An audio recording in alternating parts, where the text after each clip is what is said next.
In the aftermath of a desolate wasteland, Yuebai found herself inexplicably transported into the body of a 750-pound woman. With the men of her family perished and her pregnant mother missing, she was left with a beautiful sister-in-law, whose eyes were shrouded in blindness, and a niece who was both feeble-minded and physically impaired. In this land rife with high radiation, she was thrust into a dire situation. With a mere closing of her eyes, she contemplated a complete reset of her circumstances. To her astonishment, she discovered that the fat in her body could be converted into spiritual energy, rendering her a colossal, mobile reservoir of such energy. Witness how this formidable, which navigates the barren wasteland to cultivate fertile land, protect her sister-in-law, heal her simple-minded niece, and ultimately reunite with her mother. Chapter 1. Yuebai. Awakened by the sound of child's cries, Yuebai opened her eyes to behold her filthy hands, which were as large as fans. A surge of unfamiliar memories flooded her mind, intertwining with the relentless wailing of a nearby infant, nearly overwhelming her senses. She realized that she had traversed into a post-apocalyptic wasteland, a realm where both humans and animals, as well as plants, had undergone grotesque mutations. Even she had not escaped the ravages of radiation, transforming from a delicate beauty into a burdensome 750-pound figure. A wave of despair washed over her. Lying on the ground, she struggled to sit up, yet her unwieldy body rendered even the slightest movement an arduous task. The thought of rising from the ground seemed insurmountable. A voice sighed nearby. "Yuebai, given your condition, it will be best to remain still. Otherwise, your breathing may falter, and we may not have a second dose of the enhancement serum to save you." Yuebai mustered the strength to lift her heavy, fleshy chin and turn her head towards the source of the voice. By a flickering fire sat a woman devoid of pupils, her eyes a stark white. Memory revealed to Yuebai that this woman was none other than her sister-in-law. The radiation had wrought mutations upon all species on this planet, and humanity was no exception. Normal human forms have been grotesquely altered by the radiant catastrophe. There was Yuebai, weighing 750 pounds, and her sister-in-law, blinded by radiation, alongside her niece, who lay in her aunt's embrace, drooling and sporting a disproportionately large head with a disheveled crop of hair, clearly showing signs of diminished intellect. Currently, they resided beneath an abandoned overpass. Following a cataclysm that nearly obliterated the world, the surviving members of the family lost their home. They, along with other survivors, could only take refuge in the remnants of dilapidated buildings, crafting makeshift shelters from scavenged tarpaulins during the daylight hours. Those capable of movement beneath the overpass venture forth in search of sustenance. As night descends, the community unites in vigilance around the periphery of the bridge. In this desolate world, numerous mutated creatures have become ferocious predators, preying upon the remaining survivors of the catastrophe. These beasts often emerge at night to hunt the defenseless humans. The ruling class of humanity, despite the magnitude of this disaster, has not been entirely unprepared. They had developed two types of elixirs prior to the calamity, one a purifying agent capable of cleansing radiation, and the other a strengthening agent designed to enhance physical capabilities. However, the complete destruction of factories has rendered the production of these elixirs exceedingly rare, with the majority allocated to mercenary groups and the elite at the pinnacle of society. Even when such elixirs find their way into the hands of the lower-tier survivors, it is often through arduous struggles, making them exceedingly precious.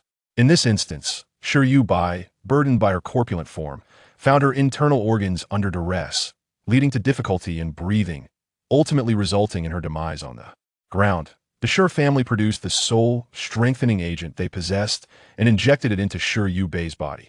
The consequence was that the original Yuebai did not awaken, rather. It was this new incarnation that emerged. Yuebai lamented within her heart. She was a high priestess of the witch clan, embroiled in conflict with her kin for the position of chieftain. In a moment of carelessness, she was betrayed and killed by her own followers. Now, having traversed into this unfamiliar world, she found herself encumbered by a most unwieldy physique. What a predicament! Anger surged within Yuebai as she tumbled from the pile of stones, her face, larger than a basin, crashing onto the gravel. Her sister-in-law by the fire was startled, quickly releasing her daughter and fumbling in the direction of Yuebai. "Yuebai, are you all right?" Yuebai lifted her round face from the stones, spitting out the small pebbles in her mouth. "I'm fine, don't come over." Observing her sister-in-law, who was already struggling, yet still anxious to check on her. Sure, Yuebai retorted, just take care of yourself. Leave me be. In her memories, the original owner of this body had been coddled by the Sure family, cherished as the family's little princess.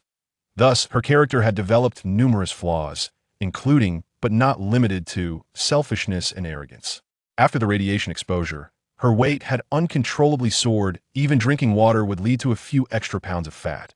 The original owner was utterly unable to accept this transformation, incessantly pressuring the Sure family to procure purifying agents for her. Sure father and Sure mother, beleaguered by Sure Yuebai's demands, could only venture out each day with Sure E and Sure Heir, who, despite retaining some mobility, had regressed intellectually to the level of small children, scouring for scraps to survive. They wished to exchange the points earned from scavenging for a purifying agent for Sure Yuebai. The enhancement agent applied to Sure Yuebai this time was delivered by the station captain, who was aligned with Sure Deji during his moments of lucidity.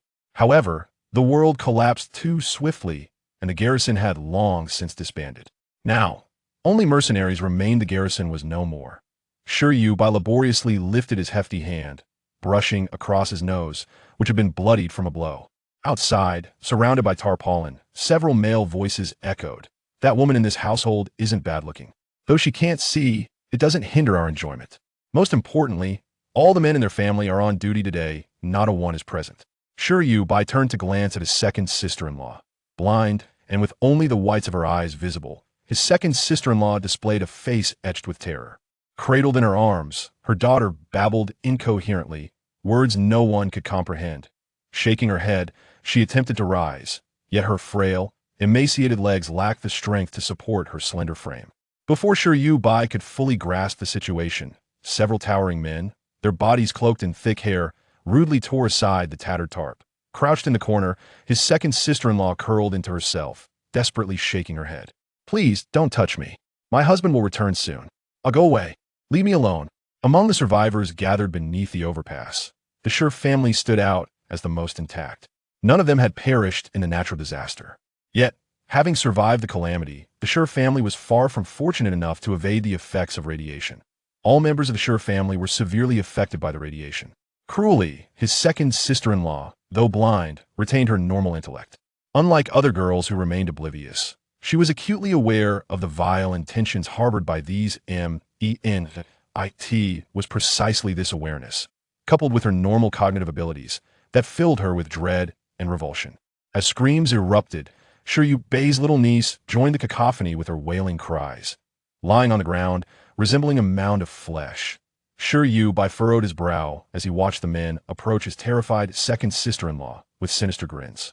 Paralyzed, he lamented the helplessness of his current state. In the past, before his reincarnation, Sure Yuebai had been a formidable shaman, renowned for his prowess second to none, in fact.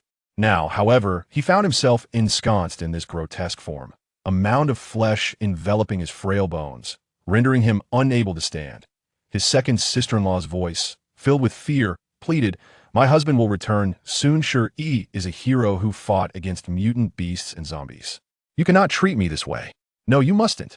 At the onset of the calamity, Sure E's intellect had still been intact, valiantly resisting alongside the garrison at the forefront. He had been awarded a heroic medal for his significant contributions to the remaining survivors. Thus, the Sure family could be deemed the kin of heroes.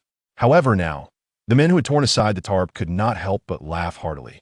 That was years ago. The world has changed. None of the men from your family will be returning. To be frank, this afternoon, our survivor enclave was besieged by a horde of mutated beasts. All the men from your household have perished. Not a single one has come back. Even your mother-in-law has gone missing, presumably fleeing from those mutated creatures. Thus, the reality dawned upon her. Sister Sure Heir finally comprehended the dire situation, and her tears flowed like a torrent. It was precisely because they understood that the men of the Sure family had fallen victim to the mutated beasts, leaving behind only a handful of vulnerable women and orphans. This predicament emboldened the men to bully them. I refused to believe it. Sister Sure Heir groped about until her hand grasped a stone.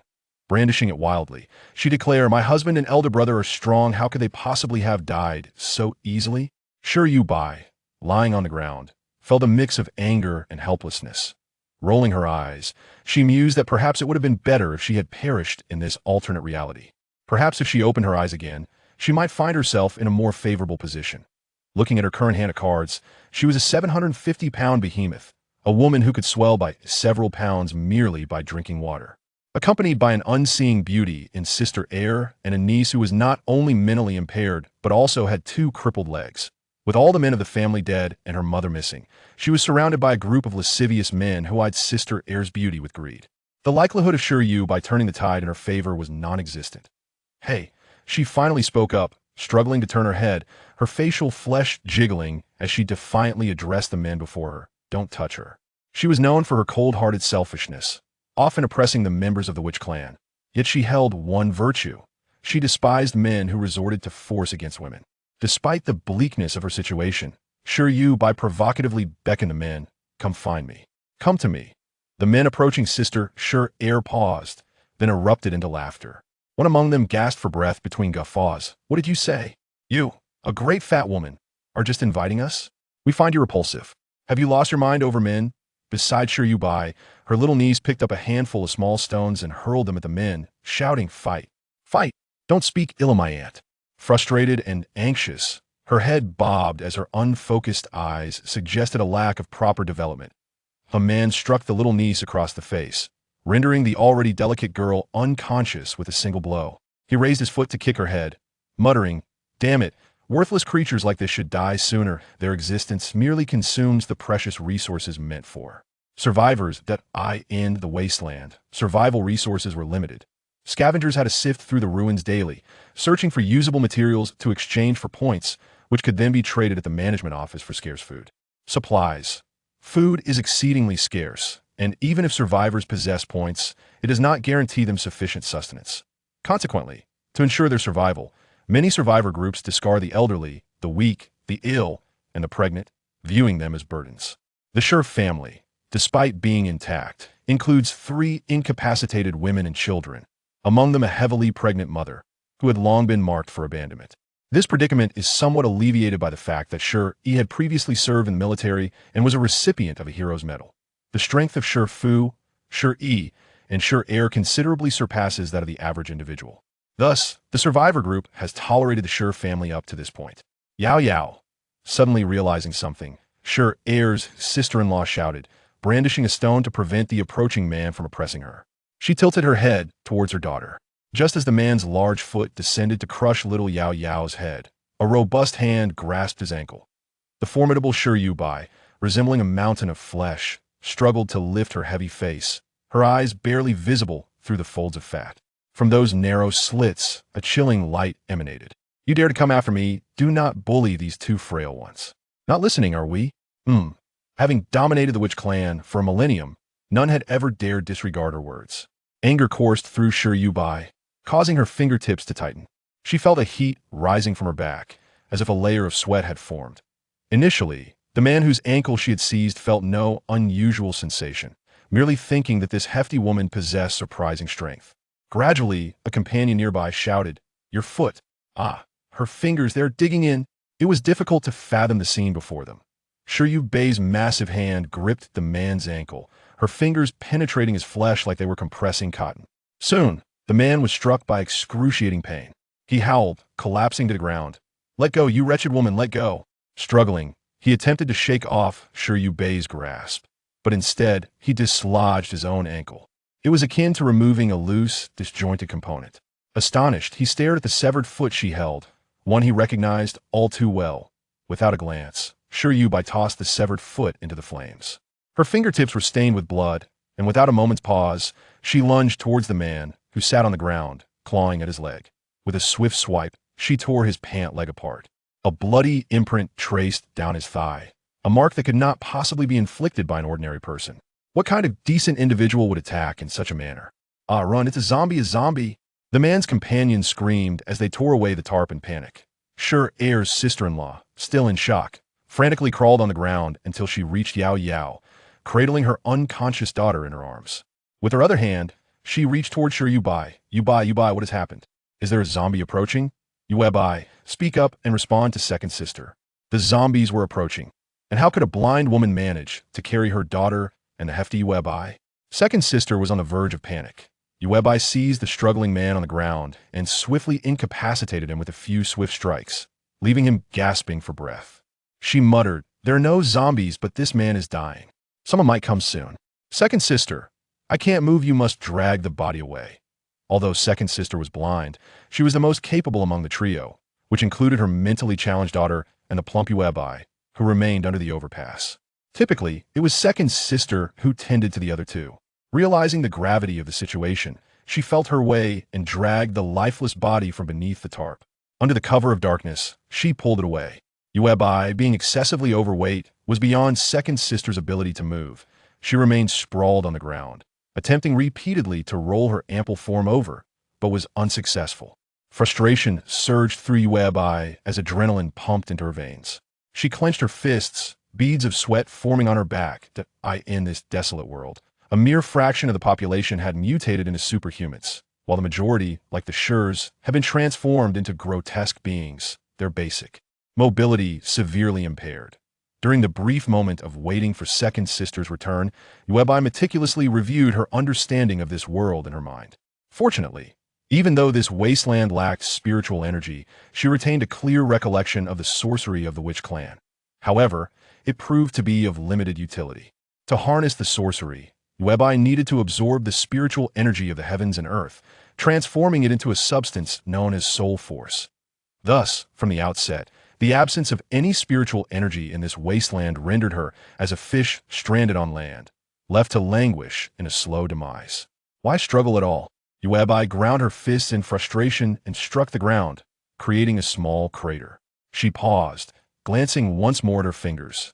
Yuebai was acutely aware that she was not a superhuman in this wasteland, nor did she possess the immense strength of the Shur's men. So, had her earlier display of strength merely been a result of the sweat on her back? Suddenly, she sensed a faint trace of soul force within her body. She hastily summoned that flicker of energy, allowing it to circulate throughout her being. This was a technique of the Witch Clan, enabling one to introspectively examine their own body for greater self-awareness. To her delight, Yuebai discovered that despite the absence of spiritual energy in this desolate realm, her body harbored a vast and substantial power. The people here refer to this power as fat. She merely needs to convert the calories from the fat within her body to become the soul force that drives the witchcraft of her clan.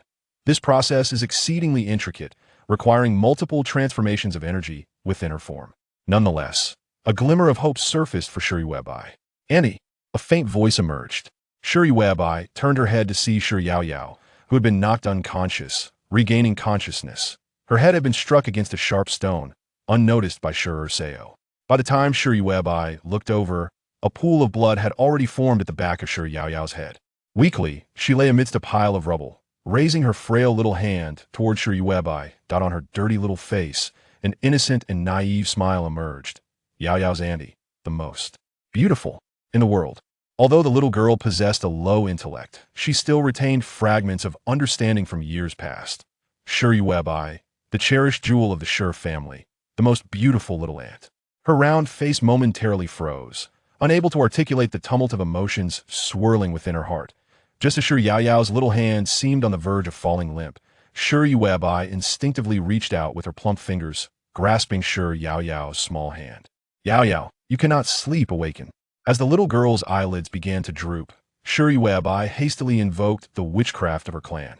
With one hand clasping Shuri Yaoyao's small hand and the other laboriously forming a hand gesture, the initial attempts at the witchcraft proved to be rather challenging. After several attempts, Shuri Yuebai finally succeeded in converting the fat into heat, the heat into soul force, and the soul force into the hand gesture. The gesture traced a simple wooden, breathing formation. All things thrive through wood, and vitality begets life, life governs fate. I grant you life thus, you shall only live. After considerable effort, gritting her teeth and perspiring, she infused the first strand of vitality into Shuri Yaoyao's small hand. The nearly lifeless Shuri Yaoyao drew a few faint breaths, elongated yet tenuous. This alone invigorated Shuri Yuebai. She persevered. Despite the energy conversion demanding several complex procedures, she overcame her impatience and irritation, gradually instilling life force into Shuri Yaoyao's body. Gradually, Shuri Yaoyao's breathing became more rhythmic, no longer sporadic. Meanwhile, Yuebai felt as though she were submerged in water. Even her tousled black hair clung damply to her head. She withdrew her hand from Yao, feeling exhausted, yet surprisingly, her own breathing had eased slightly. This reminded Yuebai of the reason she had traversed here. The original owner of this body had been exceedingly overweight. A thick layer of fat enveloped not only her exterior, but also her internal organs. The original owner had been suffocated by this very fat. As the gentle breaths of Yuebai flowed steadily, her spirits lifted slightly. Yet, she remained sprawled on the ground, unable to turn. After a brief slumber, her eyes fluttered open, startled by a cacophony of noise. Where are the zombies? Where are the zombies? A throng of individuals, armed with sticks and weapons, cautiously approached the canvas where Yuebai lay. Yao, with her oversized head, also opened her eyes in fear and crawled over to Yuebai's side. "Auntie," she whimpered, bad people. Her small face was etched with terror, mimicking her mother. She clutched a stone and curled protectively in front of Yuebai. "Protect, Annie." The young girl, innocent and frail as a twig, could barely walk. Her large head and the streams of mucus adorning her face did little to diminish her instinct to shield Yuebai. Yuebai reached out, tenderly stroking the back of Yao's head, her hands slick with blood. Nonetheless, Yao's life was preserved. She wiped her bloodied hand on the ground and embraced the small form of Yao, calling out, "There are no zombies here if you don't believe me. Come in and see." Outside, the panicked survivors exchanged glances, bewildered. Someone from the crowd questioned Chenlaer. "Didn't you say that the fat woman from the Sher family turned into a zombie? How could she still speak?" Zombies, after all, were merely humans who had mutated. They were the most extreme form of mutation resulting from radiation, devoid of thought and speech, driven solely by the primal instinct for survival feeding. Thus, the human survivors harbored an intense aversion towards zombies, mingled with profound sorrow, for the zombies that appeared around them might very well be mutated relatives. Chenlan's face betrayed his guilt. "I distinctly saw Yuebai clawing at people. She nearly tore my brother's leg apart. If you don't believe me, go in and see my brother is definitely still inside." Hearing Chenlan's unwavering assertion, the survivors outside began to display hesitance. Then, from within the canvas, Yuebai's melodious voice rang out. "Come on in. I've just turned into a zombie and am eager to devour a human to satiate my hunger. So hurry up and come see." Almost immediately, a furious voice echoed from a distant Urseos. "Chenlaer, have you not bullied me enough? While I'm not searching for food, you dare to bully my daughter and sister. Just wait. I'm going to turn into a zombie right now, and the first person I'll devour is you." 3 men from the Sher family had recently perished, sacrificing themselves to protect their survivor group. Now, 3 lonely souls remained, with 2 poised to turn into zombies. A profound silence enveloped the crowd. Chapter 4. Yao and Saw's eyes were devoid of spirit as she groped her way forward, tears streaming down her face. Collapsing to the ground before the crowd, she appeared utterly incapacitated. No one would suspect that a blind person, who could barely take a step without stumbling, could transport a corpse far enough to dispose of it. Thus, there was no doubt among the onlookers that Chenlao's elder brother had perished. Someone lifted the tarpaulin for a glance, revealing only the 2 unfortunate, disabled members of the Sher family inside. He called out that Chinda had departed, urging everyone to disperse, questioning the morality of preying upon a widow and her children. Chenlaoer, however, was unwilling to relent. He pointed at Yuebai within the tarpaulin, declaring, "She is merely feigning it. Do not be deceived by her appearance. She is quite ferocious." Those who had accompanied the Chun brothers in tormenting Saw nodded in agreement, affirming, "Indeed, we have witnessed it ourselves." Yuebai, her round face disheveled and damp, wore tattered and foul-smelling garments, as there were no clothing sizes suitable for her. When her mother departed, she had hastily stitched a makeshift outfit from salvaged bedsheets. Shaking her plump cheeks, she exclaimed, "If you had not come to bully my sister-in-law, you would know how fierce I can be. Look at me, I can hardly move. If I could, I would ensure your demise." Yuebai spoke the truth. Her immobility confined her to the realm of defensive aggression. Had she the ability to move, none of these individuals would escape unscathed. The survivors murmured amongst themselves, glancing at Yuebai and then at Saw, who was still on the ground seeking her way. Someone pointed at Chenlaoer, questioning their motives and urging them to cease their misdeeds, reminding them that they, too, had wives and children. "Indeed, life is already challenging enough. Do not harden our hearts further," they lamented. Women in this desolate land had no protection whatsoever. Any woman, or even a girl, who possessed even a modicum of beauty, was perpetually under threat. Not only had the men of the Sure family perished, but even in families where husbands remained, they could only watch helplessly as their wives and daughters were victimized.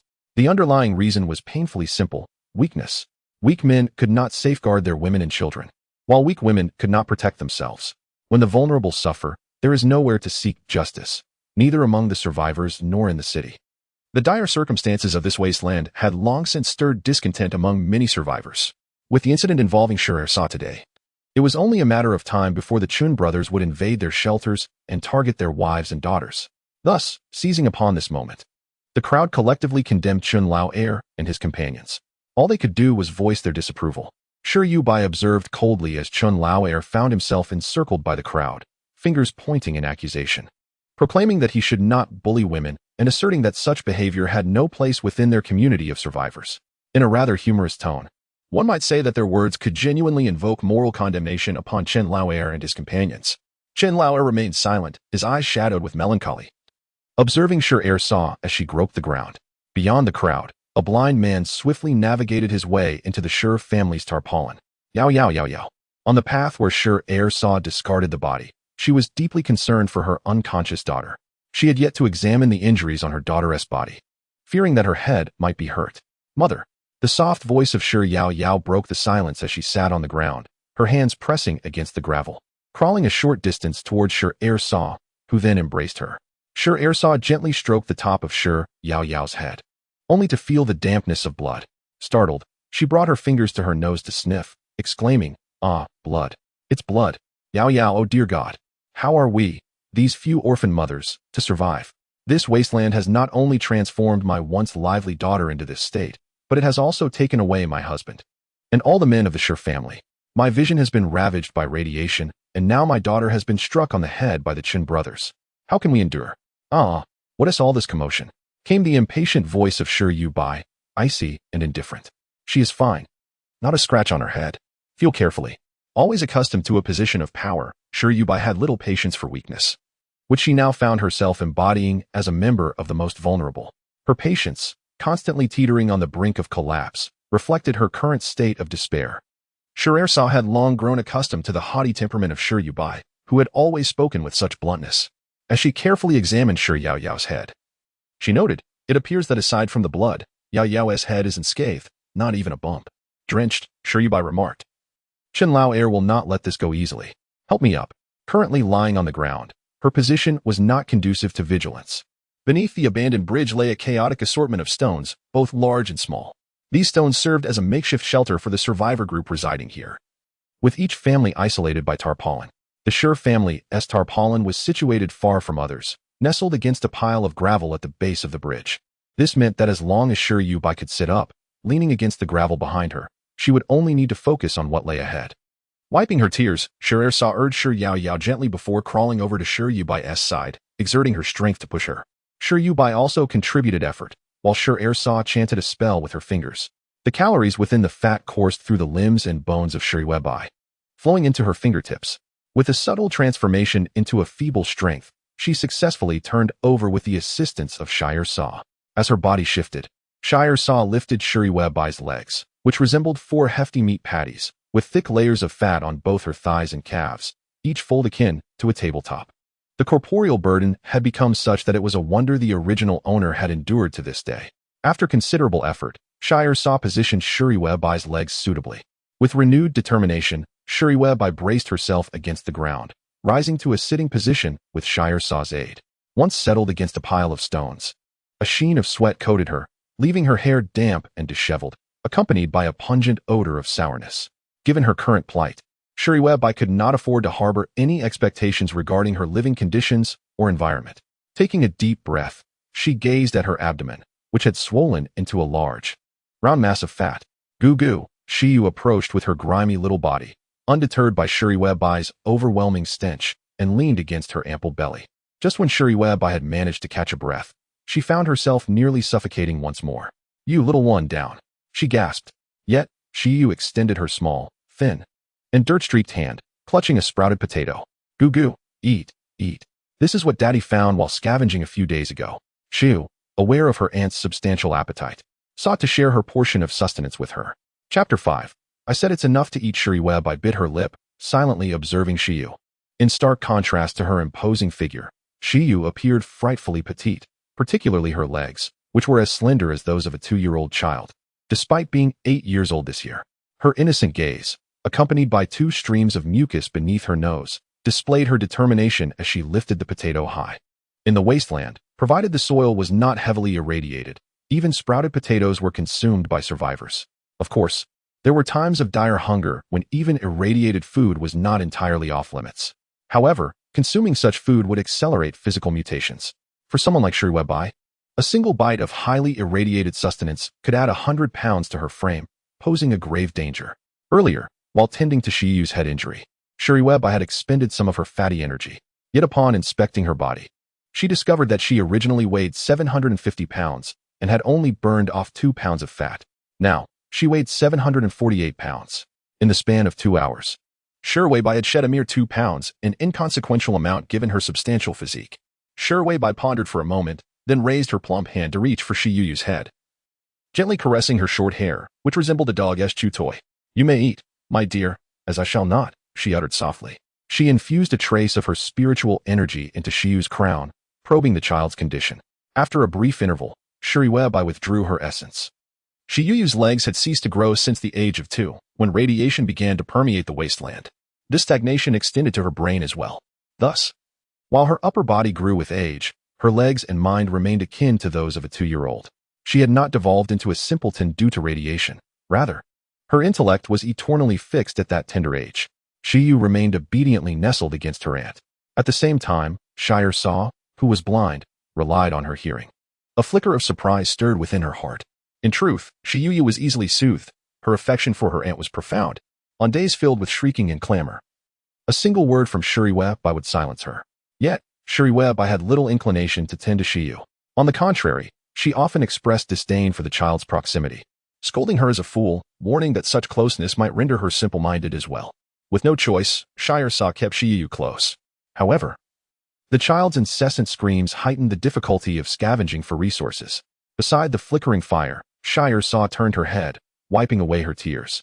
Now bereft of her husband, she stood as the sole survivor in the family, bearing the weight of their legacy as the only blind one. With cautious deliberation, she broached the subject with Yuebai. "I wish to seek some food. Might you watch over Shiyu for a moment?" she inquired, fearing dissent. "She will not trouble you. I have assured her to behave, and she shall not intrude upon you." Receiving no immediate response from Yuebai, Shire Saw gently stroked her daughter's head, her voice tender. "Shiyu, can you kindly descend from your aunt's lap? Remain close by her side, but do not touch her, all right?" She nodded obediently and slid down from her aunt's ample belly. Settling beside her, she tilted her head, resting her large cranium against Yuebai while maintaining a careful distance to avoid contact. Observing Shiyu's humble demeanor stirred a pang of sorrow within Yuebai. The original owner of this body often struck and kicked Shiyu whenever she drew near. Yet the child never complained.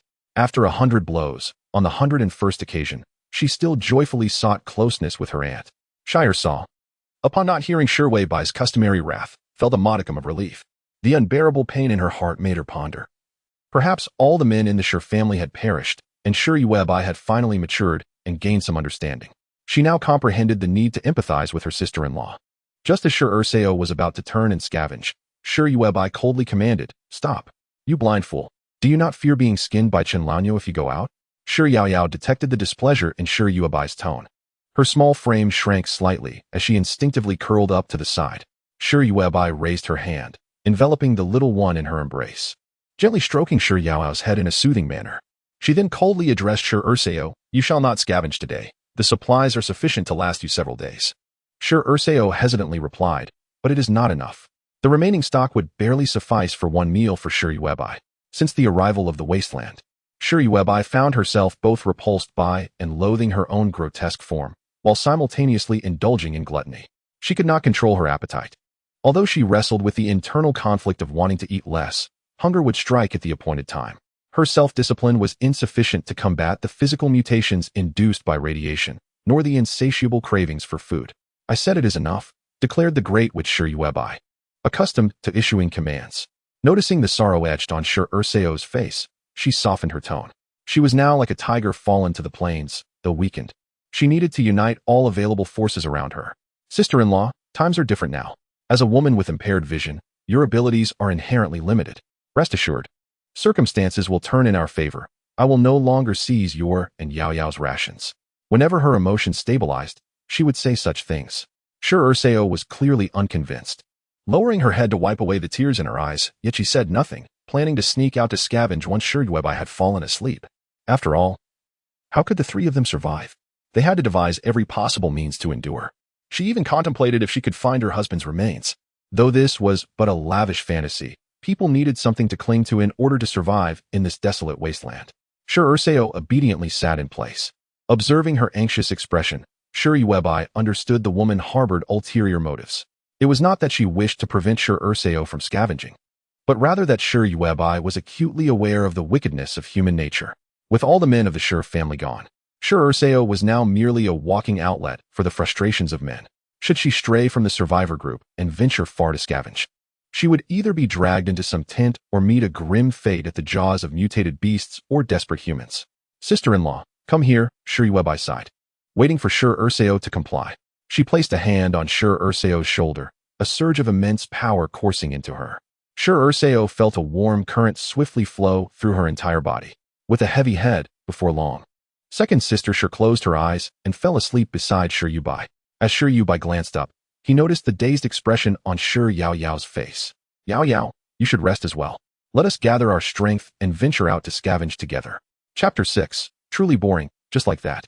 They died outside the tarp of the Sure family. Chun Lao Er and several other men were intently observing the movements within. Those meddling old hags dared to embarrass me. Chun Lao Er spat angrily onto the ground. The reason he lingered outside the Sure family's shelter was that he could not swallow his previous humiliation. Just wait.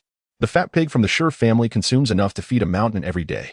With all the men of the Sure family now dead, that woman of second brother Sure will surely have to scavenge for food for that glutton. Did the team not condemn them for their inaction just moments ago?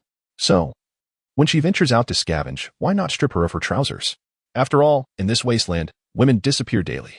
Who could tell whether second sister Sure met her end at their hands or fell prey to a mutated beast?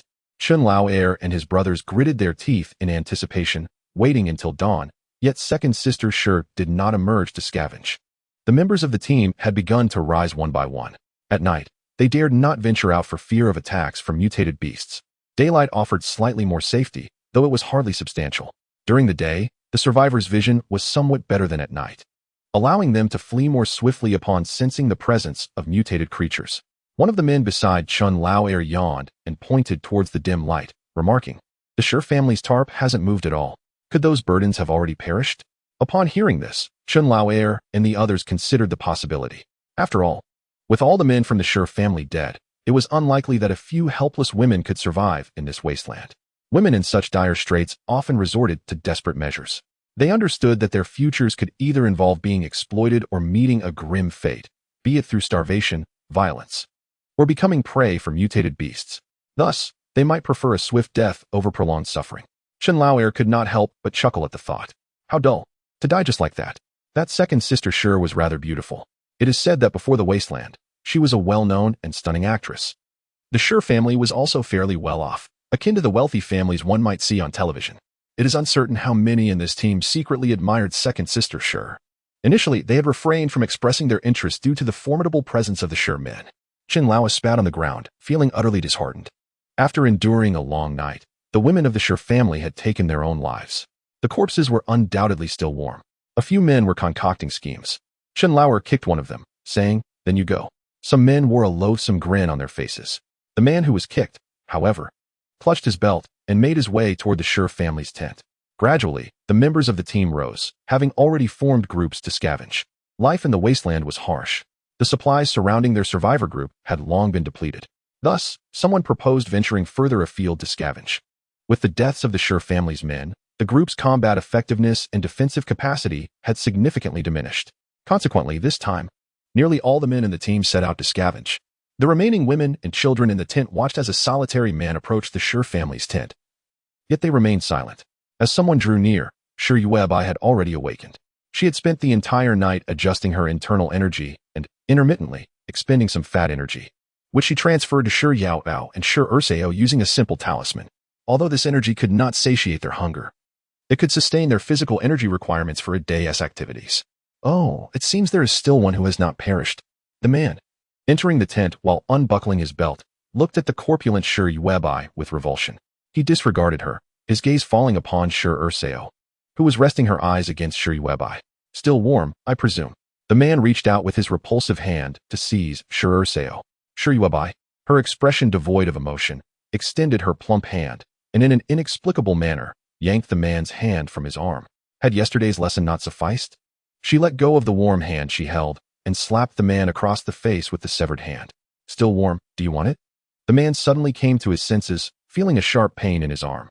Just as he was about to scream, Yuebai raised her finger, and a golden talisman flew directly into his mouth. MMM, MMM, MMM. Terror spread across his face as he collapsed to the ground.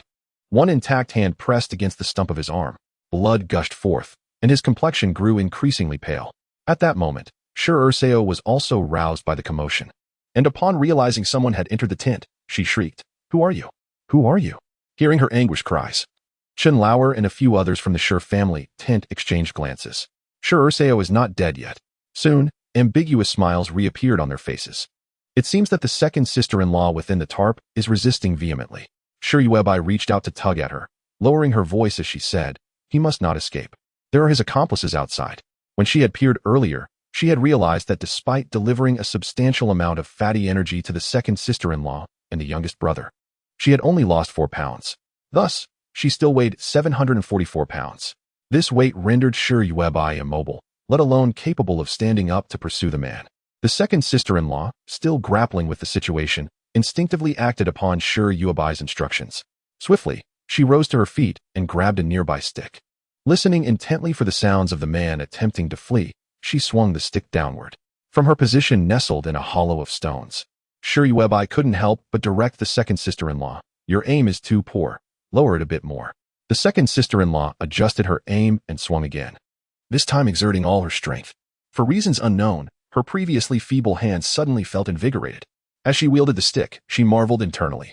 Though she hadn't eaten since yesterday, she felt no hunger, only a surge of vitality. With renewed vigor, the second sister-in-law intensified her assault. The sound of the stick striking flesh echoed, accompanied by a muffled groan as the man, who had been stumbling in his attempt to escape, fell to the ground, blood streaming from his forehead. Yuebai, glancing at the frightened youngest brother beside her, urged, "Don't let him escape. You and I can only deal with one at a time. If he runs out to summon help, we will surely suffer the consequences." Chapter 7. Dizziness. The second sister-in-law understood the gravity of the situation without Yuebai needing to elaborate.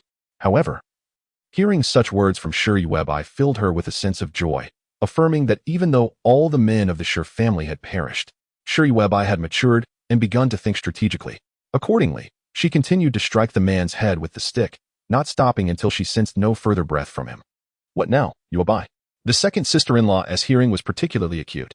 She was aware that not far from the family's tarp, a group led by Chen Lauer was waiting. After eliminating Chen Lauer's men, she was uncertain about their next course of action. Despite her uncertainty, she felt an innate trust in Yuebai, though she could not pinpoint its origin. Yuebai closed her eyes and replied, "We wait for now." Allowing a blind person to wield a stick against an adversary was a measure of sheer desperation. The group, led by Chen Lauer, with most of their team scavenging elsewhere, would inevitably approach the family's tarp. It was merely a matter of time. The face of second sister was etched with anxiety. "This won't do, Yuebai. We must devise a plan. Ideally, we can delay things until evening, waiting for the main force to return." A hint of coldness flickered across Yuebai's countenance. "Second sister, come here and gather some small stones. Then, according to my instructions, arrange them properly." Second sister opened her mouth to protest at such a time. What was the point of arranging stones? It would be far better to seek help from someone or find more lethal weapons than to collect mere pebbles. Though she hesitated, Yao Yao, a child of just over 2, responded to Yuebai's gestures. She picked up a stone the size of a finger. "Auntie, this will do." "Yes." "Yao Yao, splendid." Yuebai's praise elicited a shy and innocent smile from the little girl. She turned, dragging her small, weary legs to gather more stones of various sizes. Upon hearing her daughter had joined in, second sister steeled her resolve and began to search the ground for small stones alongside Yao Yao.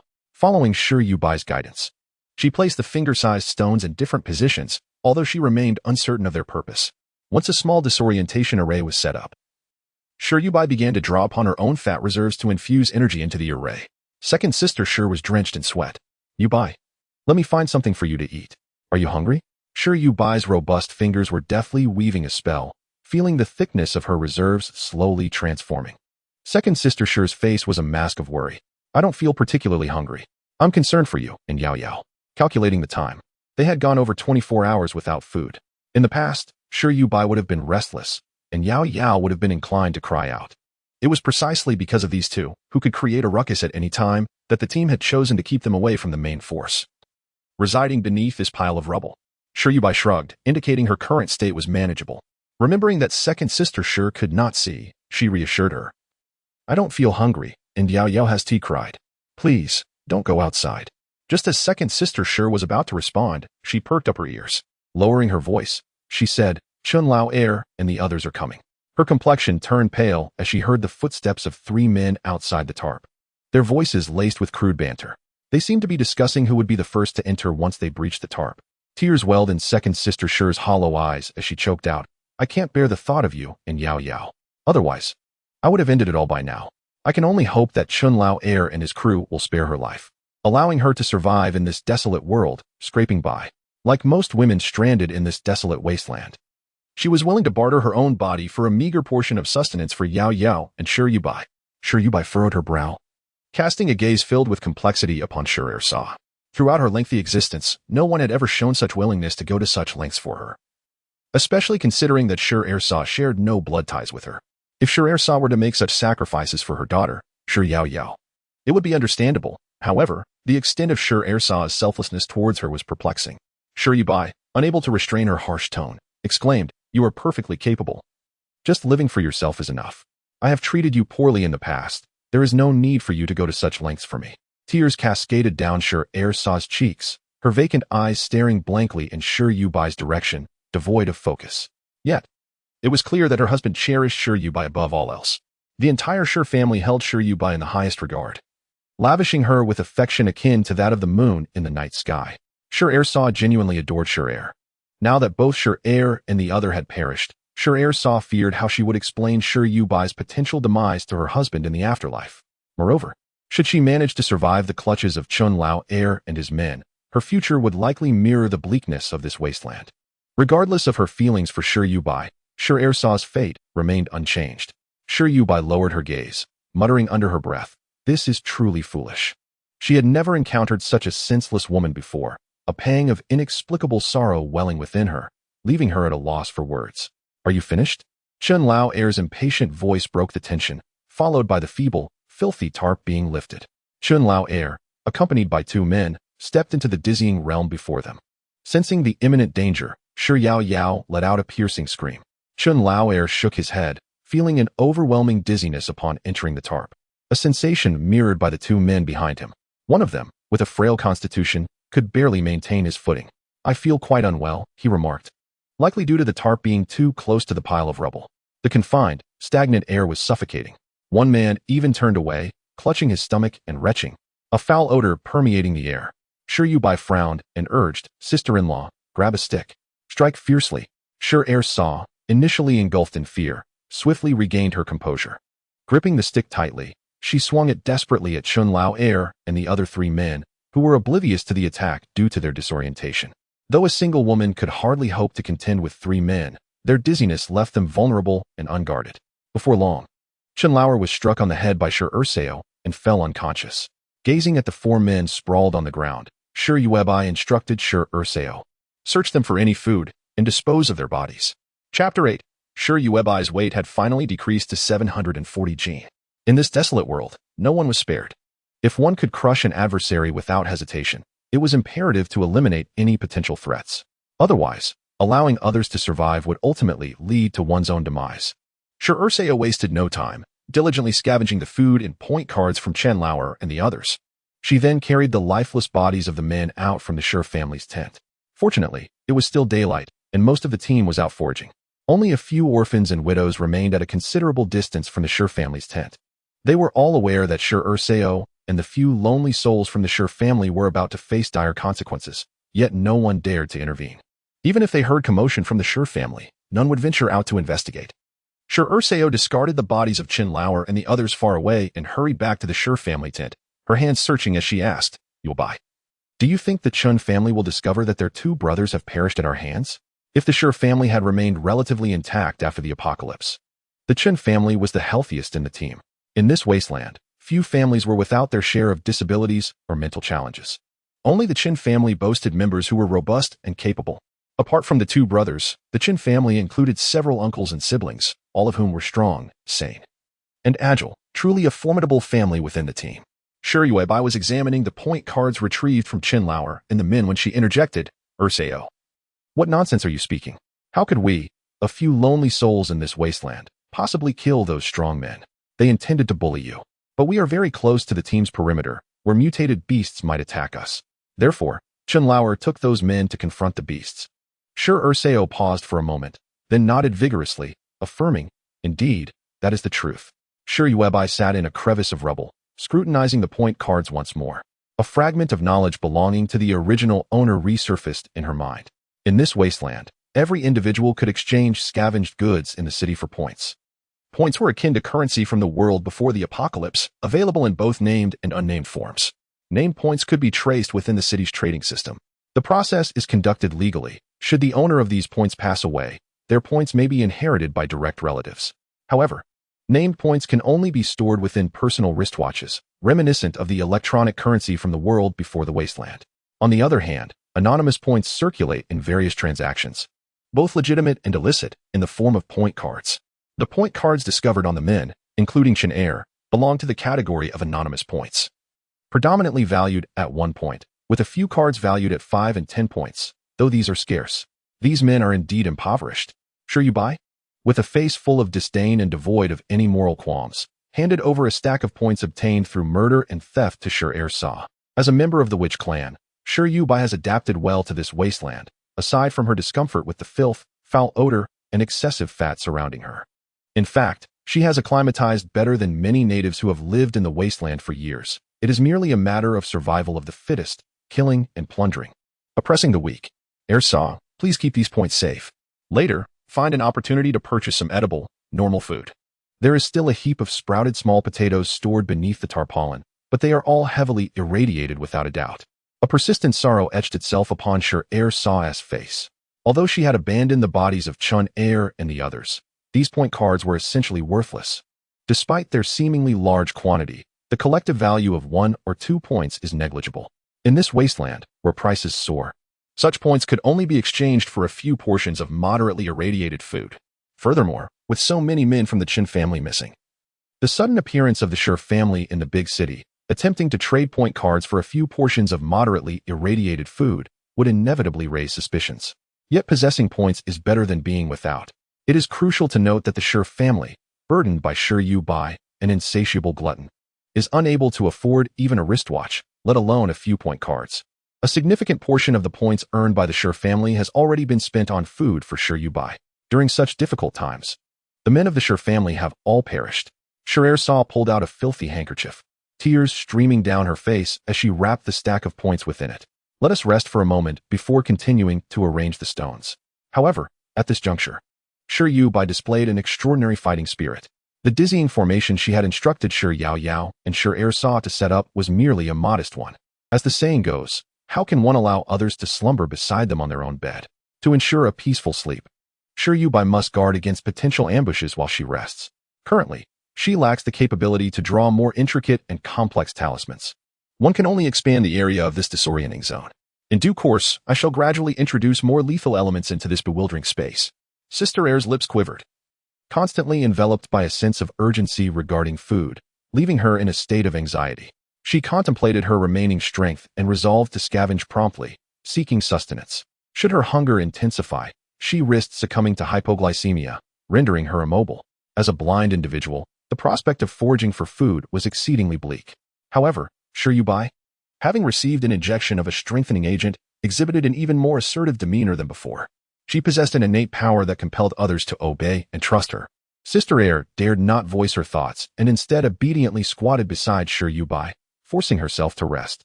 As for Sure Yao Yao, she was an ardent admirer of Sure Yuebai. Without a word of command from her, she remained motionless at Sure Yuebai's side. Observing the two frail companions beside her, Yuebai placed her large, meaty hands on their wrists, her voice imbued with an inexplicable allure. Let us rest now. Drawing upon her body's stored fat energy, she infused both Yao and Sister Air with 2 pounds of this vital energy. After a day of labor, night fell, and those who had ventured out to scavenge returned. Yuebai's weight finally reached 740 pounds. Chapter 9.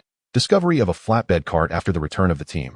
The tales shared by the elderly and vulnerable about the Sher family's tarpaulin caught the attention of several men lingering outside.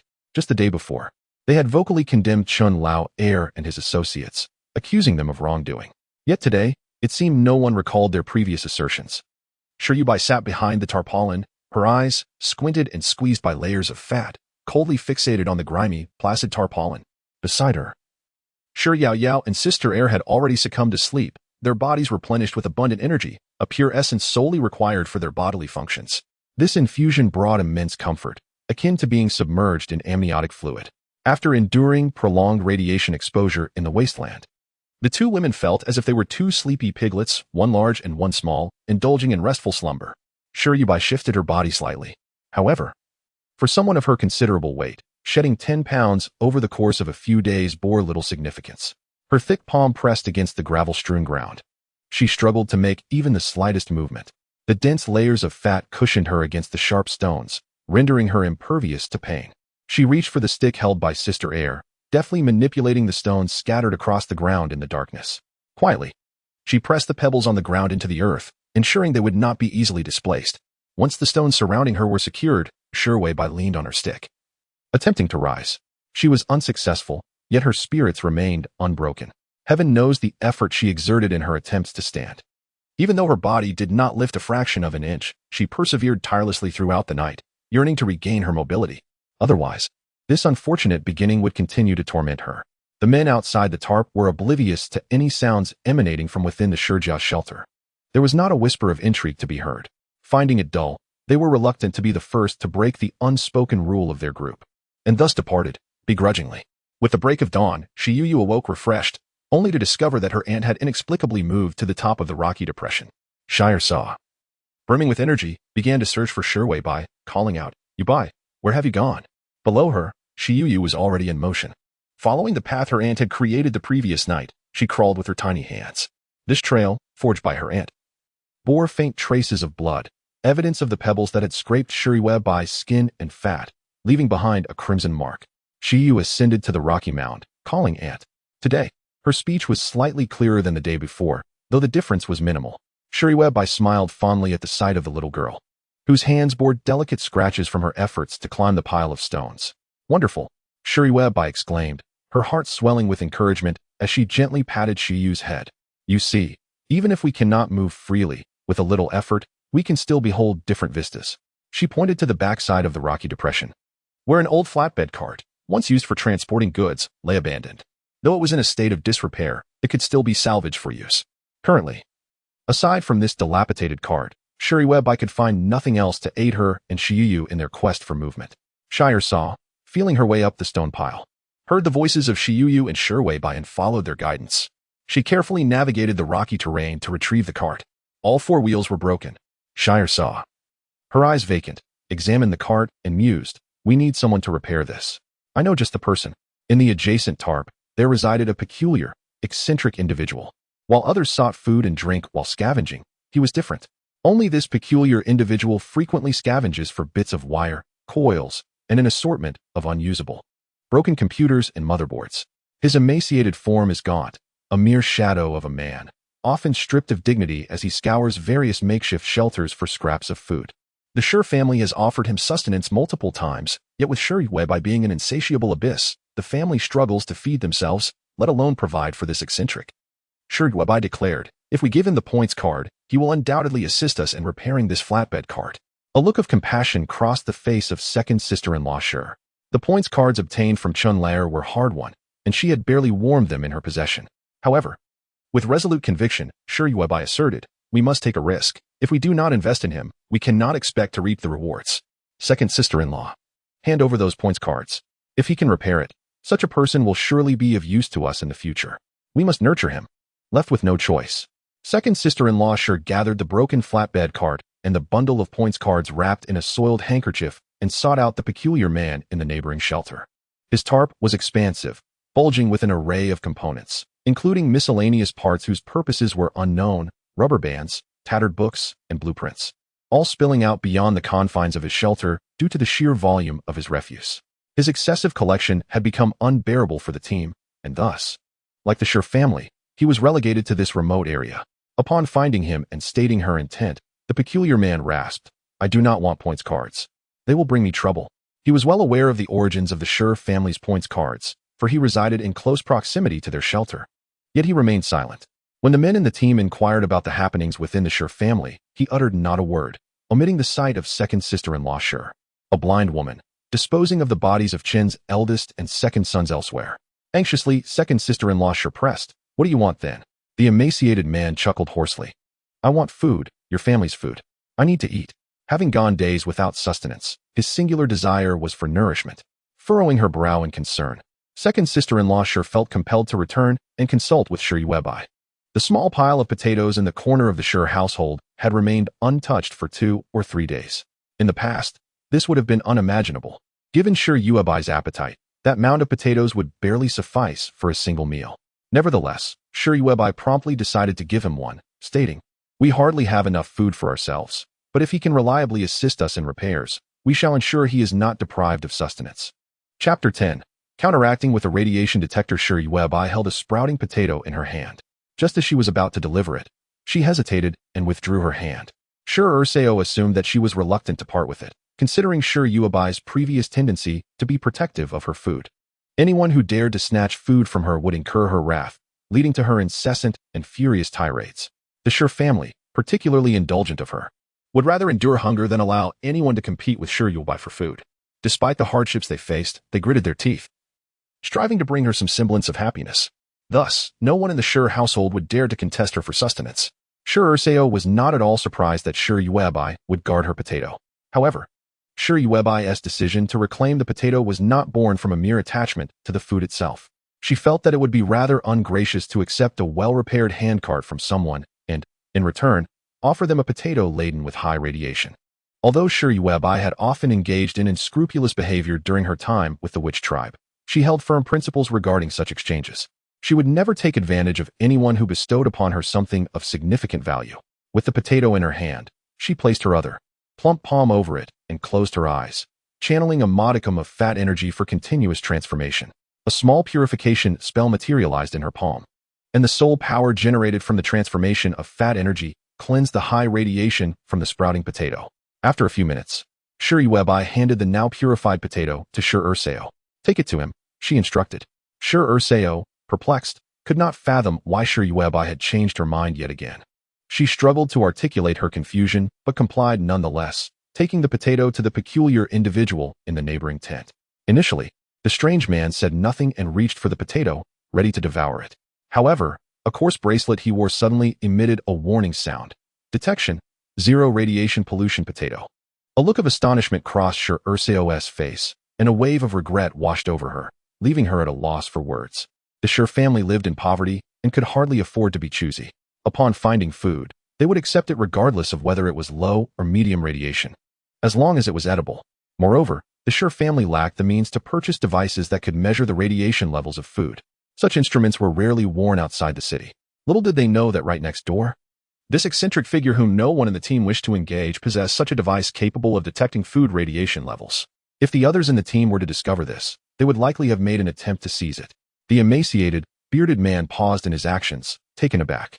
His hair was disheveled, resembling a chicken's nest that had been blown apart. Amid the strands that had not seen water for an indeterminate time, a pair of eyes gleamed. He turned his gaze towards second sister Sure, who waved her hand dismissively, signaling that she would not be reclaiming the potato. Though she too was perplexed as to why one of the sprouted potatoes at home was devoid of radiation, she understood that once something was given away, it could not be retrieved. Seeing her gesture, the peculiar man relaxed, revealing his yellowed teeth in a broad grin. With a crunch, he devoured the small potato, skin and all, relishing every bit of it. After finishing the potato, he smacked his lips, as if savoring the unique taste of this radiation-free delicacy. Second sister Sure stood by, patiently awaiting his moment of reflection, and once he seemed satisfied, she set about gathering some wrenches and wire. In no time, he had repaired the four wheels of the broken flatbed cart. When it came time to settle the exchange, the odd man turned around and rummaged through his pile of discarded parts, producing a rather rough wristband. It was fashioned from ordinary hemp rope, appearing remarkably rugged. Yet at its center was a smooth, round object that resembled an eye. Upon seeing it, second sister Sher's heart raced. They couldn't afford such a thing. What he offered her was a radiation detector, evidently not one of the types sold within the city. Given its craftsmanship, it was likely something the peculiar man had constructed himself. In a gravelly voice, he remarked, "You've given me too much. I have no change. Let this suffice." Repairing a damaged flatbed cart did not require a radiation-free potato. In the Grand City, any food item free from radiation, even sprouted potatoes, could fetch an exorbitant price. The man was not one to take advantage of others. Nodding in agreement, second sister Sher pushed the flatbed cart and the radiation detector back to her makeshift shelter. After she finished speaking, Sher Yuebai pondered for a moment, deciding to fetch 2 more potatoes for him in a couple of days, and to inquire if he had any spare radiation detectors. It had been her oversight, not realizing that the peculiar neighbor was quite skilled. Despite scavenging numerous discarded parts, everyone else regarded him as a beggar and someone with mental issues, shunning him completely. Little did they know he possessed a hidden talent, capable of crafting such a device as a radiation detector. Second sister Sher had not anticipated that her neighbor was someone of such remarkable ability. Elated, she held the radiation detector, envisioning how they could now discern whether the food they salvaged was of high or low radiation levels. The lower the radiation, the greater the value of the food. Although Sister Air felt a twinge of regret over the recently discarded zero-radiation potato, the repair of the flatbed cart meant she could transport both Sher Yuebai and Sher Yao Yao upon it. Together, the 3 of them would venture out to scavenge. Though her sight was lost, the eyes of Sher Yao Yao and Sher Yuebai were still keen. Remembering this, Sister Air hurriedly reached for the pile of small potatoes concealed beneath the tarpaulin. Utilizing her newly acquired radiation detector, she meticulously examined each potato. Detection: 100 radiation-contaminated potato. Detection: 97 radiation-contaminated potato. Detection: 50 radiation-contaminated potato. It was not until Sister Air had completed the inspection of the entire heap that she identified 2 potatoes with moderate radiation levels. Holding the 2 moderately contaminated potatoes, she was at a loss for what to do. In the absence of the radiation detector, she would have consumed them without a second thought. However, Sister Air was acutely aware that the entire collection of potatoes was heavily contaminated, with only 2 registering below 50 in radiation levels. What should she do with these 2 moderately contaminated potatoes? Should she trade them for points or consume them herself? Observing her dilemma, Sher Yuebai suggested keeping them for their own consumption, as they had never intended to trade the heap for points. Sister Air pondered whether it was too extravagant for a family like theirs to consume food with moderate radiation levels. Chapter 11. The trouble with unattractive people from now on. We shall only consume food with low to moderate radiation, Sher Yuebai decisively declared, pondering why she had gained such weight. A mere morsel could cause her to gain dozens, if not hundreds, of pounds more than an ordinary person, all due to excessive consumption of radiation-contaminated food. Meanwhile, Sher Yao Yao and Sister Air were trapped in their own limitations, one with a stagnant intellect, perpetually stalled at the age of 2, and the other blind, unable to perceive the world around her. This was also the consequence of consuming too much radiation-contaminated food. To regain their health and not drift further down the path of mutation, they must ensure that all food entering their bodies is free of radiation. Sher Yuebai took the 2 moderately radiation-contaminated potatoes from Sister Air's hands, declaring that they would carry these potatoes on their journey. They would eat them when she and Yao Yao grew hungry. As she held the potatoes, she began to chant a purification spell, gradually cleansing the radiation contamination from them, even removing the solanine from the sprouted potatoes. The purification spell had this remarkable quality: it could eradicate any harmful substance from the body. Sister Air furrowed her brow, inquiring whether Sher Yuebai intended not to partake in the potatoes. Sher Yuebai offered no reply. With great effort, she braced herself with her arms, inching her way onto the flatbed cart. Hearing the commotion, Sister Air approached, bending down from behind Sher Yuebai, with both hands traversing under Sher Yuebai's arms. Sher Urseo exerted every ounce of strength she could muster to lift the hefty Sher Yuebai. Yet, what was Sher Yuebai's weight? How could Sher Urseo possibly possess such strength? It was as if Sher Yuebai's body fat transformed into 2 tiny yet powerful incantations of strength. These incantations manifested in the palms of her hands, significantly augmenting her power. With great effort, she managed to assist Sher Yuebai into a flat handcart. However, due to Sher Yuebai's considerable size, her belly resembled a massive sphere, pressing down on the 4 large rolls of flesh on her legs. Consequently, a substantial portion of her fatty mass tumbled off the handcart, grazing the ground. Yuebai had no choice but to stretch out her hand and retrieve the large mass of flesh that had fallen. Otherwise, as Urseo pushed the cart, Yuebai's flesh would scrape against the ground, likely resulting in severe injury or even copious bleeding. It was already a strain to fit Yuebai onto the modest handcart. If they ventured out to scavenge, there was no way Urseo could leave behind the intellectually challenged Yaoyao, who was merely 2 years old. Thus, Urseo had no alternative but to carry Yaoyao on her back, allowing the child's thin legs to dangle helplessly at her sides. She then asked a peculiar neighbor for a belt fashioned from an old tire. With this, Urseo securely bound Yaoyao to her back. Yaoyao found the arrangement uncomfortable and was on the verge of crying out. "Be quiet." Yuebai, drenched in sweat, reeking of filth and exhaustion, had disheveled hair obscuring her oil-slicked face. In such trying times, no one was at ease. "Yaoyao, you must endure." Though Yaoyao often ignored others, she listened to her aunt. When instructed to be quiet, she obediently nestled against her mother's back. Urseo, whose vision was compromised, was a petite figure bearing a child while pushing an exceedingly heavy handcart. The trio struggled laboriously, navigating the open space in a series of awkward circles. Observers from the group nearby ridiculed the trio of frail individuals. What are they trying to achieve? Playing with a cart in a daze? Perhaps the men at home have all perished, driving them to madness? I can't help but think Yuebai is a source of amusement. If, before the apocalypse, Urseo had been a celebrated actress, pushing a cart with a disabled daughter strapped to her back would evoke pity and inspiration. However, Yuebai, a hefty figure weighing over 700 pounds, struggling to gather her own flesh while seated on the handcart, elicited both disgust and laughter. Truly, it is said that the ugly often create their own mischief. This was the assessment of Yuebai from the onlookers. As the second sister-in-law diligently pushed the cart, she paused, carefully orienting her face towards the flatbed. Yuebai, concentrate and continue pushing. In her hands, Yuebai wielded the long stick that the second sister-in-law had used for defense.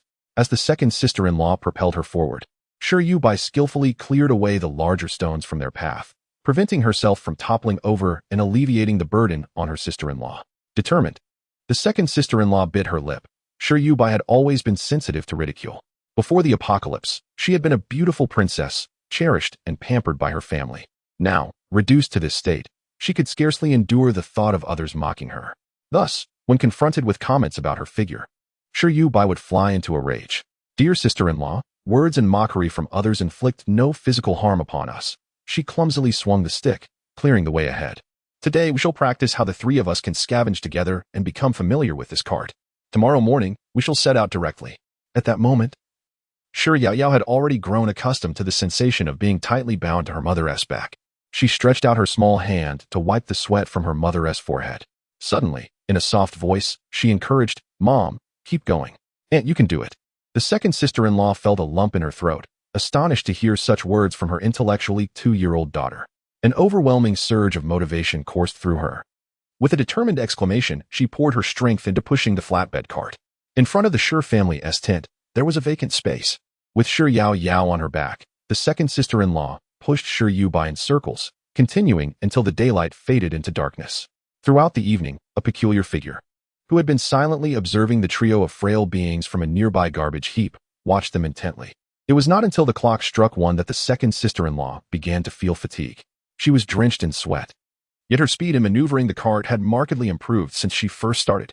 She had learned how to exert her strength effectively, guiding Yuebai to avoid the potholes that littered the road, ensuring that the cart's wheels did not become ensnared. Meanwhile, Yuebai adeptly wielded her stick, clearing away the impending boulders from their path. Once the 3 frail individuals had securely parked the flatbed cart and returned to the tent, the peculiar figure from the adjacent tent stealthily emerged from the pile of refuse. He quietly approached the Shur family's cart, saying, Come, everyone, let us have a chat." Chapter 12, 738 Gene. The newly designated Wasteland, allocated by the management of the great city, lies a considerable distance from the survivor enclave of Yuebai and her companions. Thus, each day, the team must assemble before dawn to commence their journey. By the time they reach the barren expanse and begin scavenging, daylight has already broken. Given the presence of mutated creatures at night, it is imperative for the team to return to the safety zone before sunset. The round trip consumes nearly 2 hours, compounded by the unique circumstances of the Shur family. Shur saw, being blind, pushes Shi Yuebai while also carrying Shi Yaoyao on her back, leading to an even greater expenditure of time. Consequently, at the break of dawn, Shi Yuebai awakens and rouses Shi Ersa and Shi Yaoyao. They must prepare in advance and set off before the rest of the team. Shi Ersa hastily rises and exits the tent. As her hands fumble for the flat card outside, she senses something amiss. Perhaps due to her blindness, her other senses have become extraordinarily acute. Yuebai, has the cart's will been raised? She inquires, guiding the flat card inside. Shi Yuebai supports Shi Yaoyao while infusing her with energy. Upon hearing Shi Ersa's remark, Shi Yuebai turns to inspect.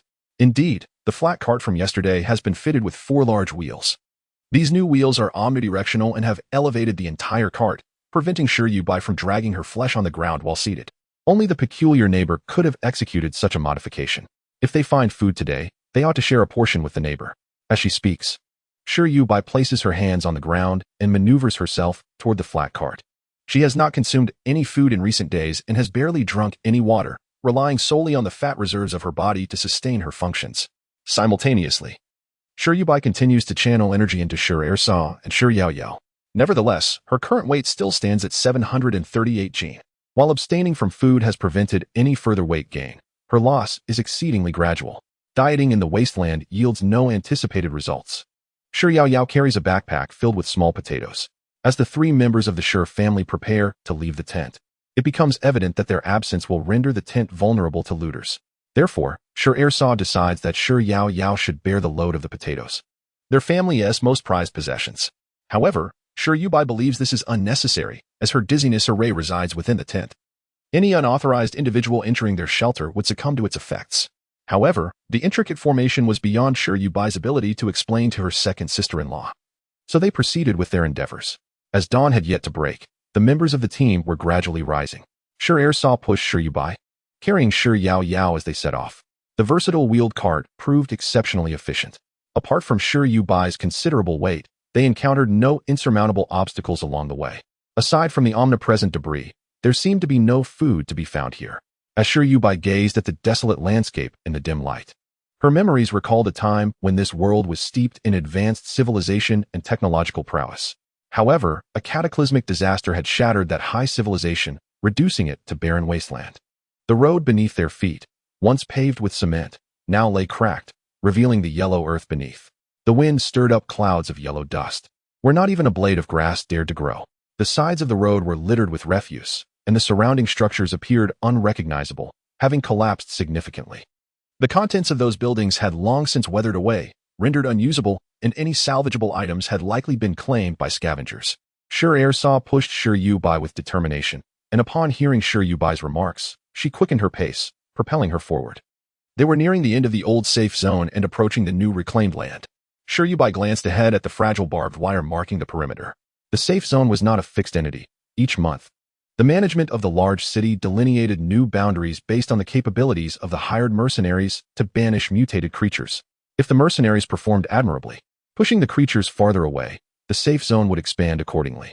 Conversely, should the mercenaries falter, the area outside the city could easily devolve into a danger zone.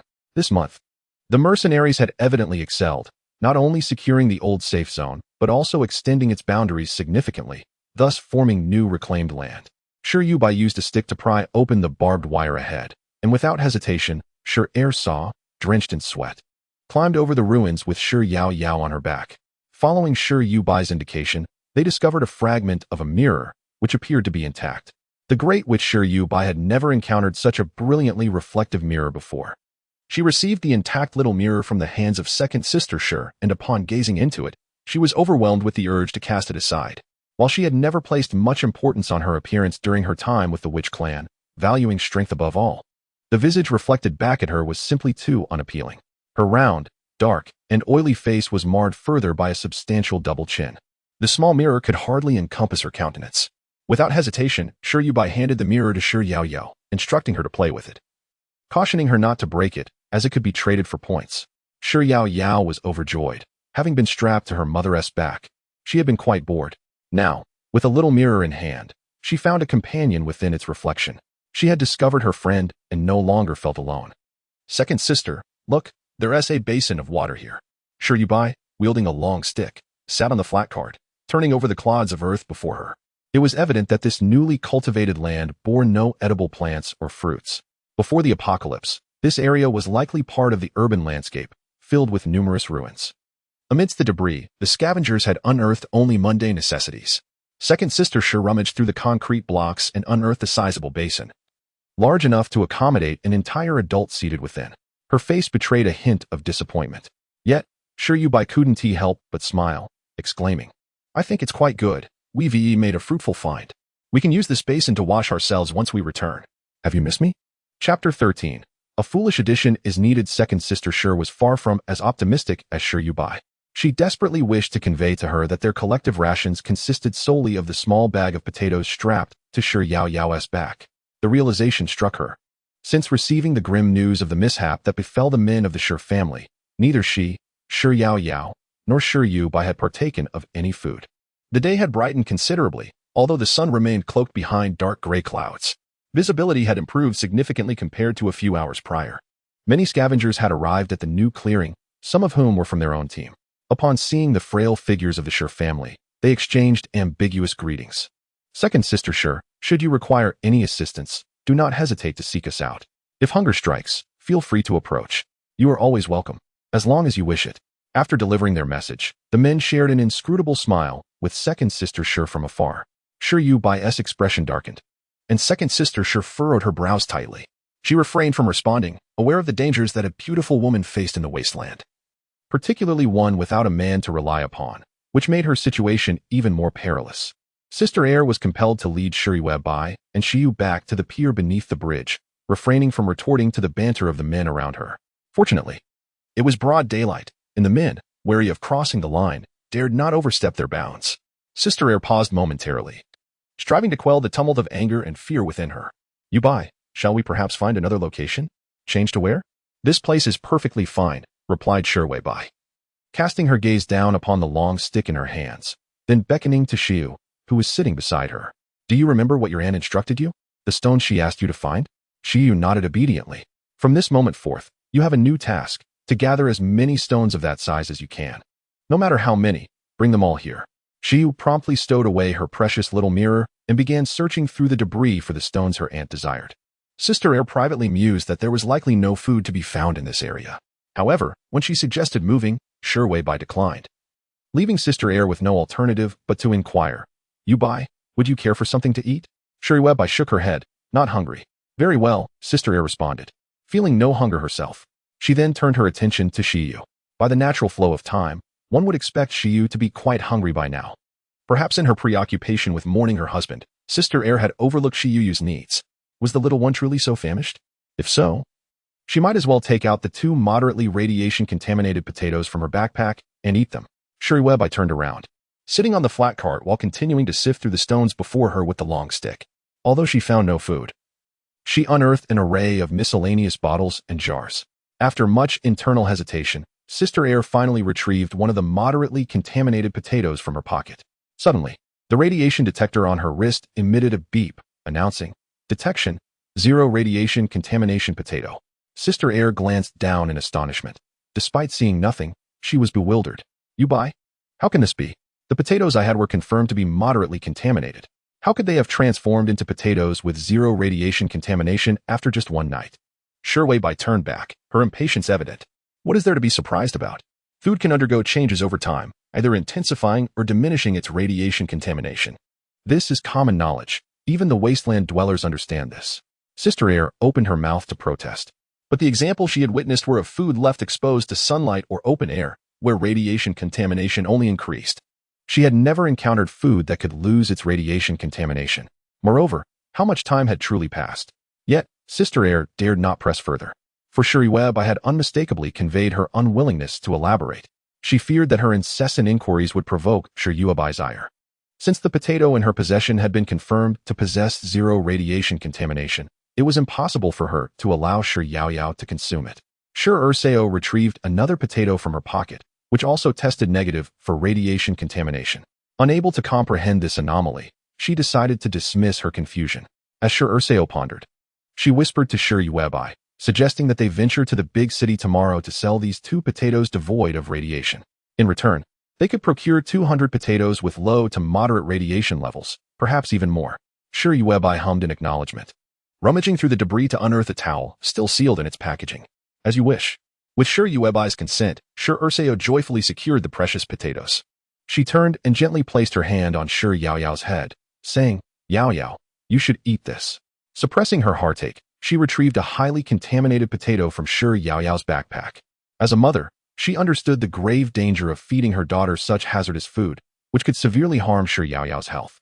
Yet, survival necessitated difficult choices. One must endure until the inevitable day of demise. Perhaps on that day, they would all find solace. Obediently, Sure Yaoyao reached for the potato. In truth, she wasn't hungry and had no desire to eat the bitter tuber. However, since her mother insisted, she said nothing and prepared to take a bite. Sure Yuebai intervened, cleaning the dirt from the potato before allowing her daughter to eat. She purified the highly contaminated potato in her hands before handing it back to Sure Yaoyao. Complying, Sure Yaoyao took small bites of the cleansed potato. Sure Urseo felt a pang of sorrow, reluctant to linger any longer. Gritting her teeth, she wiped her tears and resumed her search among the ruins. Internally, she vowed to exchange those 2 zero-radiation potatoes in her pocket for a substantial quantity of low to moderate radiation potatoes. This way, her daughter would be spared from consuming highly contaminated food for a considerable time. That day, the 3 women scavenging for resources returned home empty-handed in terms of food, but they brought back an array of household items. These varied from a basin large enough for an adult to squat into a delicate porcelain cup for drinking, and even a towel. Remarkably, Sure Yuebai found an unopened box of brand-new toothbrushes. The trio toiled to transport their haul back to the group. The members of the team could hardly contain their laughter at the sight of these 3 frail women, now seemingly adding foolishness to their list of attributes. What use were these items that could neither be consumed nor drank? Chapter 14. The water-gathering spell. Though the newly cultivated land offers scant opportunities for sustenance, it is not entirely devoid of nourishment. 5 years have elapsed since the apocalypse, and survivors have ventured into the desolate wasteland. However, those who lived prior to the cataclysm thrived in a world abundant with resources and advanced technology. There remain, from that bygone era, some well-packaged provisions preserved through time. The survivors who journeyed to this fresh frontier have, to varying degrees, managed to procure some food. Yet, the 3 frail and ailing members of the Sure family returned with nothing but a hoard of rags. It is a sheer injustice that these 3 have not succumbed to starvation. The team members busily anticipated the moment when Sister Sure would arrive at their makeshift shelter to solicit food. Manipulating a vulnerable woman in the wasteland is a remarkably simple task. However, upon their return to the tent, the 3 women of the Sure family displayed no inclination to venture out in search of food. Sister Sure rummaged through a filthy plastic bag, retrieving the jars and bottles they had scavenged. Sure Yuebai affectionately patted Sure Yaya's head and began to count the small stones she had gathered. Eagerly, Sure Yaoyao produced the collection of similarly sized stones from her pocket. 1, 2, 3, 4, 5. What comes after 5? Sure Yaoyao was at a loss. Sure Yuebai patiently guided her. 6. Sure Yaoyao earnestly absorbed the lesson, pointing to her own head and elongating her voice to exclaim, 6. Excellent, Yaya. You are truly remarkable. Even if your aunt were to search, she might not find so many stones of equal size. With this praise, Yaya's eyes sparkled with delight, akin to 2 tiny moons illuminating her face. Sure Yuebai directed her to place the gathered stones in specific positions as the radius of the dizziness array gradually expanded. With her hand pressed to the ground, Sure Yuebai infused the talisman with her own fatty energy, transforming it into spiritual essence to empower the dizziness array. This process resembled charging a battery. Periodically, Sure Yuebai needed to replenish the spiritual essence within the array. The more essence she infused, the longer the effects of the dizziness array would endure. However, Sure Yuebai's current abilities were insufficient. Her corpulent form suffered from numerous blockages in her meridians. The notion of converting a substantial amount of fatty energy in one go was utterly unattainable. Even the modest quantity she could muster would painfully traverse her obstructed channels. Furthermore, having spent an entire day under the sun of the wasteland without nourishment, her weight had increased by another 2 pounds. Sure Yuebai felt as though she could weep. She now weighed 740 pounds. While others might gain weight merely by drinking water, she exaggeratedly lamented that even sunbathing contributed to her increase. Had this been the original owner of her body, she would surely have been driven to despair. Yet, Sure Yuebai possessed a spirit that transcended ordinary bounds. Even as the energy of fat coursed through her veins, akin to slender steel wires weaving through her body, Sure Yuebai steadfastly infused a few ounces of spiritual energy into the dizziness. She then summoned Shi Yaoyao, placing a hand atop the little girl's head to bestow upon her a pound of vitality. Shi Yaoyao felt no hunger, unable to comprehend her aunt's actions. However, noticing the beads of sweat adorning her aunt's brow, she reached out to wipe the perspiration away. "Auntie, are you tired?" she queried, her 2-year-old intellect struggling to articulate a complete thought. Yuebai gently patted Shi Yaoyao's head, forcing a smile that caused the flesh on her face to bunch up like that of the Buddha. "Auntie is not tired. Yaoyao, go find some small stones. Auntie will be busy for a while." Observing Shi Yaoyao obediently crawl away, Shi Yuebai turned her attention to the large basin she had just retrieved. With great effort, her short, pudgy fingers formed a print as she concentrated deeply. She was employing the water-gathering spell. Energy flowed continuously within her, each transformed thread causing her to grimace in pain. Yet, Shi Yuebai bore it resolutely until tiny droplets of mist began to coalesce in the air. Following the direction of her gestures, the mist converged towards the basin. It was only when second sister Shi had arranged a large heap of jars and bottles that she turned around, searching the air with her hands. "Yuebai, why have we gathered so many bottles?" she inquired. "If any men intrude upon our tent, we can use these bottles to strike them." Shi Yuebai, still focused, replied casually, her response filled with indifference. However, after a moment's contemplation, second sister Shi found merit in her words. As the day waned, she cradled Shi Yaoyao back into her arms, and the two curled up beside Shi Yuebai. "It's getting late. Let us rest early. Tomorrow morning, we shall head into the city to sell potatoes." The next morning, second sister Shi was startled awake by the sound of water. She sprang up from the ground, her hands flailing in the air. "Water? Where does this water come from?" Even in the wasteland, there were sources of water, albeit all contaminated. Anyone who drank it would meet an immediate demise. In this foul, dark water, no life could flourish. The ruling class, desperate to ensure the survival of the few remaining, exerted themselves to filter out water with 100 units of radiation contamination. This water, while not beneficial to health, was at least drinkable, preventing immediate death for the survivors. Thus, each survivor group would periodically venture into the city to procure water. Ordinary people had no access to water. It was strictly controlled by the ruling class, and private individuals could not purchase it, as it was only sold to survivor teams. In the desolate wasteland, there are no solitary individuals. Everyone bands together to form a community of survivors, all in pursuit of the precious commodity of water. Due to the scarcity of resources, the price of water has inevitably soared. A few years ago, members of the team would venture to the city to procure water, sacrificing half of their food supplies. In recent years, half of their rations have become insufficient to secure an adequate amount of water.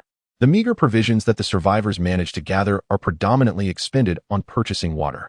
Thus, one cannot blame second sister Shi for her astonishment today. "Yuebai, has the team received water?" Shi Yuebai, maintaining her composure, took the assortment of jars and bottles meticulously organized by second sister Shi the previous day, and washed 3 of them in the basin. "No," she replied. The basin was left by the bridge pier, and somehow, it collected a small basin of water overnight. As she spoke, there was a hint of frustration in her voice. After toiling throughout the night, she had managed to gather only half a basin of water. This morning, she sought 3 clean bottles to store a little water for the journey into the city, intending to place them in Shi Yaoyao's backpack for their thirst. Unfortunately, the collection of bottles and jars they retrieved yesterday was utterly filthy. Shi Yuebai was left with no choice but to expend 1/3 of her water supply to cleanse 3 glass bottles. These bottles, though modest in size, were remnants of a time before the apocalypse, once used for refreshing citrus drinks. What vexed Shi Yuebai further was that despite her exertions, she had only lost 2 pounds of excess weight overnight. While depleting her body's fat reserves, she found herself still gaining weight, and at an accelerating pace. Chapter 15. Pure water free from radiation. Second sister Shi faced the bridge pier, her eyes unable to see, yet her curiosity unyielding. Could it be that this spot where the Shi family resided was a hidden treasure of fortune? How was it that not only food but even water collected beneath the bridge pier was free from radiation? She extended her hands, groping towards the edge of the pier. Observing this, Shi Yuebai said nothing. Once she had cleaned the 3 glass bottles and filled them with pristine water, she called out to Shi Yaoyao, "Come here. Let me wash your face." Obediently, Shi Yaoyao crawled over, supporting herself with her hands. Upon seeing Shi Yuebai unwrap a brand new towel, she carelessly tossed it into the remaining water in the basin. As Shi Yuebai stirred the towel, second sister Shi realized what was happening and hurried back, exclaiming, Yuebai, you can't use water like that." Second sister Shi was frantic, her hands fumbling as she rushed to the edge of the basin. "This is water, precious water. In the past, the Sure family could count on receiving water from the team. But now, with the men of the Sure family deceased, it was evident that no one would be willing to care for these three frail and vulnerable individuals. In the team, when someone goes to fetch water, no one considers that the three individuals from home also need to drink. Second sister Sure understands that in the days to come, they will likely have to rely on their begging for mercy, if fortune smiles upon them. It depends on whether there are kind souls among the team who can assist them in obtaining even a small sip of water. Life is indeed arduous. Therefore, when there is finally a small basin of water, second sister Sure is reluctant to waste it. Water is meant for people to use. Sure Yuebai swiftly intervened, halting second sister Sure's hand. Seeing her panic and urgency, almost to the point of tears, Sure Yuebai firmly grasped second sister Sure's hand, submerging it into the basin of water. Suddenly, the radiation detector on second sister Sure's wrist emitted a report, startling her. She sat there, bewildered, beside the basin, unsure of how to react. Heartache was her only emotion at that moment. This water was more precious than life itself. No. It was more valuable than the lives of their entire team. This was zero radiation, pollution-free water.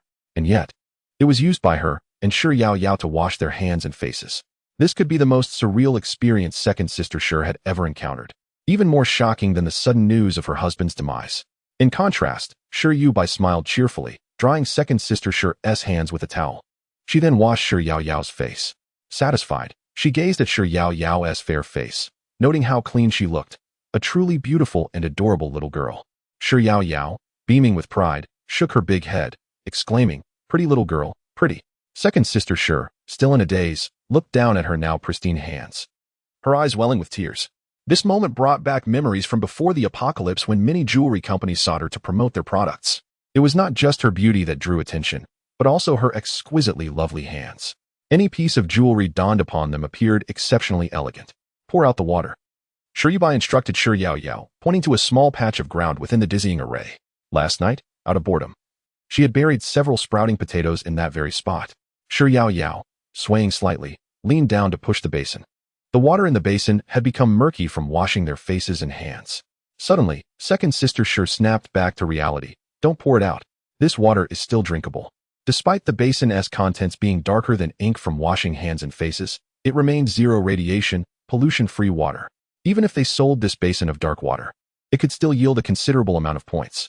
Sure Yuebai, with a tone of disdain, remarked, "How could water that has been used to wash hands and faces be consumed? Out with the old, in with the new, there will be more. Yao Yao, pour it out." Sister Air listened with a twinge of concern as Sister Yao Yao spilled the water from the basin onto the ground. Though a flicker of irritation sparked within her, she dared not express it. Presently, Sure Yuebai's demeanor had hardened compared to before, instilling a subtle fear in Sister Air.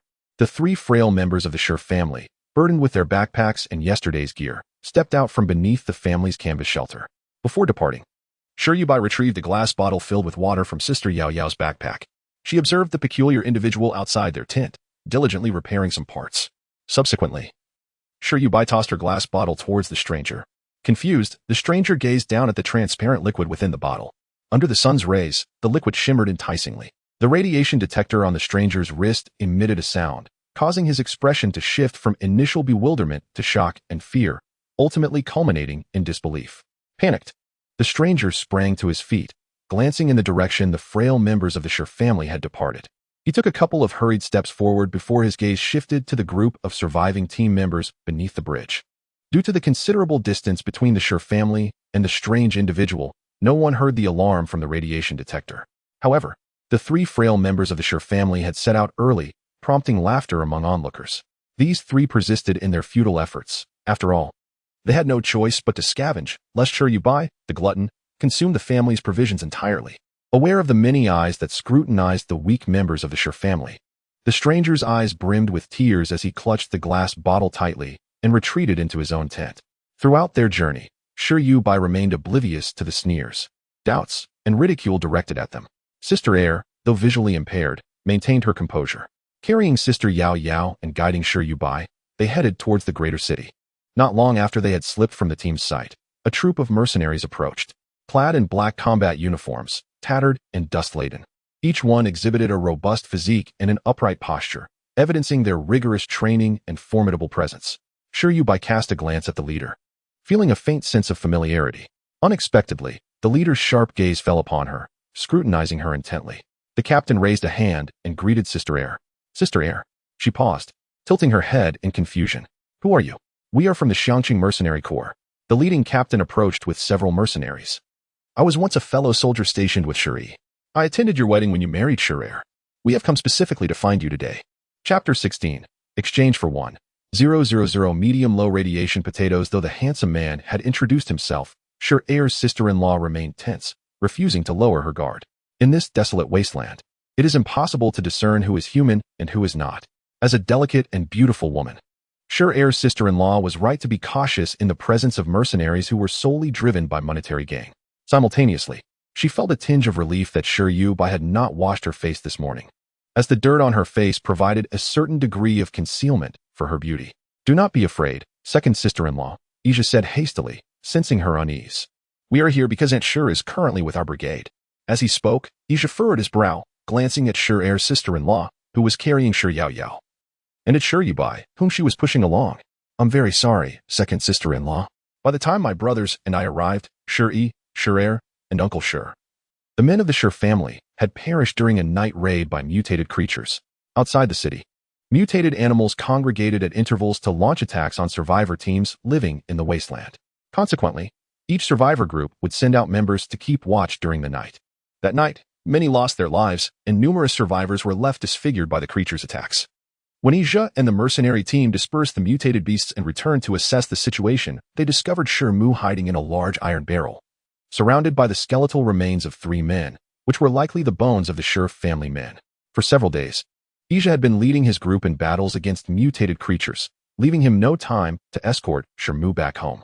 Thus, she had been residing with their mercenary brigade. Today, with a rare moment of leisure, Ija intended to inform Shurair's sister-in-law. However, upon approaching the survivor team where the Shur family was located, he was met with the sight of Shurair's sister-in-law in a state of profound distress. Ija frowned, unsure of how to broach the subject of bringing Aunt Shur back. The death of the men in the family was a universally understood tragedy in the wasteland. Under such circumstances, Shurair's sister-in-law would inevitably face a more arduous existence than most women. Furthermore, with Aunt Shur pregnant and nearing childbirth, the burden on her shoulders was even greater. To speak candidly in this dire situation, Shurair's sister-in-law had not abandoned Shur Yao and Shur Yuebai to leave alone, which only attested to Shurair's wisdom in choosing such an exceptional woman. The mercenaries trailing behind, Ija found themselves at a loss for words, descending into an uncomfortable silence. Sitting on a flatbed cart, Shur Yuebai resolved. Since my mother is with you, I kindly request that you return her. We are in a hurry to sell potatoes in the big city today. Shur Yao, shaking her large head, spoke loudly, albeit unnaturally. We're selling potatoes with 0 radiation contamination. A flicker of surprise crossed Ija's sharp gaze as he scrutinized Shur Yuebai, who had become quite corpulent. In his memory, Shur Yi's sister, the little princess of the Shur family, had been exceptionally beautiful, proud, and spirited. Yet now, having been affected by radiation, she still displayed remarkable courage to venture outside. Despite her transformation, Shur Yuebai's unwavering demeanor remained unchanged. Ija recalled a time when he had accompanied Shur Yi to Shurair's wedding, where he occasionally witnessed Shur Yuebai's haughty behavior. His impression of her had not been particularly favorable. However, it was typical for the daughters of wealthy families to possess such a temperament, and thus he thought little of it. Observing her now, her assertive manner bestowed upon Shur Yuebai an unexpected air of decisiveness. Potatoes with 0 radiation contamination? Ija momentarily diverted his thoughts from Shur Yuebai. How many points do you wish to sell them for? He dismissed Shur Yao's remarks, for after exiting the fragmented garrison, he had formed his own mercenary group. Though he occasionally inquired about his former comrades, particularly Shur Yi, his closest brother in the garrison. Consequently, he had acquired some knowledge of the Shur family's circumstances. Given Shur Yao's intellect had been compromised by radiation, her words were not to be taken literally. Ija's willingness to purchase potatoes from the Shur family stemmed from a desire to support the families of his comrades. It wasn't until Shurair's wife produced 2 potatoes from her pocket that Ija's radiation detector emitted a notification. He and the mercenaries behind him were astonished to discover that food with 0 radiation contamination truly existed. Having never encountered such a thing, Ija found himself at a loss for how to price them. Shurair's wife was equally uncertain about how many points to ask for. However, Shur Yuebai decisively interjected, I won't sell them for points. I'll trade them for 1,000 potatoes with low to moderate radiation. Gasps of astonishment escaped Ija and the mercenaries behind him. This audacious young lady certainly had a bold spirit. One mercenary pointed at Yuebai's considerable bulk, exclaiming, "You can't be serious." Before he could finish, Ija raised his hand to interrupt. "All right, we'll buy.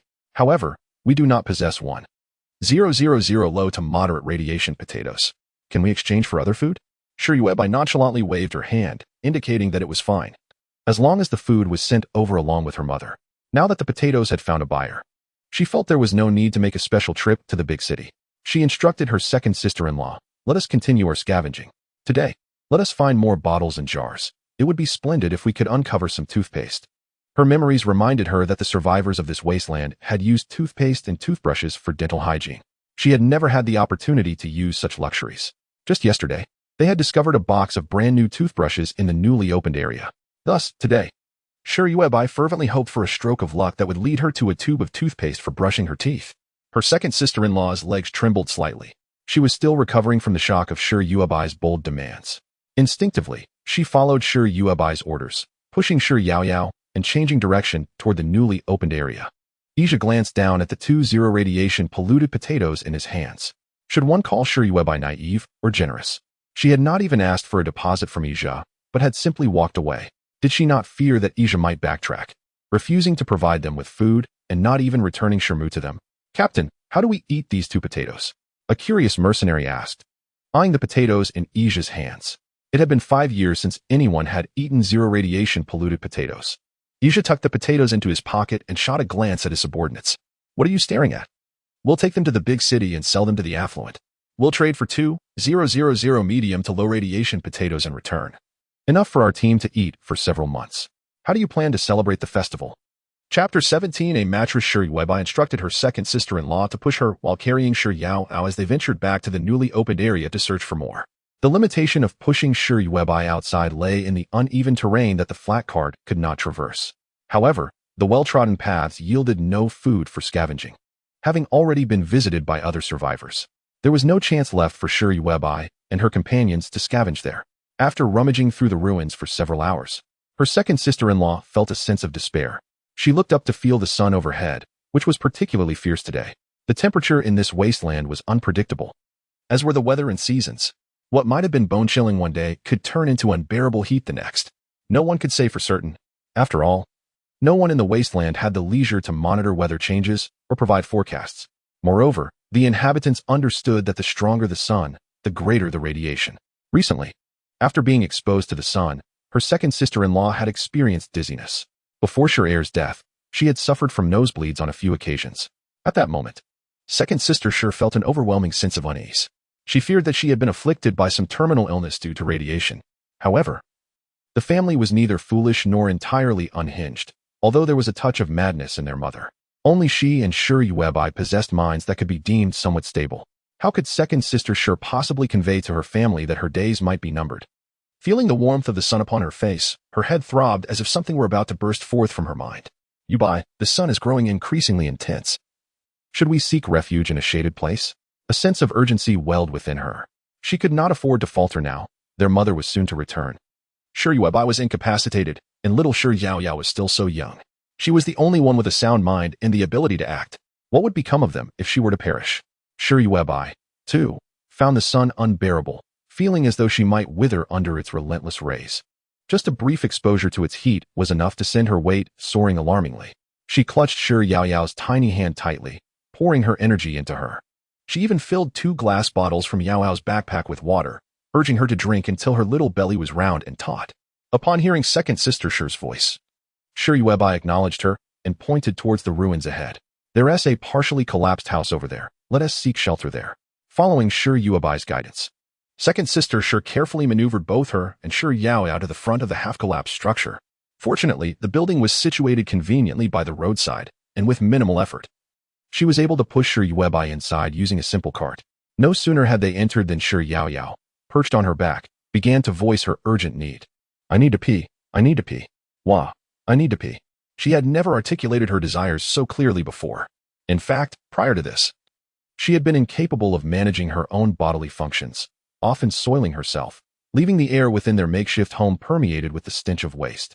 Of course, the presence of individuals with mental challenges was not unique to the Shir family. Many survivors in this desolate wasteland faced similar circumstances.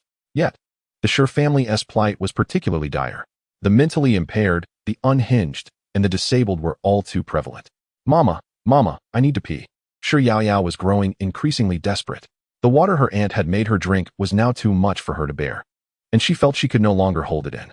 Second sister Sher was momentarily at a loss as to how to respond, having never encountered such a situation before. Sher Yuebai, maintaining her composure, instructed, "Hold it in, there's south no place to go right now." Before she could finish her sentence, they spotted an outdoor toilet behind a collapsed wall.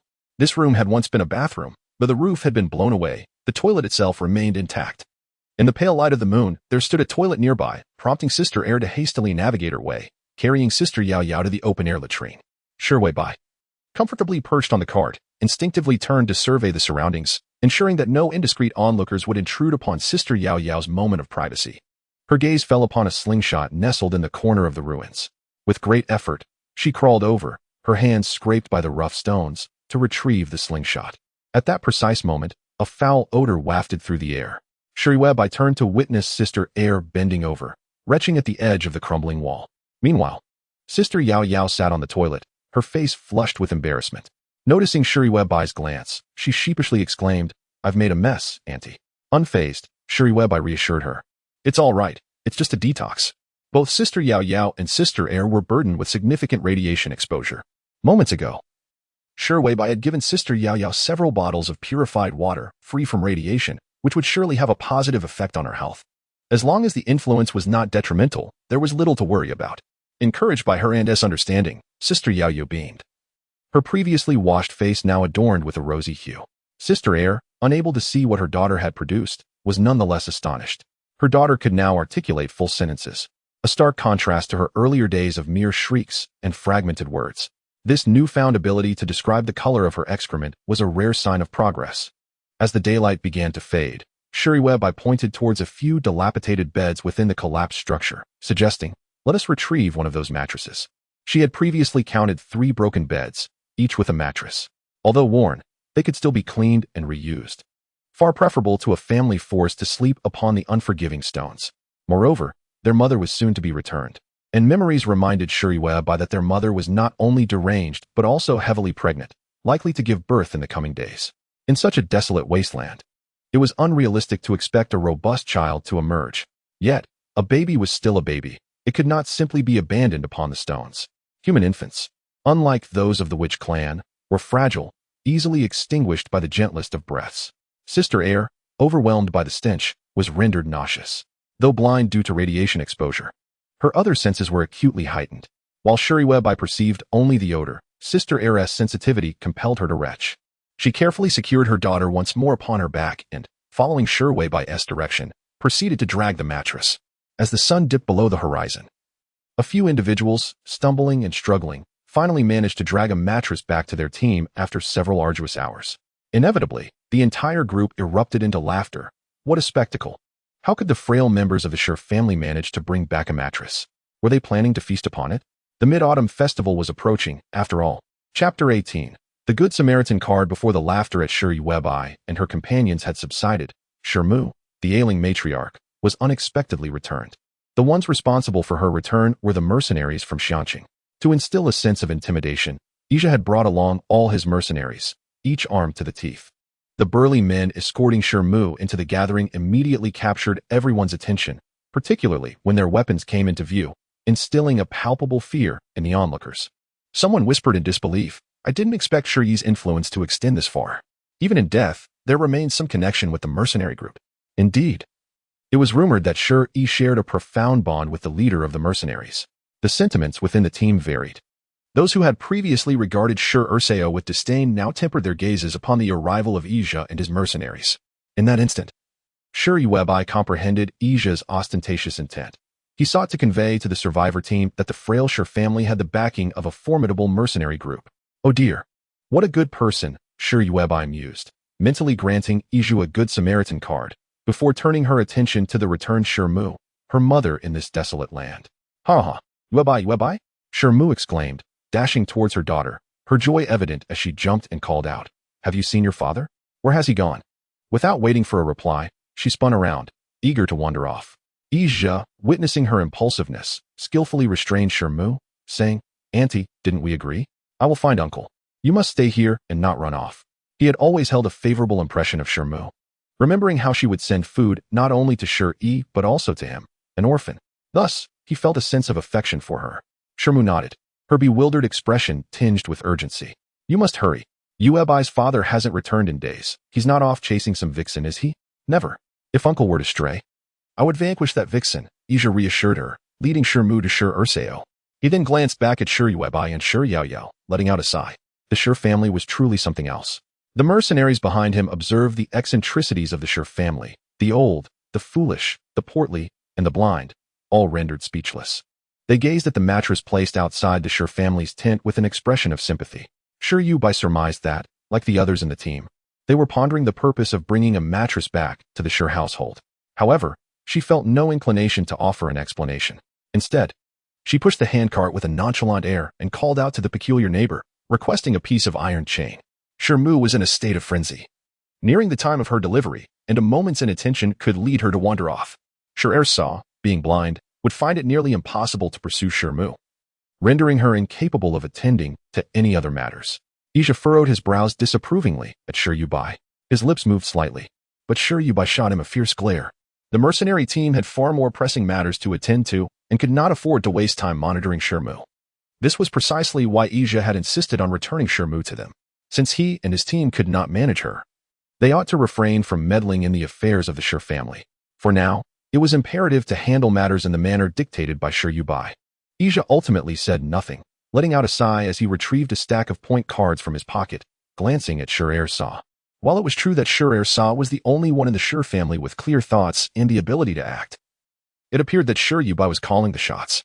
He handed the stack of point cards to Sher Yuebai, speaking in a cordial tone. "Yuebai, take these points. I will send more every month. Please take good care of your mother. Will that suffice?"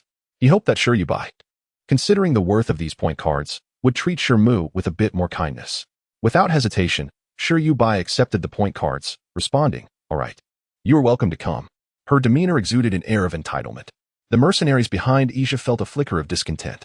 Truth be told, Shermu was not the captain's biological mother.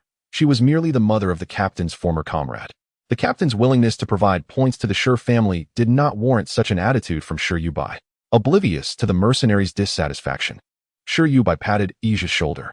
With each pat, she infused him with a few ounces of energetic vitality, saying, "Come on, live well." Ija, having been on the move all day, had felt a twinge of hunger. Yet, after Sher Yubai's friendly pats, he suddenly found his appetite diminished, replaced instead by an unexpected surge of vitality that banished his fatigue. He did not dwell on it, merely nodding at Sher Yuebai before departing with his companions. The mercenaries left behind 2 large boxes for the Sher family.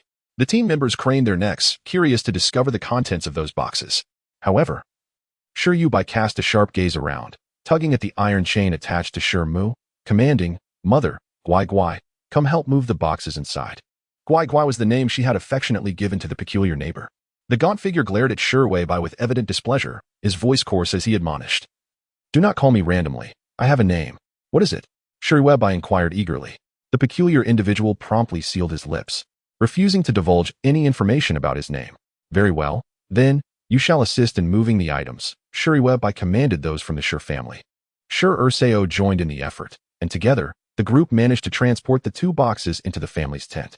No sooner had they settled the items than Sher Mu rushed out of the tent, calling out, "Where is Yubai's father? I'll go look for him." Grasping the iron chain tethered to Sher Mu's wrist, Sher Yuebai urged, "Mother, come back.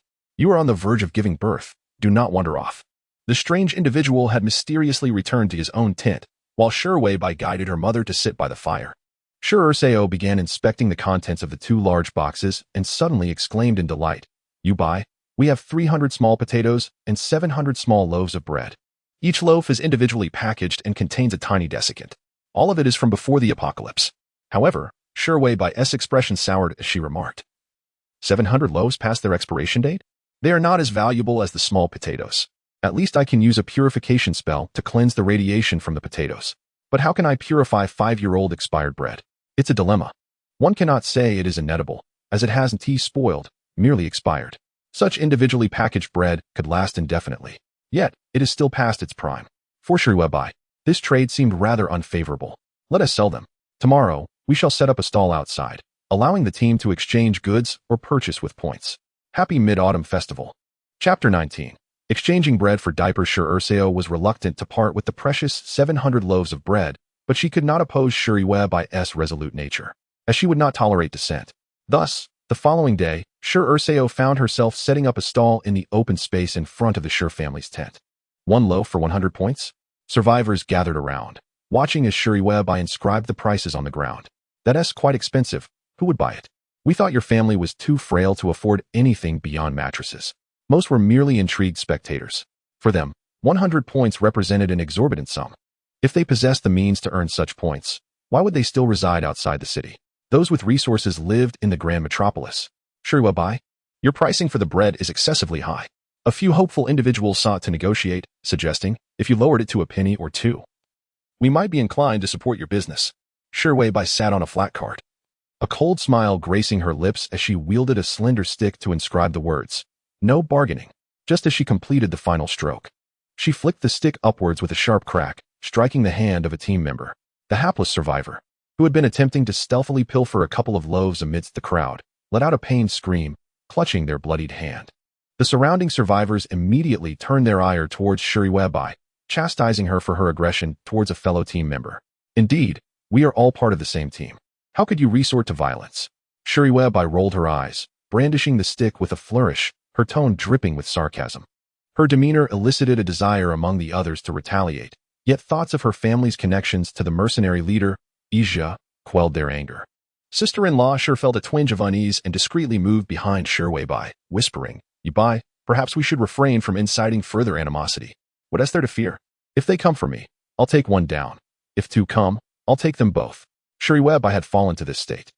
Unbothered by trouble but unafraid of it as well, she had set up a stall outside her home to sell bread, welcoming customers but indifferent to those who chose not to buy. She had not wronged anyone, nor had she obstructed anyone's path. What enmity had she truly stirred?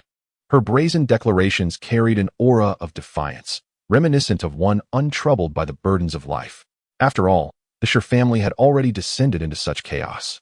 Life and death had become mere trifles, and she was prepared to face annihilation alongside her adversaries. Many among the eager survivors contemplating a bread heist began to retreat in hesitation. Within the team, a survivor, upon a moment of reflection, cheerfully produced a pack of baby diapers. Her eyes sparkled with cunning as she attempted to deceive Yuebai. "Yuebai, your mother is about to give birth. Isn't you and your family adore scavenging for remnants from before the apocalypse. How about I trade you this pack of diapers for a small loaf of bread?" The woman held aloft an unopened package of baby diapers, containing 30 pieces. Yuebai took the package, inspecting its expiration date, which had lapsed 2 years prior. However, the item was sealed, and despite being past its prime, it remained usable. She nodded in agreement, much to the delight of the woman, who eagerly exchanged it for a minuscule loaf of bread, smaller than the palm of her hand. It turned out she too was rather naive. Among the onlookers, some suddenly realized the absurdity of the situation. Initially, they had perceived Yuebai as a sharp and formidable adversary for her earlier actions with the stick. Yet, here she was, trading edible bread for baby diapers. Even the simplest minds understood that in a wasteland, the last thing one should do is bring a child into the world. Who would have anticipated that despite her advancing years, Mother would conceive? And Father too, remains surprisingly vigorous. If she is to bear a child, let it be so. In this desolate wasteland, new life emerges nonetheless. Yet, the offspring born in these barren lands hold far less value than those born before the apocalypse. They are all unadorned, resolving their bodily functions wherever they please. Raised without any guidance. In a world where bread is traded for diapers, such occurrences are unprecedented and unlikely to be emulated in the future. Does Yuebai fear that Mother will give birth to another simpleton? Perhaps not. Yuebai's own simplicity is just as well. Soon, someone began to contemplate their own possessions, rushing back to their makeshift shelter to gather a few bits and bobs. These items, utterly useless, neither edible nor drinkable, merely serve to provide a modicum of convenience in life, are the most worthless in this wasteland. Survivors seek to accumulate points to purchase food, water, and advanced weaponry. However, Yuebai is meticulous in her standards. She outright rejects any living supplies offered in exchange for bread that have been previously opened or used, such as worn and unwashed underwear. To offer such items to Yuebai in exchange for bread is nothing short of folly. Sister-in-law filled with anxiety, stood behind Yuebai, cautiously advising her not to trade everything away, urging her to save some for their own sustenance. Ija provided only the finest goods, taking into account that aside from sister-in-law Shi, the other women of the Shi family lacked the ability to fend for themselves. Thus, he endeavored to provide them with provisions that would last longer. However, Yuebai paid no heed to sister-in-law Shi's concerns. Clumsily, she turned and thrust a large, unopened package of sanitary pads into sister-in-law Shi's hands, saying, "Here, you will need these. Keep them safe." She pointed to a location where a brand-new pearwood cabinet stood. This cabinet, discarded by the survivors as refuse, had been exchanged for a small loaf of bread. Bring that cabinet back to our shelter. Place the items you need there for your monthly cycle. Little Yao Yao is still too young for sanitary pads, due to her weight.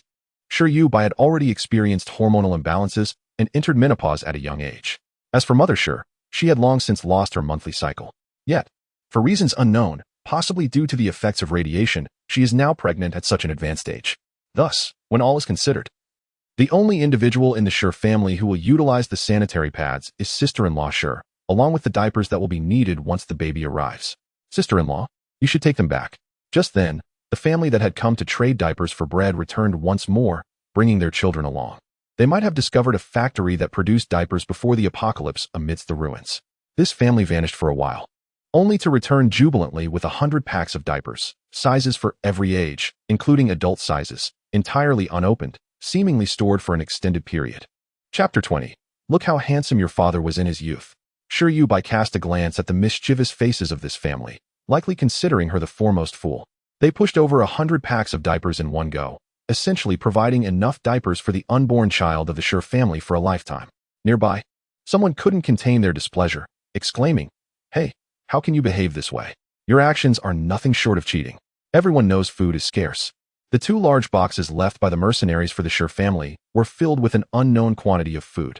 Yet, all Yuebai had to offer at her stall were merely 100 or 200 small loaves of bread. With the sudden influx of 100 packs of diapers from the Zhou family, half of her small loaves would vanish in an instant. Wouldn't that leave those wanting bread with none? At that moment, Shi saw, who was struggling to drag a pearwood carved cabinet, paused and turned her face, revealing hollow eyes. She quietly called out to those arguing, Yuebai? Fearing that the survivors might escalate into a conflict, she was anxious about the ensuing chaos. Shi, with her wrists chained, was constantly contemplating an escape. With her large belly, she tugged at the chain, circling outside the crowd. However, Yuebai's weight rendered her immobile, no matter how hard Shi tried to flee. Seated upon a flat handcart, Yuebai observed the survivors quarrel over her family's bread, showing no intention of intervening. The dispute arose over her family's bread, but so what? She was the one forcing these 2 families to argue. When Shi received no response from Yuebai, sensing her indifference, she remained silent and continued dragging the pearwood cabinet, filled with worry. How have we been excessive? Yuebai hasn't said anything. So who are you to complain? The woman from the Zhou family shouted with a piercing voice. The woman arguing with her, surnamed Zhong, immediately turned to Yuebai, saying, "The Zhou family is treating you like a fool, Yuebai. If I were in your position, I certainly wouldn't sell to them." Yuebai continued to feign disinterest, watching the spectacle while also managing to exchange a few beginner math books for children with other survivors. She found the math problems on those pages both simple and appealing, casually tossing one to Shi Yao Yao. The quarrel between the Zhou family and the Zhang family escalated into a full-blown brawl. Not only did the women engage in combat, but the men also joined in, leading to a chaotic scene where men fought men and women fought women, eventually resulting in a frenzy where men clashed with women and vice versa. The commotion caused by the uproar was such that bystanders had to sidestep. However, they soon realized that their calves had been ensnared by iron chains. What is this? Oh no, I'm going to stumble. Several individuals tripped over the chains and fell, some even knocking their teeth loose. Amidst the chaos, Yuebai couldn't help but smile peacefully. She slowly retracted the chain in her hands, pulling back her mother, who was running about with her large belly. "Mother, it's not safe here. Please keep your distance from these people. If you get caught in the fray, they will not be able to compensate for your injuries. Let us close up for today." Yuebai had initially planned to sell 200 loaves of bread, expecting to take the entire morning for it. In the afternoon, the family could venture out to scavenge. However, to her dismay, after merely half an hour of setting up, her team had already begun to fight. It was impossible to conduct business now. It seemed best for the family to resort to scavenging for survival. Shi, in her disoriented state, still helped her daughter pack up the stall. Outside the awning, The fighters and those who had fallen finally began to settle down. Just as Yuebai was about to take her family out to scavenge, a disheveled woman from the Zhou family, bruised and battered, approached shamelessly. Yuebai, will you still trade diapers for bread? Yes, but the price has gone up. The woman thought Yuebai foolish, so she boldly declared, 10 packs of diapers for 1 loaf of bread. If that is acceptable, we'll proceed, otherwise we'll take our leave. Just a friendly reminder. This is today's rate. It may not be the same tomorrow. Without a moment's hesitation, the Zhou woman, fresh from the fight, nodded eagerly. Let us trade. After all, those diapers were practically worthless, so exchanging them was an opportunity not to be missed. Yuebai exchanged 10 small loaves of bread for the diapers. Upon inspection, she found that the pile had grown into a small mountain, totaling 50 packs of baby diapers, which would suffice for the little one's needs. Additionally, there were 50 packs of adult protective wear, which would be useful for Mu. After giving birth, she would undoubtedly need them due to postpartum discharge. Mu, in her erratic state, could hardly care for herself, and Seo, who was blind, couldn't possibly assist her. They lacked the means and the quantity of clothing to manage such needs. Thus, adult protective wear was indeed the best solution. The frail, elderly, sick, and pregnant members of the family, stumbling and struggling, set off once more to scavenge. Along the way, several battered survivors from different groups looked on with a mix of pity and schadenfreude at the sight of this family. The elderly, the weak, the ill, the disabled, and, additionally, the mad and the foolish. This already constitutes the 7 Dragon Balls of the Wasteland. A profound tragedy of humanity. At 9 in the morning, the sun had yet to fully rise. The temperature today was not exceedingly high. Yuebai directed Saw, who carried Yao on her back, while pushing Yuebai in a flat cart. Yuebai sat upon the cart, holding onto an iron chain. The other end of the chain was tethered to Mu, who was perpetually darting about. Yuebai, look! Exclaimed Mu, who had climbed atop the ruins. Her face beaming as she unearthed a photograph from the debris. She held up an image of a panda-faced meme and, with animated gestures, proclaimed to Yuebai, "This is your father. Look how handsome he was when he was young."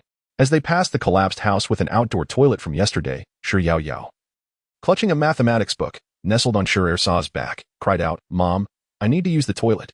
Saw halted abruptly, glancing back at her daughter. Before she could respond, Mu chimed in, "I want to go too. I want to go."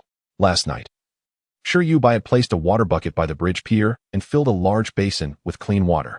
After the previous upheaval, Saw appeared somewhat dazed. This time, she said nothing and washed 4 water bottles as instructed by Yuebai. Along the way, both Yao and Mu drank the water, and it seemed as though the contents of the 4 bottles had been entirely consumed by them. However, whether Saw miscalculated, Yuebai ended up handing them more water multiple times while scavenging. Chapter 21.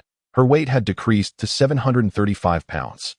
Yuebai was valiantly battling the omnipresent radiation. After an entire night spent conjuring water, she spent the day urging Mu and Yao to hydrate. When the water bottles ran dry, she used her spell to gather water into them again.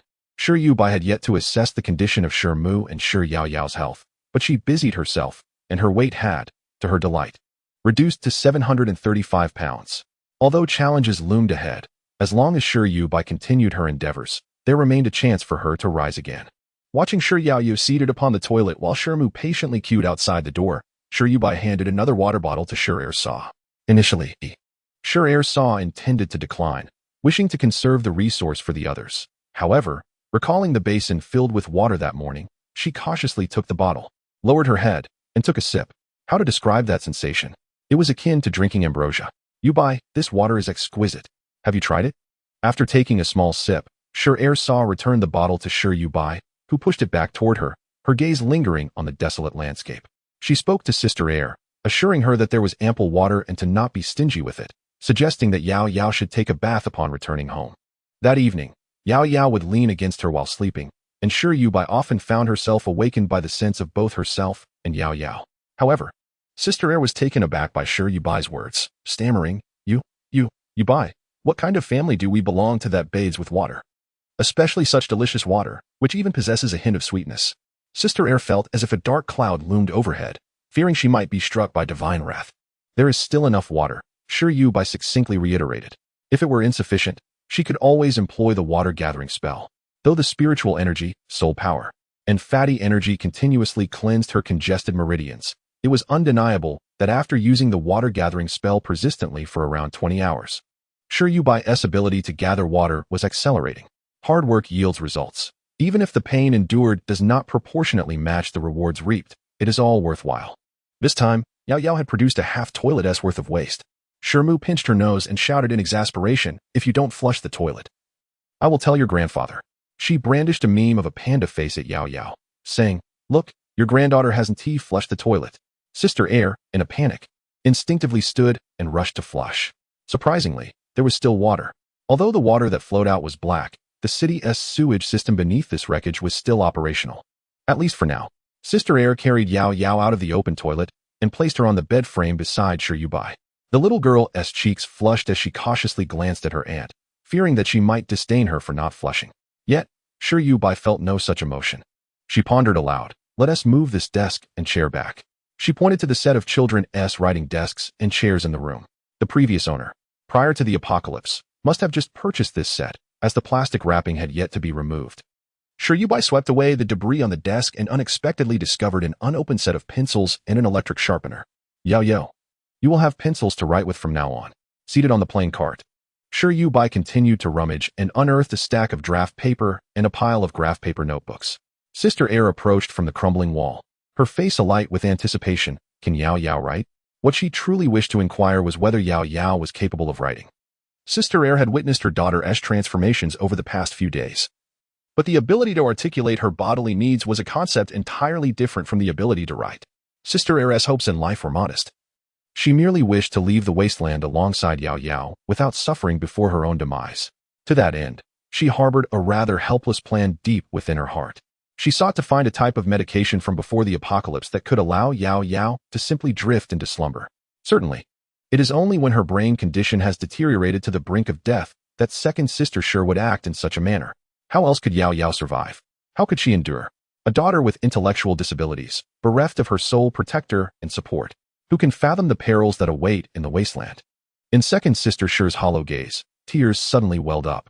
She felt a sharp sting around her eyes, and in the blink of an eye, a cascade of dark yellow tears streamed down her face, carving a channel on her grimy visage. Observing her rubbing her eyes with soiled hands, Yuebai hastily summoned her over, producing clean water. "Stop rubbing. What is wrong with your eyes? Perhaps a small stone has gotten in." Second sister Sure crouched before Yuebai, her chin grasped firmly, tilting her head back. Before long, she sensed something cool brushing against her eyeball. She instinctively recoiled. "Yuebai, no, this is water." It was, after all, purified water free from radiation. No, we cannot squander such resources on someone like her." Yuebai seized second sister Sure by the neck, as if intending to commit murder. Annoyed, she declared, "Enough with the nonsense. I have enough water. With me here. Just let it be." A bottle of purified water was thus employed to cleanse second sister Sure's eyes. Once again, she wept, not for the grim plan of harming her daughter that lingered in her heart, but for the extravagance of Yuebai. The waste was unbearable, and tears of sorrow cascaded down her cheeks. "Ah, your tears," Yuebai observed curiously as she noticed the distinct hue of second sister Sure's tears, which were unlike anyone else's, dark yellow in color. Despite Yuebai having rinsed both of second sister Sure's eyes thoroughly, could it be that the people of the wasteland had undergone such physiological changes that their bodily fluids had transformed in color? Yuebai pondered this possibility, refilling the bottle to cleanse the newly shed dark yellow tears from second sister Sure's eyes. Just then, Shirmu emerged from the restroom, clutching a panda face emoji. Having dutifully flushed the toilet, the 4 ailing members of the Sure family had only ventured out to scavenge for a short while before encountering Sure Yao Yao and Shirmu taking turns using the restroom. It seemed they would not get far today. Yuebai resolved to return home for the day, instructing Shirmu and second sister Sure to bring back the writing desk and chair. As they re-entered the makeshift shelter of the Sure family, they arranged the desk and chair for Sure Yao Yao to write. Yuebai guided Sure Yao Yao in writing the character for heaven. "Yuebai, but my stomach still hurts terribly."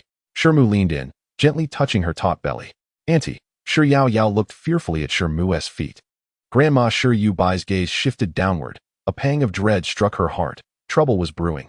It seemed labor was imminent.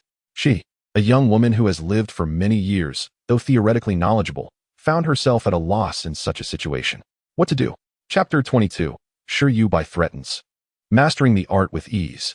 Sure Air Saw was unaware of the unfolding events, yet she caught a whiff of amniotic fluid. Her sight failing her, she still asked Sure Yuebai, "Yuebai, what shall we do? Mother is about to give birth. Let her lie down." Despite her own rising panic, Yuebai maintained an exterior of calm strength, attempting to reassure Yao. It's all right. Grandma is just about to welcome a little baby. Can you help? Yao nodded eagerly, her previously dull demeanor now illuminated by a glimmer of understanding. Yuebai gently patted Yao's head, channeling a surge of nourishing energy into her acupuncture point. This was her usual method of imparting vitality to Yao. Can you make the fire bigger? Just like your mother usually does. The tarp always housed a fire. In warm weather, it was covered with ash, and in the cold, it was uncovered, with scraps of paper and flammable waste tossed in. On the other side of the Shur family's tarp, remnants of charcoal left by the men of the clan lay in a heap. Amidst the ruins, many mutated trees could be found. Yao slid off her chair and hurriedly approached the pile of charcoal and mutated branches, observing her strong arms. Yuebai contemplated having Guai craft a cart for Yao once they were finished. Mu was urged by Saw to lie down on the mattress. Instantly, the amniotic fluid soaked into the cotton padding. Mu, expressing her discontent, exclaimed, I don't want to lie down. Don't push me. Yuebai maneuvered the cart over to the stash of small bread, quickly retrieving one before exiting the tarp, declaring, My mother is about to give birth. Who will assist with the delivery? As long as my mother and the baby are safe, I will offer a loaf of bread. This message swiftly spread throughout the team. A gaunt woman with a deep crimson mark around her neck approached, her disheveled appearance evident. I can help, she stammered, her frail form marred by injuries that spoke of her suffering. Yuebai, expressionless, glanced at the woman's hands, contorted and trembling. Are you certain? You don't seem capable. Lacking empathy. Her past as a member of the witch clan had seen her commit many acts of oppression against her own kind, believing them to be unworthy. Thus, the tragic state of the woman before her did not persuade Yuebai to entrust the lives of her mother and the newborn to her. Yet the woman's eyes burned with a fierce desire to survive. I graduated from a medical university, a top student, and I completed a year of obstetrics before the apocalypse. I possess a plethora of skills, setting bones, treating wounds, alleviating colds and coughs, and performing sutures. I am proficient in all. As Yuebai lifted her gaze, she beheld the arrival of the men from the Qin family. He raised his foot, preparing to kick the woman, exclaiming, You wretched creature, after being sheltered under our canopy, how dare you attempt to flee? Qin Huaihai, the father of Qin Dazhang and Qin Erzhang, appeared to be in his 50s, robust and imposing, and the force behind his kick was evidently formidable.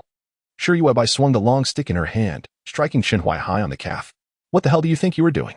At that moment, Qin Huaihai was oblivious to the demise of his two sons. In this desolate land, people come and go, often losing track of time in various pursuits. The absence of Qin Dazhang and Qin Erzhang over the past few days suggested they had ventured off to indulge in the company of other women. Yuebai tossed the bread she held onto the woman. Go inside and fulfill your duties. The woman picked up the bread, rose from the ground, and entered the Shur family's tent. Qin Huaihai attempted to pursue her, intending to seize her and unleash his wrath. Yuebai raised her stick, her expression cold and formidable. Today, should anyone dare to disturb my mother during childbirth, I shall ensure their demise. Do you dare to test me? Despite her considerable girth, sitting upon a flat cart rendered her appearance somewhat comical, yet she exuded an air of invincibility. Qin Huaihai, seething with rage, took 2 steps back, pointing at Yuebai. Do not presume that your mercenaries will shield the Shur family while you act with impunity. I picked this woman yesterday. She is mine to take back. Do you have any authority over that? He paid no heed to Mu, who was in the throes of childbirth. In this wasteland, a moment's carelessness could lead to multiple fatalities. Qin Huaihai was irked by the sight of the woman he had claimed attempting to escape the Qin family's tent. He had yet to fully enjoy her companionship and intended to keep her until his sons returned. Yuebai snorted derisively, her demeanor exuding a sense of tyrannical authority. From this moment forth, she belongs to me. On what grounds? He retorted. You found her. I seized her. This aligns perfectly with the laws of the wasteland. Yuebai tapped the stick in her other hand rhythmically. So, either you eliminate me, or you surrender her to me. It is as simple as that. Qin Huaihai swung a fist toward Yuebai. You are simply asking for a beating. But with such meager strength? Unfazed, Yuebai countered with a swift strike, shattering Qin Huaihai's bone. Yuebai, you are a monster. I will have someone kill you. His cries echoed as he clutched his broken arm, writhing in agony on the ground. However, the other men from the Qin family had yet to return. The denizens of the wasteland are not inclined to meddle in affairs that do not concern them.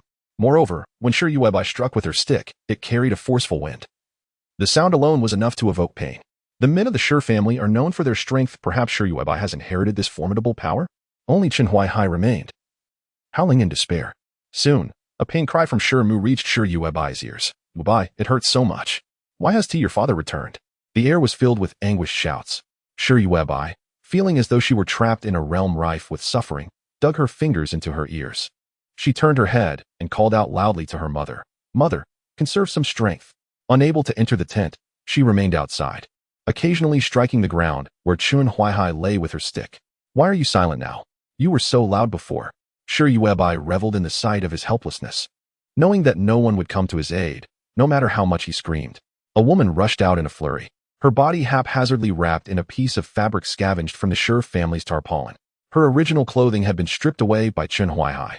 Upon seeing his battered state, she cast a deep glance at Yuebai, lamenting, your mother is too exhausted.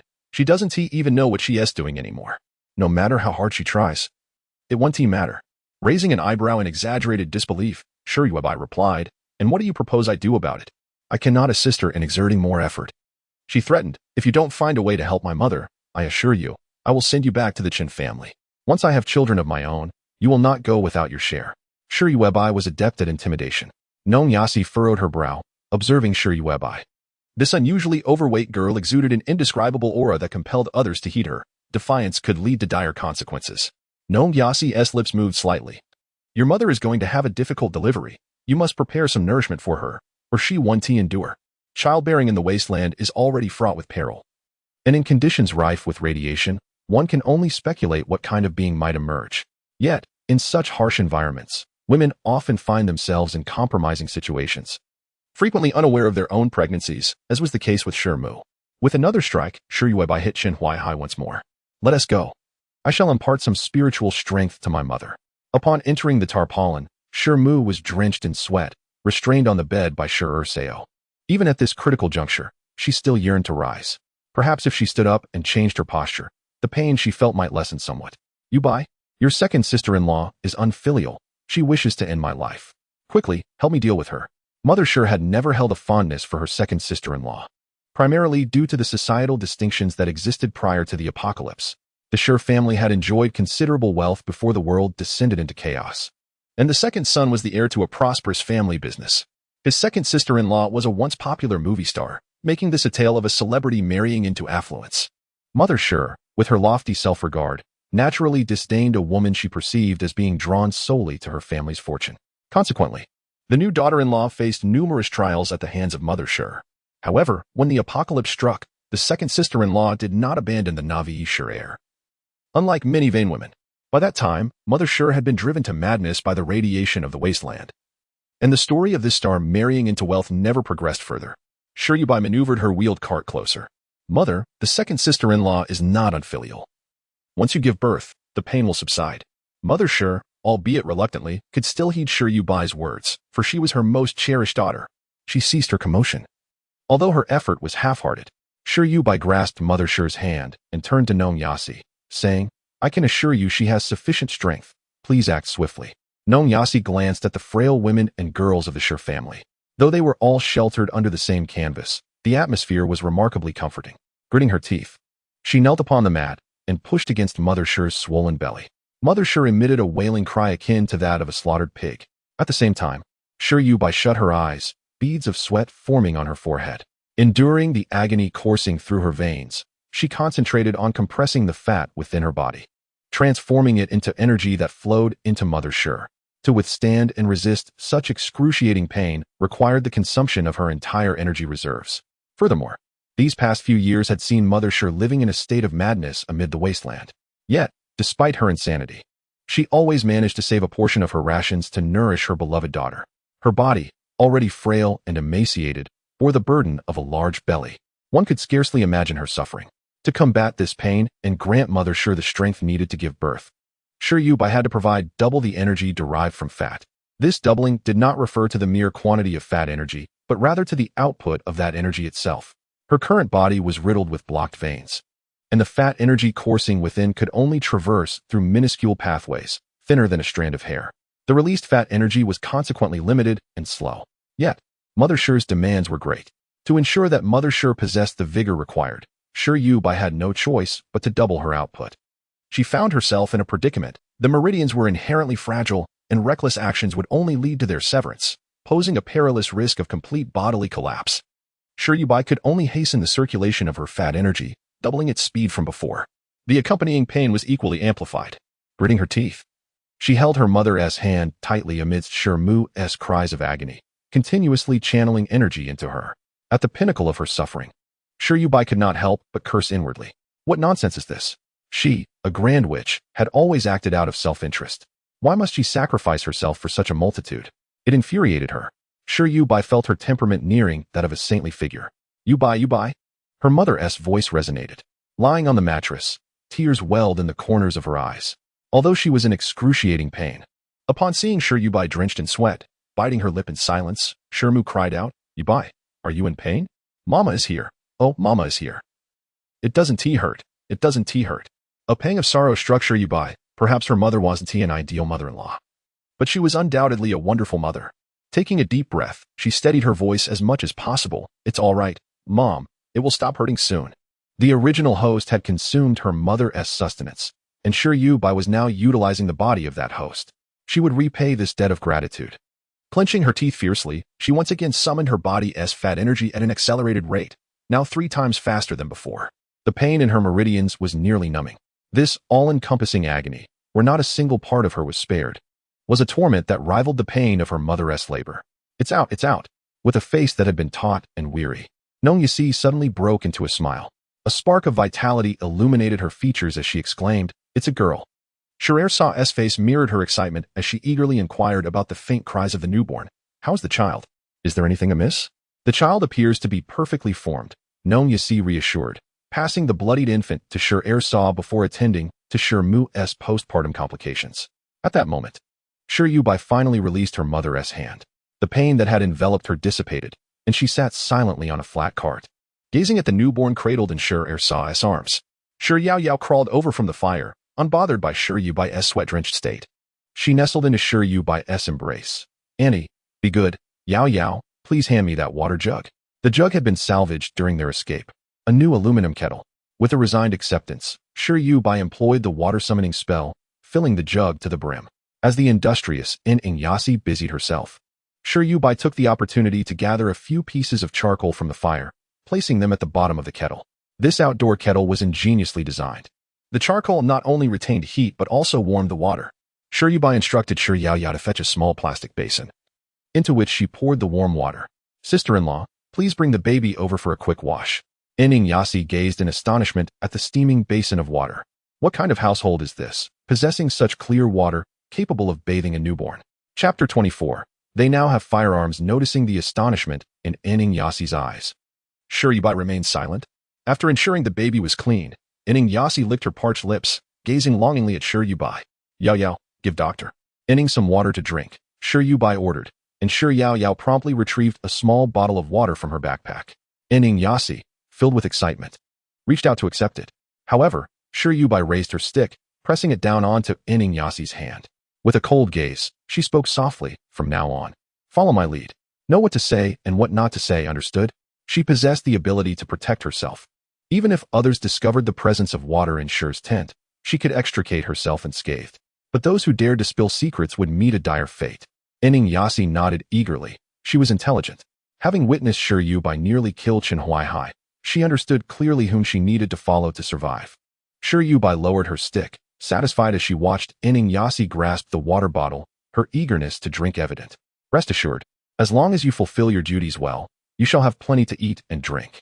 Yasi hesitated for a moment, her mind swirling with doubts about the origin of Shur's clean water. Thoughts of sister-in-law's beauty, Mother Shur's prominent belly, and the fact that the tent was filled with women crossed her mind. In the Wasteland, women without men to depend on often resorted to various schemes. It was not difficult to surmise. Lowering her head, Yasi drank water while nibbling on her small piece of bread, her eyes glazed with numbness. She accepted her fate. Regardless of what lay ahead, she would not leave Shur's household. Staying here was far better than being slain by men outside. Deprived of food and drink altogether, Yuebai, unaware of Yasi's thoughts, glanced at the exhausted Mother Shur, then gently patted Yao's head. "Go practice your writing. The character your aunt just taught you. Write it 100 times. Yao obediently crawled to the writing desk. Yuebai then instructed sister-in-law and Yasi, "Go next door and find Guai. Have him create a crib. Pausing, she tilted her head and asked sister-in-law, "What is the baby's name?" In the embrace of second sister Sure lay a freshly bathed infant, her voice barely a whisper. For no name had yet been bestowed upon the child. Life had been exceedingly arduous, with each member of the Sure family rising with the dawn solely to scurry about in search of sustenance. Who would concern themselves with the child nestled in Sure mother's womb? After a moment's contemplation, Sure Yuebai decided to name her Sure Xiang Rui. This girl was indeed a sister bound by blood to Sure Yuebai. After years of existence, she now found herself surrounded by kin, including a precious younger sister. She held this infant in high regard. Sure Yuebai beckoned for second sister Sure to bring Sure Xiang Rui closer. The plump Sure Yuebai, resembling a mountain of flesh, raised her hands above her head, forming a seal. As she did so, a soft halo of light enveloped her handprints. She touched the gentle glow to Sure Xiang Rui's forehead, proclaiming, "In the name of the great shaman, I bestow upon you this name. May your life be filled with auspicious blessings, flowing like water and breezing like the wind. When you walk upon mountains, may the paths be clear. And when you traverse through mist, may the clouds disperse." As Sure Xiang Rui opened her bright, sparkling eyes, she emitted a couple of soft sounds. "Take her away. Let us attend to our duties," Sure Yuebai instructed. Gnome Yasi blinked in astonishment, feeling as if she had just witnessed a conjuring trick. It seemed reminiscent of an ancient rite. Could Sure Yuebai truly be an extraordinary being? As this thought crossed her mind, Gnome Yasi assisted second sister Sure in their departure, shaking her head in disbelief. Though there were indeed extraordinary individuals in the Wasteland, they were exceedingly rare, often existing only in folklore. These beings represented the pinnacle of existence in the Wasteland, residing at the apex of a metaphorical pyramid. If Sure Yuebai were truly one of them, she would not be living in such a desolate place with the Sure family. The best resources in this wasteland were reserved for the gifted. Dismissing her suspicions, Gnome Yasi successfully retrieved a shopping cart from the peculiar neighbor alongside Sure Yao Yao. This neighbor never collected useless household items. His canvas was cluttered with various mechanical parts. Any household item he possessed must have been something he intended to dismantle for its components. Alongside the shopping cart, Gnome Yasi carried 2 small prosthetic limbs, gifts from the eccentric neighbor for Yao Yao.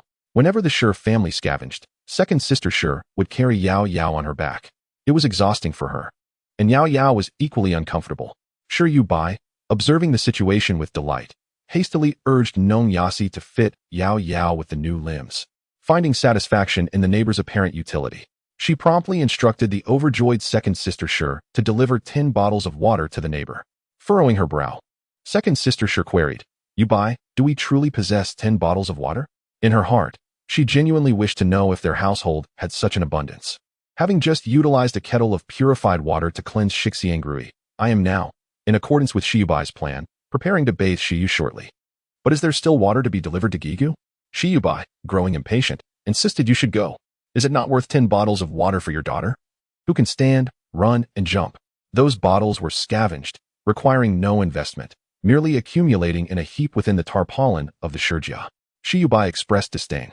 Shire's sister-in-law said nothing further, feeling her way over to take the bag of 10 bottles of purified water handed over by Yuebai. There was no need for testing. This water, undoubtedly worth its weight in gold, was free from radiation pollution. Shire's sister-in-law even had the illusion that anything received from Yuebai was entirely devoid of radiation. After accepting the water, Gigu remained silent, not even uttering a word of thanks, retreating with a large bag of bottles back to his own tarpaulin. Just as Shire's sister-in-law and Yuebai believed the matter concluded, Gigu suddenly dashed out from his shelter and tossed something into the Shurjia's area. He seemed to fear being seen, swiftly retreating back to his nook. Curiously, Yuebai picked up the object from the ground, her eyes widening in astonishment. A gun. It appeared to be homemade. What on earth is Gigu? He can create such a thing? What is it, Yuebai? Shire's sister-in-law inquired anxiously, approaching. Yuebai handed the rough, makeshift pistol to her, saying, "It's a token from Gigu." Within the tarpaulin, Gnome Yasi, who was supporting Shiyu to stand and walk, wore an equally excited expression. They had a gun. Good heavens. They actually possessed a firearm. Although this gun appeared rather antiquated, far inferior to the laser weapons wielded by mercenaries, it still utilized traditional ammunition. Nonetheless, it was certainly better than mere sticks. Many struggling souls in the wasteland lacked even an old-fashioned pistol. It was Friday, a holiday, and laughter filled the air. Chapter 25. Yuebai now weighed 730 pounds. Both Gnome Yasi and Shire's sister-in-law could hardly conceal their exhilaration. With a gun in their possession, it signified a certain degree of deterrence. Those survivors who dared to bully them would have to consider the bullets in their hands. As the evening grew late, Yuebai took a moment to rest and assessed her current weight. After a period of busyness, coupled with her discreetly injecting a pound of fatty energy into each person while they were distracted, her weight now stood at 730 pounds. Meanwhile, she diligently wrote the character for heaven 100 times. To prevent straining Shiyu's eyes, Yuebai provided her with a solar lamp. It was during their scavenging amidst the ruins that they stumbled upon this find. To others, it appeared to be nothing more than useless debris. Yet Yuebai found it quite intriguing. This solar lamp, when placed in a well-lit area, would gather energy for later use. When needed, one merely had to activate the switch atop the lamp. Although the light produced by the solar lamp was not long-lasting, it was ample enough for Yao Yao to complete her 100 characters of Tian. Sister-in-law Air was tidying up the items within the tarp, placing a grimy cushion into the shopping cart she had acquired from Guai Guai. From that moment forth, this shopping cart would serve as Shixiang Rui's baby carriage.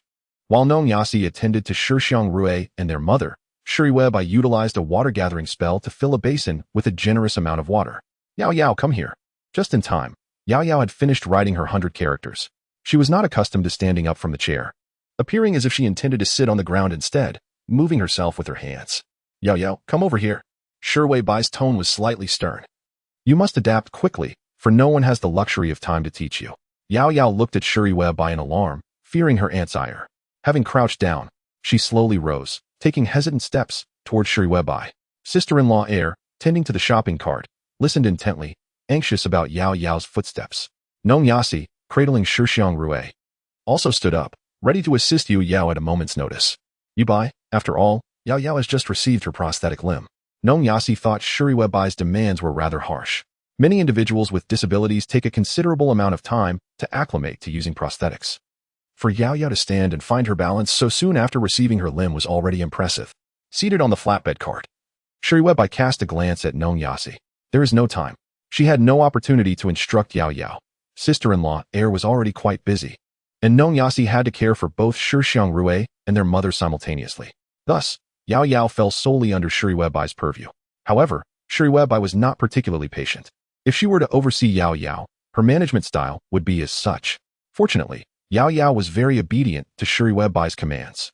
With great effort, she staggered, stepping with her prosthetic limb, inching her way towards Yuebai. Several times, Yao Yao nearly lost her balance, causing sister-in-law Air to feel a wave of anxiety. Nevertheless, the young girl steadied herself and ultimately made it to Yuebai without incident. Both sister-in-law Air and Nong Yasi breathed a sigh of relief. Yet, soon thereafter, the sound of splashing water filled the air. It was then that sister-in-law Air and Nong Yasi noticed that the basin placed by the bridge pier had somehow filled to the brim with water. Yuebai had previously mentioned that Yao Yao should take a bath upon her return. Sister Air felt that Yuebai was merely speaking without intent. However, Yuebai was indeed serious. Given Yuebai's resolute character, neither Sister Air nor Nong Yasi dared to voice their concerns about the large basin of clean water. When Yao Yao emerged from the basin of murky water, she seemed transformed, reminiscent of a cartoonish doll with an endearing charm. All right, it's time for bed, Yuebai said, gently ruffling Yao Yao's hair as the little girl staggered towards the mattress, carefully lying down beside Mu. Nong Yasi attended to Shixiang Rui, her brow furrowed in worry. Noticing Yuebai resting on a flat cart, propped against a pile of rubble, she approached with Shixiang Rui in her arms. What shall we do with this child? She inquired. Having delivered Shixiang Rui herself, Nong Yasi felt an overwhelming sense of responsibility for the child's future. Yuebai, her face smeared with dirt and framed by chubby cheeks, looked at Nong Yasi with bewilderment. What can we do? The child is born. We will raise him. With a sigh, Nong Yasi settled beside Yuebai. I just examined your mother. She is too old and lacks milk. This means the child must rely on formula. But where in this wasteland can we find such a thing? Even the meager supply of expired formula has long been scavenged and sold to the wealthy in the city. As if to affirm Nong Yasi's words, the tiny bundle in her arms began to whimper, its little mouth forming a cry. Even in the dead of night, with Mu exhausted on the mattress, she furrowed her brow in unease. Yuebai extended her plump hand, gently caressing Shixiang Rui's small head, drawing upon her own energy to nourish him. The hungry child, on the verge of tears, gradually quieted down. Nong Yasi assumed Shixiang Rui was merely too small and had tired himself out from crying. Her heart heavy, she remarked, the child's cries do not bode well. If he cries poorly, he may not survive. Coupled with the harshness of this wasteland, it seems almost destined that Shixiang Rui may not live long. Yuebai remained silent, pressing her lips together. You should rest with Xiang Rui. Tomorrow brings an unending list of tasks. Nong Yasi's heart sank at the thought of the work that awaited them, contemplating how much labor one person would need to shoulder.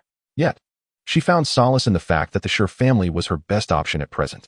She settled at the edge of the mattress with Xiang Rui, who, after sleeping for a brief hour, began to fuss once more. Yuebai hardly slept a wink throughout the night. Whenever Xiang Rui began to whimper, she would infuse her tiny body with fatty energy. Alas, this little bundle was far too small. Each time, Yuebai could only administer a meager amount. Anymore. And she feared the fragile body might not withstand it. Enduring through the night, as Nong Yasi awoke, she was immediately assigned a task by Yuebai. 50 of them. Nong Yasi's face paled. 50? Just then, she heard Yuebai continue. We have 500 little buns on hand. Take 50 out and see if you can exchange them for some clean clothes or various necessities. We had a good meal today. Chapter 26. Here is a pot. Nong Yasi stared at Yuebai, nearly at a loss for words. What did you think? Yuebai furrowed her brow, looking at Nong Yasi in bewilderment. What was she trying to convey? Nong Yasi promptly shook her head. No, nothing. She silently exhaled, turning to the box of buns to count out 50. When she turned back, Yuebai had already set Shiyu to work. She instructed her to spread the pile of small stones they had collected outside the family's tarpaulin. The daylight fell upon this newly laid area, imbuing the stones with a muted glow. The glossy little stones shimmered faintly, holding a bundle of buns.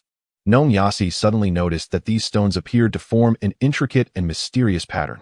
Yuebai, what are these? She mused, finding the pattern rather appealing. Yuebai replied flatly, it's merely decoration. It seems rather dull. Nong Yasi dared not inquire further. Cradling the buns, she observed the gathering group of survivor teams, their eyes gleaming with longing. Especially upon seeing the small buns in Nong Yasi's arms, they could hardly contain their excitement. Regardless of the thoughts swirling in others' minds, she dutifully followed her aunt's command, laying the stones outside as instructed. Yuebai sat upon a flat cart, directing Shiyu until all the stones in her hands were laid to rest. Go to your homework. Write the character for heaven 90 times, and then write earth 100 times. Shiyu obediently rose. The nearby survivors gasped in astonishment. This paralyzed girl can actually stand? Did I hear that correctly? Yuebai is having this simpleton right? Can she even hold a pen? Sister-in-law Shi raised her hand, fumbling her way out from beneath the tarpaulin. Perhaps driven by maternal instinct, she indignantly retorted against the survivors. Who says Yao Yao can't write? You mustn't spread such nonsense. Laughter erupted among the onlookers, for everyone was well aware of the Shi family's circumstances. Shi Yao Yao is quite a simpleton. Apart from her incessant screaming, what else can she accomplish? Shi Urseo was about to offer an explanation, but Yuebai raised her hand to stop her. There was no need for Urseo to say anything. Yao Yao simply needed to strive diligently. There was no necessity to prove herself to anyone. One day, the transformation of Shi Yao Yao would astonish all those who looked down upon her. Yuebai's gaze was remarkably calm, her demeanor neither haughty nor anxious. Nong Yasi couldn't help but glance at Yuebai once more. This young woman's cognitive abilities had surpassed those of the majority in the Wasteland. Despite her plump appearance, her character exuded a captivating charm. Nong Yasi reaffirmed her choice. She had not allied herself with the wrong person. Dr. Nong, you shall remain under the tarp today, exchanging bread for supplies while attending to Xiang Rui and my mother. Additionally, you need to review Shi Yao Yao's assignments. If she does not write a character correctly, she must rewrite it 100 times.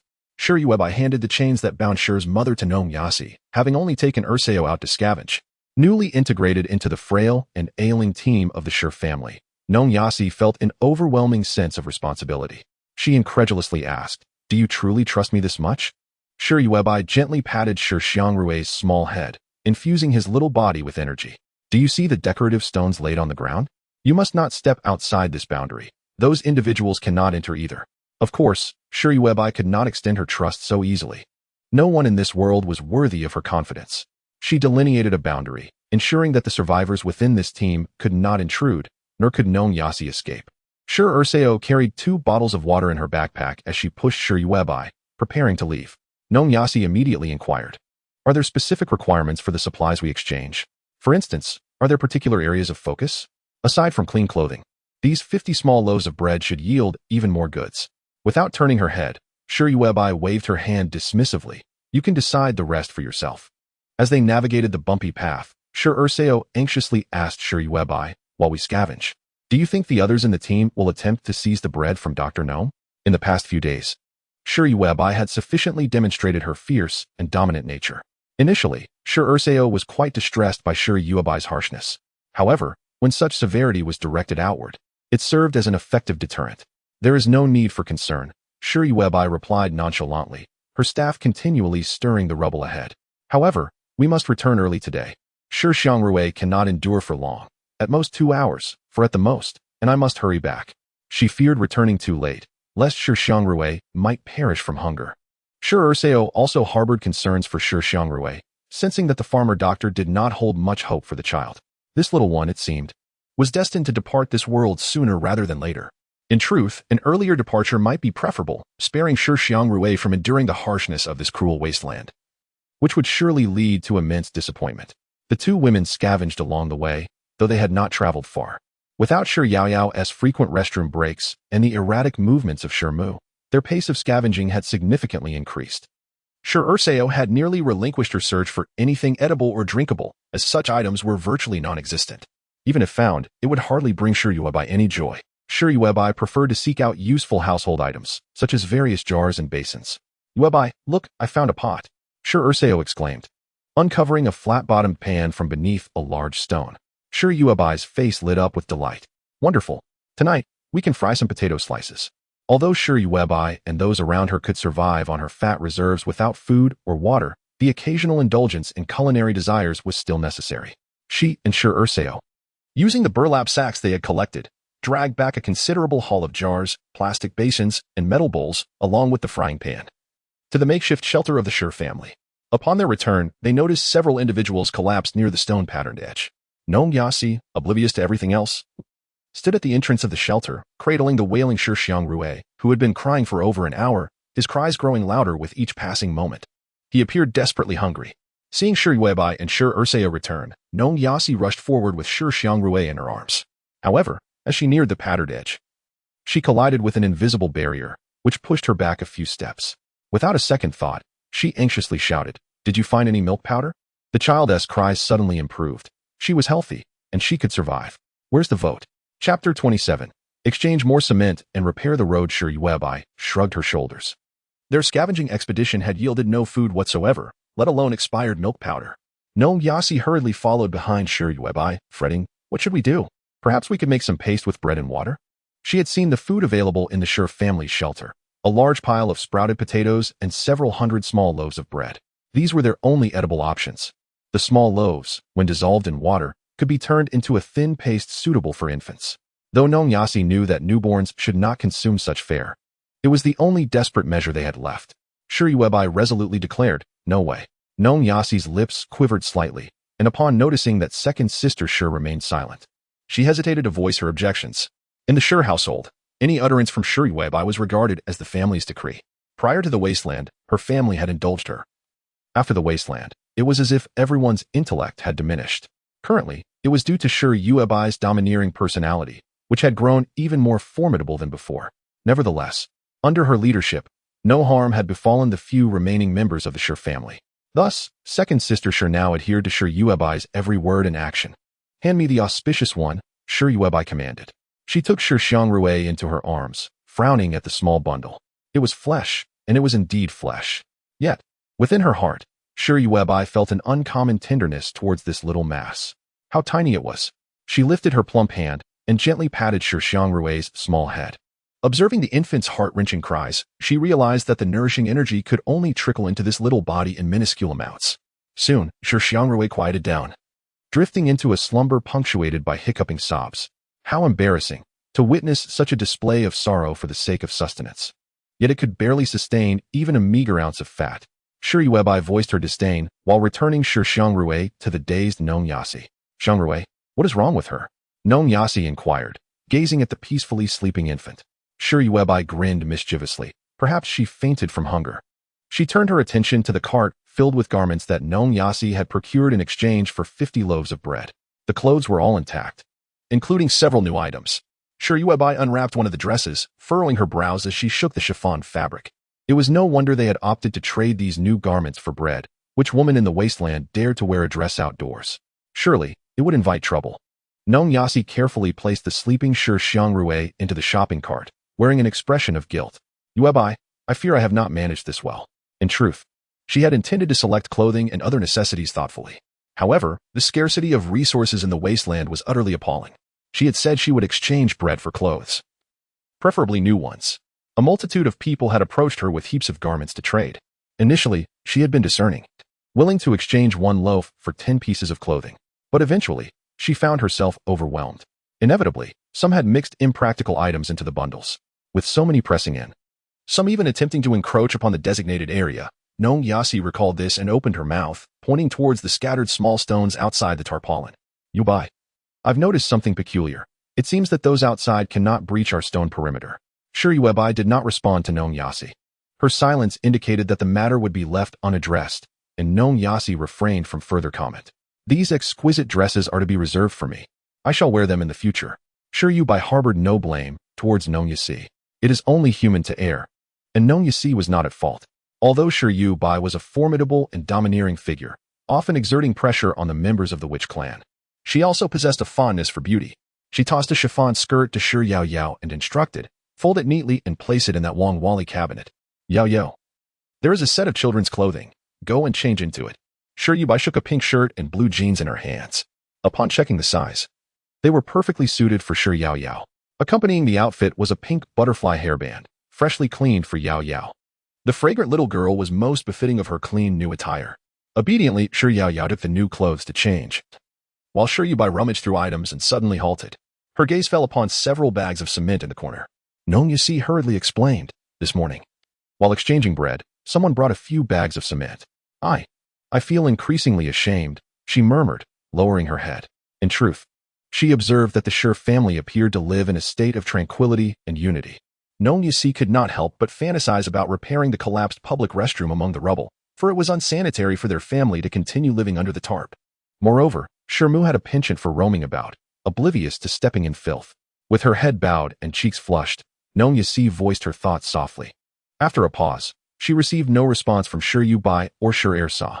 She lifted her gaze, anxiously looking towards Sure Ersa.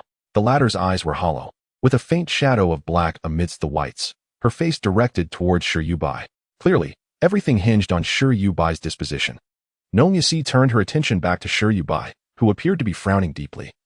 Her brow furrowed in a manner that resembled a pronounced etched into her forehead. We must also repair a road leading directly to that restroom, Sure Yuebai spoke.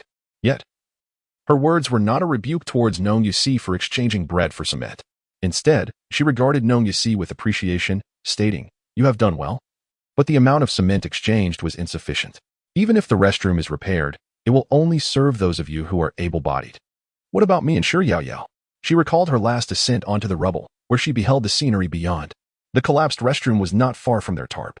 However, Sure Yubai's flat cart could not traverse the rubble, and Sure Yao Yao, having just fitted her prosthetic, found even walking on flat ground to be a challenge, let alone crossing the rubble every time she needed to use the restroom. Nong Yasi stammered, then, what shall we do? Add more cement to repair the road. Sure Yuebai shrugged. Clear the pile of rubble and construct a path from the tarpaulin to the public restroom. This would elegantly resolve the dilemma of not being able to reach the restroom while seated in a flatbed cart. Sure Ersa and Nong Yasi were taken aback by Sure Yubai's words. Sure Ersa exclaimed, Yuebai? Sure Yuebai snapped her fingers softly, satisfied that there were no objections. Therefore, starting tomorrow, we shall relocate the entire pile of rubble behind us. Chapter 28. Separating us from the entire team. In truth, when Nong Yasi suggested replacing the cement, it was somewhat presumptuous. She was overwhelmed, attempting to manage the incessantly moving Sure Mu, care for Sure Xiang Rui, and deal with the numerous survivors seeking bread. Upon seeing the bags of cement, Nong Yasi had already accumulated a large pile of clothing. A sudden thought struck her. Perhaps they could repair the restroom behind the Sure family's tarpaulin. However, she had not considered that she had no knowledge of restroom repairs, let alone the necessity of constructing a path. Yet, when Sure Yuebai set her mind to something, few could sway her resolve. The following morning, as Sure Ersa and Nong Yasi awoke, Sure Yuebai handed each of them a piece of cloth. Our current conditions are quite harsh.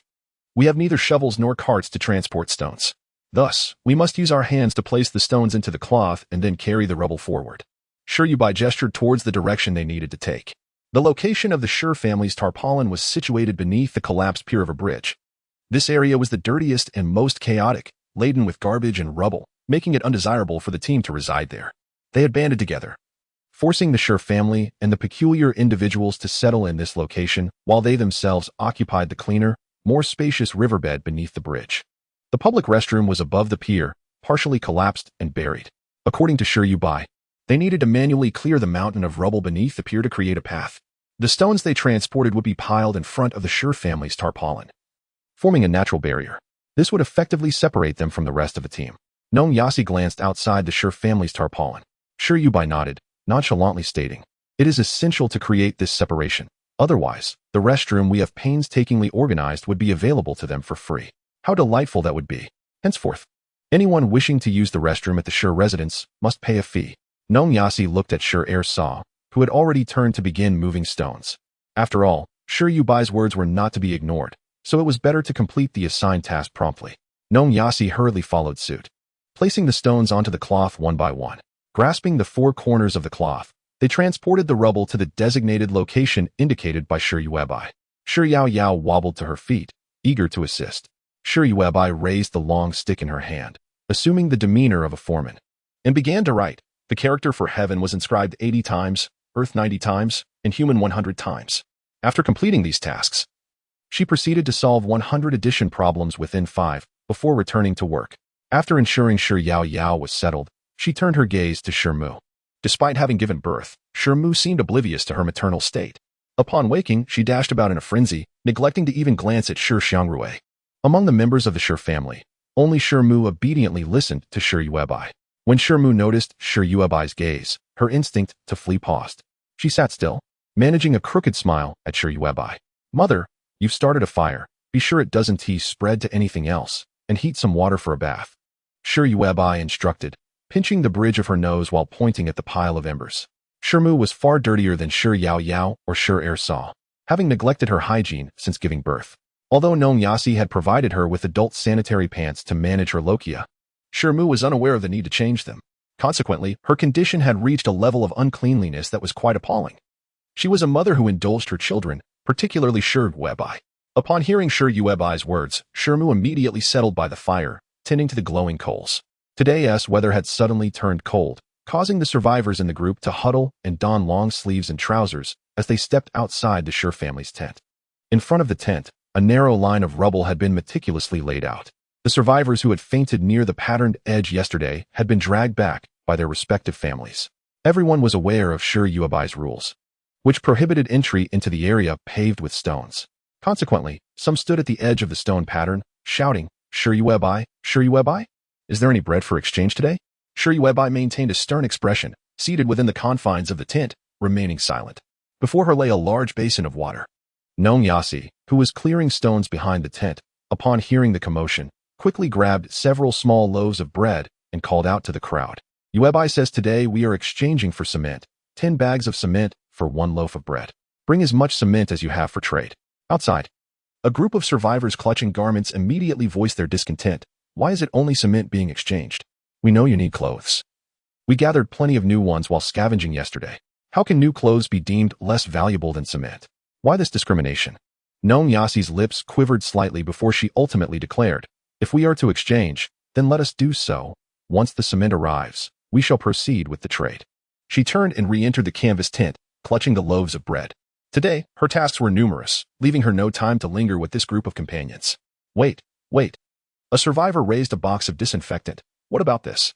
It's still good, with the latest production date from the Wasteland. Look, there are 10 boxes.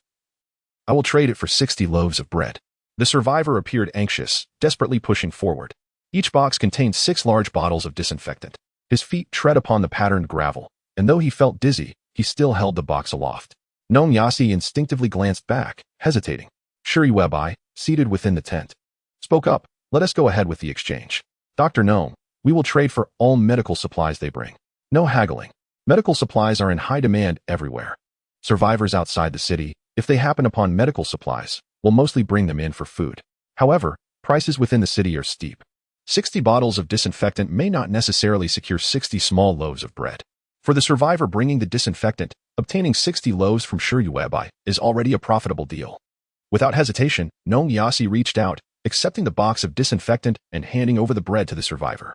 The boxes of disinfectant were transported within the patterned gravel area. A murmur of astonishment rippled through the survivors as they inquired of Nong Yasi, "Why are you exchanging for everything? Do you still need cement? We have brought some." Some survivors, quick on their feet, had already rushed to fetch cement as soon as Nong Yasi emerged from the tent. Nong Yasi, her forehead glistening with sweat, exchanged 10 small loaves for 100 bags of cement. By the time she finished, it was already afternoon. She looked apologetically at Sir Urseo, who had been silently moving stones alone. "I'm so sorry, Urseo, for making you do all my work." "It's fine, go wash up," replied Sir Urseo, equally exhausted and unable to straighten her back. Strangely, neither of them felt hungry. Not only did she feel no hunger, but even Sir Mu, Sir Yaoyao, Nong Yasi, and even Sir Xiangrui did not feel the pangs of hunger. Sir Xiangrui whimpered softly, receiving a gentle pat on the head from Sir Yuebai before drifting back to sleep. The new chapter would commence on October 1st, with daily updates thereafter. Chapter 29. There are still 725 pounds. Nong Yasi was about to refuse, reasoning that in these dire circumstances, it would be unwise to waste water for washing. She knew that there was a limited amount of clean water in the Sure household, but that was reserved for bathing the children. As adults, if they were not thirsty, they should not seize this precious water resource. Speaking of which, the bathing water for Sure Yaoyao and Sure Xiangrui was, in fact, potable. Nong Yasi still did not comprehend the situation clearly. She wondered where the bath water, which had been used by Sure Yaoyao, had gone. Turning around, she caught sight of Sure Yu by dipping her plump hands into the basin. The water in the basin was remarkably clean, crystal clear to the bottom. Sure Yuebai used this pristine water to wash her hands and arms. Although her hands were not entirely clean, the water in the basin turned a murky black. Noticing Nong Yasi's gaze, Sure Yuebai raised her hand and poured the darkened water over a nearby patch of potato seedlings. Nong Yasi's lips parted slightly. She believed that even such discolored water was preferable to the lethal waters that would cause instant death upon consumption. Yet, her eyes were drawn to the small patch of potato seedlings, and a spark ignited within her. Next to the bridge pier, there was a piece of land that Sure Yuebai had deliberately left vacant. This plot was not large, measuring no more than 2 square meters. Some sprouted potatoes were buried within the earth. Recently, Sure Yuebai had lacked the time to tend to these seedlings, merely pouring all the used water onto this small piece of land. Unbeknownst to her, the sprouted potatoes buried in the soil broke through the surface and grew at an astonishing rate. In this barren land, ordinary individuals could not cultivate crops. It was said that some with extraordinary abilities could achieve this, but the crops they produced were exclusively supplied to those at the pinnacle of the societal pyramid, never reaching the hands of ordinary survivors like them. To find a few vibrant potato seedlings within the Sure family's tent was enough to quench Nong Yasi's thirst, even if it meant enduring thirst itself. Moreover, she did not feel parched at the moment. The women of the Sure family slept huddled together. Last night, Nong Yasi had slept beside Sure Mu, and upon waking this morning, she felt invigorated, as if filled with boundless energy. She felt neither thirst nor hunger. She was strong enough to work and walk without dizziness. Beneath the bridge pier, Sure Yuebai extended the small plastic basin filled with water towards Nong Yasi. Looking down, Nong Yasi noticed that in the brief moment of her distraction, Sure Yuebai had filled the basin to the brim. She hesitated to accept it, saying, "Yuebai, this is too extravagant." Before she could finish her sentence, her gaze fell upon a large basin at Sure Yuebai's feet, brimming with water as precious as gold, clear and pristine. A wild thought crossed Nong Yasi's mind. Could the Sure family's clean water be inexhaustible? "Wash your hands and face, and help my mother bathe tonight," Sure Yuebai insisted, thrusting the basin into Nong Yasi's hands. She had no time for pleasantries. Maintaining cleanliness was essential for the women of the Sure family, ensuring a better night's sleep when they huddled together. It is not uncommon for one to dream of being nestled among a group of foul-smelling swine. NYS. Her heart heavy with anguish, heeded Shubai's advice and immersed a pristine towel in the crystalline water. With deliberate care, she wiped her hands and face with the golden-hued liquid. The shame of such extravagant waste made her want to weep. "Yuebai, I find my body to be rather peculiar these past few days," NYS remarked cautiously, as she wiped the sweat from her arms, face, and neck. "I don't feel hungry at all." Shubai's voice, tinged with indifference, replied, "As long as you can survive, that is sufficient. Why overthink things? Not everything needs to be clear. A bit of confusion can be quite beneficial." Surprisingly, NYS found wisdom in Shubai's words. The life she now led was one she had never dared to imagine before. For the women of the Wasteland, NYS was living a life akin to paradise. Noticing NYS's newfound tranquility, Shubai maneuvered the flatbed cart to the dizzying array on the ground. Over the past couple of days, she had been tirelessly engaged in numerous tasks. Each morning, while others were still cocooned in slumber, Subtitle would methodically infuse each individual with fattening energy. Today, due to heightened labor intensity, both NYS and SHRSO were expending their fat reserves rapidly. Thus, Subtitle seized the opportunity to pat their shoulders during their moments of rest, stealthily administering bursts of energy into their bodies. Furthermore, Subtitle made significant modifications to the dizzying array on the ground.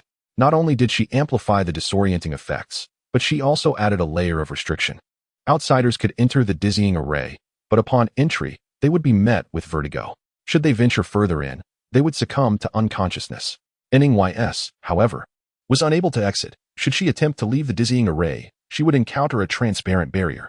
This intricate formation demanded an even greater expenditure of Subtle's bodily fat.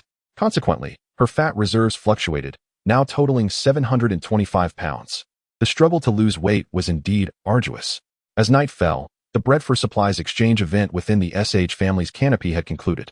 Oyo finally completed the extensive assignments that Subtitle had assigned to her. She joined SHRSO and NYS, and the three of them worked in unison to transport a pile of rubble from behind the family's canopy. YZH, accompanied by two mercenaries, came to observe the elderly, weak, and ill among the SH family. They were taken aback to witness the women of the SH family toiling diligently, and were astonished to see a line formed by rubble encircling the perimeter of the canopy. "What are you all doing?" YZH inquired of SHRSO and SHYOYO, his gaze searching for Subtitle. As Yuebai emerged from beneath the canvas, pushing a flat cart, Ija, visibly agitated, inquired, "Yuebai, are the members of the team coercing you into this?" He struggled to comprehend the rationale behind the presence of the elderly and infirm, who, instead of scavenging, were toiling here. Ija was acutely aware that the absence of men in the Sure family would undoubtedly lead to discontent among the team regarding the elderly and the weak. However, he was taken aback that even with mercenaries supporting the Sure family, they still faced such exclusion from the group. "Are they drawing a line to separate you?" Ija continued, a hint of bitterness etched upon his handsome features. "Rest assured, I will confront them." Sure Yuebai, ever the tactician, handed Iju a proverbial card of goodwill. "No, it was my decision to have them do this."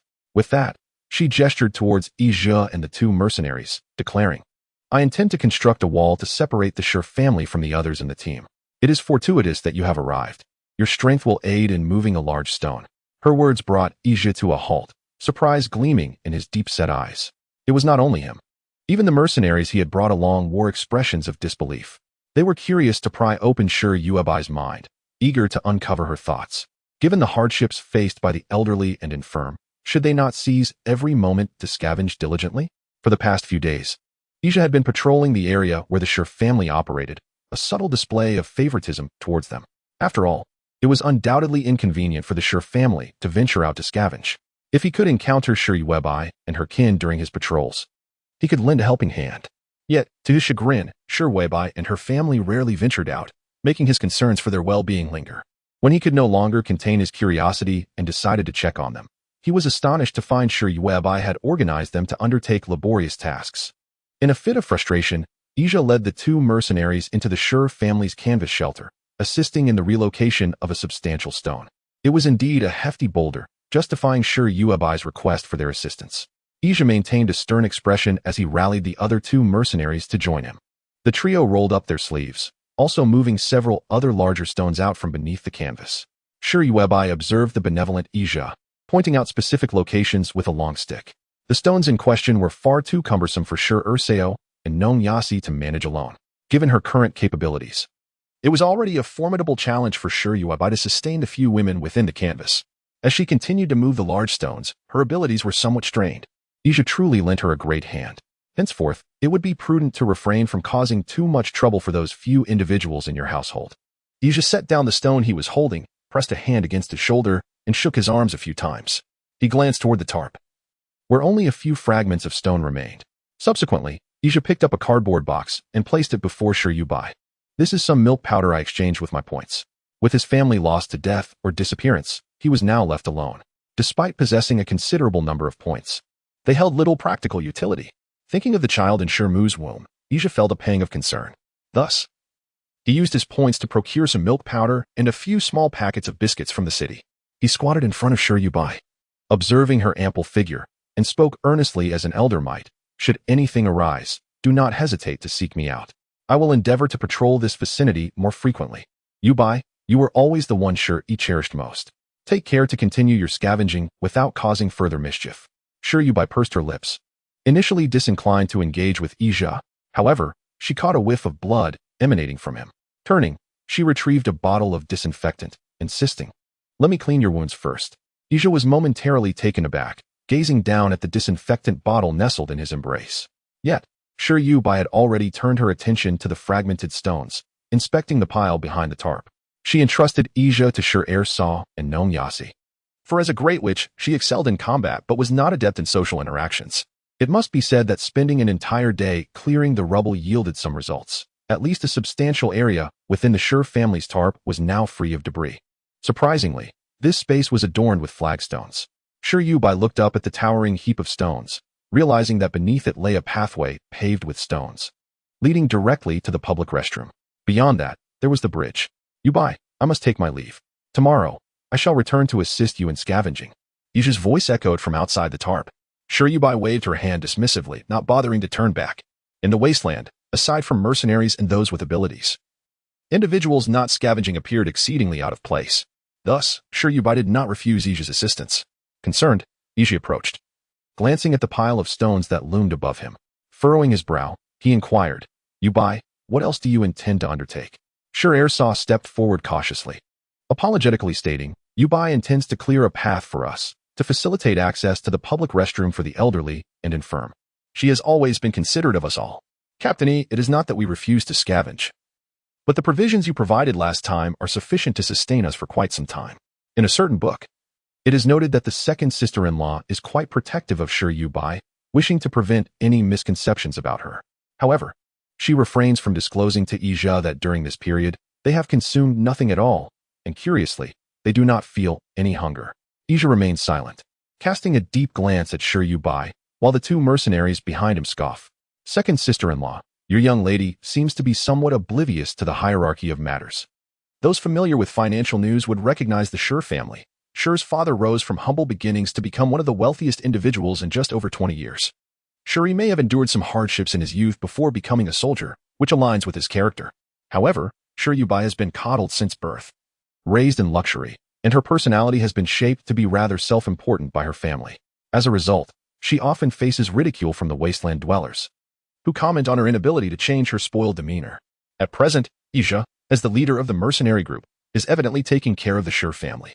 He is willing to assist them in scavenging, supported by the entire mercenary group. Why then does Yuebai display such a cold demeanor?" Ija turns back, his eyes betraying a hint of warning. The mercenaries behind him wish to speak further, but ultimately bow their heads in frustration. The second sister-in-law's expression grows more awkward. "Captain Yuebai, she is still young." Ija reassures her, turning to leave with the two mercenaries in tow. Once they have distanced themselves, he hands a bottle of disinfectant to one of his subordinates, advising him to think carefully before speaking again.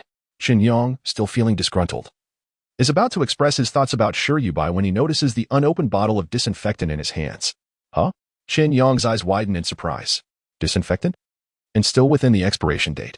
For mercenaries, such medical supplies are akin to life-saving elixirs, especially disinfectant. When they venture out to confront mutated beasts, injuries are inevitable, and disinfectant is consumed rapidly. However, neglecting to use it could lead to infections and the risk of becoming zombies. Merchants in the big city have seized this opportunity, drastically inflating the prices of medical supplies. For mercenaries, the cost of disinfectant and similar items requires several times the points compared to ordinary people, and often, there is no stock available. Does Yuebai not comprehend the significance of this disinfectant to the mercenaries? Otherwise, how could she be so extravagant after merely having them move a few stones?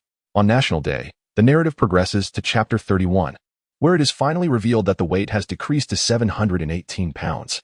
Qin Yong appears somewhat dejected, realizing that had he known Yuebai was so generous, he would have refrained from making disparaging remarks in the Shi family's tent earlier. Yuebai is indifferent to Qin Yong's internal struggles. In truth, Yuebai did not take Qin Yong's sarcastic remarks to heart. Sao was somewhat concerned that Qin Yong's words might wound Yuebai's pride. However, as the sky darkened, Yuebai busied herself with her own tasks. After reviewing Yaoyao's homework, she called for Nong Yasi to hastily assist in bathing their mother. Although Nong Yasi felt a pang of guilt over the water, she complied with Yuebai's instructions and helped undress their mother, seating her in the basin. The moment she entered the water, their mother surprisingly calmed down. She even managed to utter a few coherent sentences to Nong Yasi, requesting, "Please tidy up my nails. My skin has been exceedingly dry lately. I need the finest essential oils." Nong Yasi nodded. Yes, of course. Did I sign up for your membership card?" Their mother asked, closing her eyes and leaning against the edge of the basin. Nong Yasi hurriedly glanced back at Yuebai, unsure how to respond. Yuebai replied, "Mom, you didn't sign up. You are currently enjoying a trial package, so a simple wash suffices." A clear expression of dissatisfaction crossed their mother's face. Yet, realizing she hadn't acquired a membership card, she felt she could not demand too much. Urseo smiled, searching for a clean outfit for their mother. By the time their mother rose from the basin, the water had darkened to resemble a basin of ink. As usual, Yuebai poured the dirty water onto a small patch of potato sprouts. "Let us all turn in early tonight. We'll split up tomorrow to work. We cannot abandon the task of constructing a path to the public restroom." However, on Ija's side, they planned to go scavenging. So the Sure family would have to divide into two groups. Yuebai intended for the stronger and more capable Urseo and Nong Yasi to remain under the tent to continue moving stones, while also caring for their mentally unstable mother. Yuebai and Yaoyao, along with the infant Xiangrui, would go scavenging. Their mother leaned in, affectionately asking Yuebai, "What about Mommy? What will Mommy do?" Her tone resembled that of addressing a kindergarten child, her gaze towards Yuebai filled with adoration. She awaited her beloved daughter to assign her a task. Throughout Yuebai's childhood, whether during kindergarten, elementary, or middle school, their mother never missed a single school interaction. She was always the most enthusiastic participant. During parent-child activities at school, their mother was the most cooperative parent. A series of memories flashed through Yuebai's mind, stirring a hint of nostalgia in her heart. She truly was a child raised in a honeypot. "Mom, your task today is to move stones. If you do well, I will get you a membership card." Their mother clapped her hands joyfully, a loving smile illuminating her clean face. All right. Yuebai has assigned a task to Mommy. I promise to complete it well." As dawn broke the following day, Yuebai awoke on the flat cart, her eyes opening to a disheartening realization. Despite her efforts to abstain from food and drink, the pervasive radiation of the wasteland had led to an alarming increase in her weight overnight. In just a single night, her body had ballooned by several dozen pounds. Frustrated and indignant, she resolved to defy the odds. How could she, a formidable shaman of the witch clan, be bested by fate itself? Gritting her teeth against the searing pain coursing through her body, she forcibly infused each member of the Sure family with 4 pounds of fatty energy, sparing only the infant, Xiangrui, as excess fat would offer him no benefit. An adult could only endure a weight gain of 4 pounds in a day, while the infant could manage a mere 2 or 3. Taking advantage of the slumbering family, Yuebai employed a water-summoning spell, filling every basin and container with water to the brim. She then fervently channeled a substantial amount of spiritual energy into the enhanced dizzying array laid upon the ground, until wisps of white mist began to rise. The potency of the energy almost palpable. It was only when her weight finally decreased to 718 pounds that she paused, reveling in the thrill of her defiance against both man and nature. As a sliver of light pierced through the thick clouds, illuminating the enhanced dizzying array before her, she noticed a small patch of potato sprouts behind her visibly inching upwards, their leaves now a vibrant green. Shortly thereafter, the women and children of the Sure family began to stir from their slumber. Addressing the drowsy figures, Yuebai proclaimed, "From this day forth, you shall brush your teeth and wash your faces. Behold, I have prepared water for you." She gestured toward the 20 or so basins lined up beneath the bridge piers, each filled with pristine water, free from radiation. Nong Yasi stood in stunned silence, her heart racing as her earlier suspicions solidified into certainty. Yuebai was undoubtedly a water elementalist. Nong Yasi, who had merely sought sustenance to survive, found herself unexpectedly allied with a being of extraordinary power. It was akin to purchasing a lottery ticket, only to discover one had won a fortune. She resolved to cling tightly to the leg of this powerful ally. "Yuebai, rest assured, today we shall undoubtedly labor diligently." Nong Yasi clenched her fist in determination, vowing to transport even more stones than she did yesterday for the sake of this pristine water. Yuebai nodded thoughtfully, but then remarked, "Do not overexert yourself, Doctor. No, do not let the pressure weigh too heavily on you. Here, life is manageable. I merely require the simplest form of loyalty." The women and children of the Sure family washed their hands and faces with clean water, wiping their necks afterward. They also used the box of toothbrushes that Yuebai had scavenged to brush their teeth, albeit without toothpaste. At that moment, Ija's voice resonated from outside the tarp. Yuebai, are you ready? I am here to take you all scavenging. Excellent. Yuebai instructed Yao to carry a large bag containing 2 bottles of disinfectant. She wrapped Rue in a baby blanket and settled herself onto a flat cart, emerging from beneath the tarp, standing outside the reinforced disorientation zone. Ija and Chen Yong gazed in astonishment at Yuebai, Yao, and Rue. Ija furrowed his brows. Just the 3 of you? Not a single capable person among you. What are you all doing? Chapter 32. Yao had also unearthed a box of toothpaste. Perhaps sensing the scrutiny of Ija and Chen Yong, Yao felt a twinge of unease and discreetly hid behind her aunt. Yuebai glanced at Ija and affirmed, indeed, it is just the 3 of us. Everyone else has tasks involving stone transportation and cannot spare the time. Ija placed his hands on his hips, scrutinizing Yuebai, taking a deep breath. This girl truly does not comprehend the gravity of the situation. Is stone transportation truly that vital for the Shur family at this moment? Shouldn't they seize every opportunity to scavenge swiftly? Just as he was about to voice his thoughts, he caught sight of Yuebai's resolute demeanor.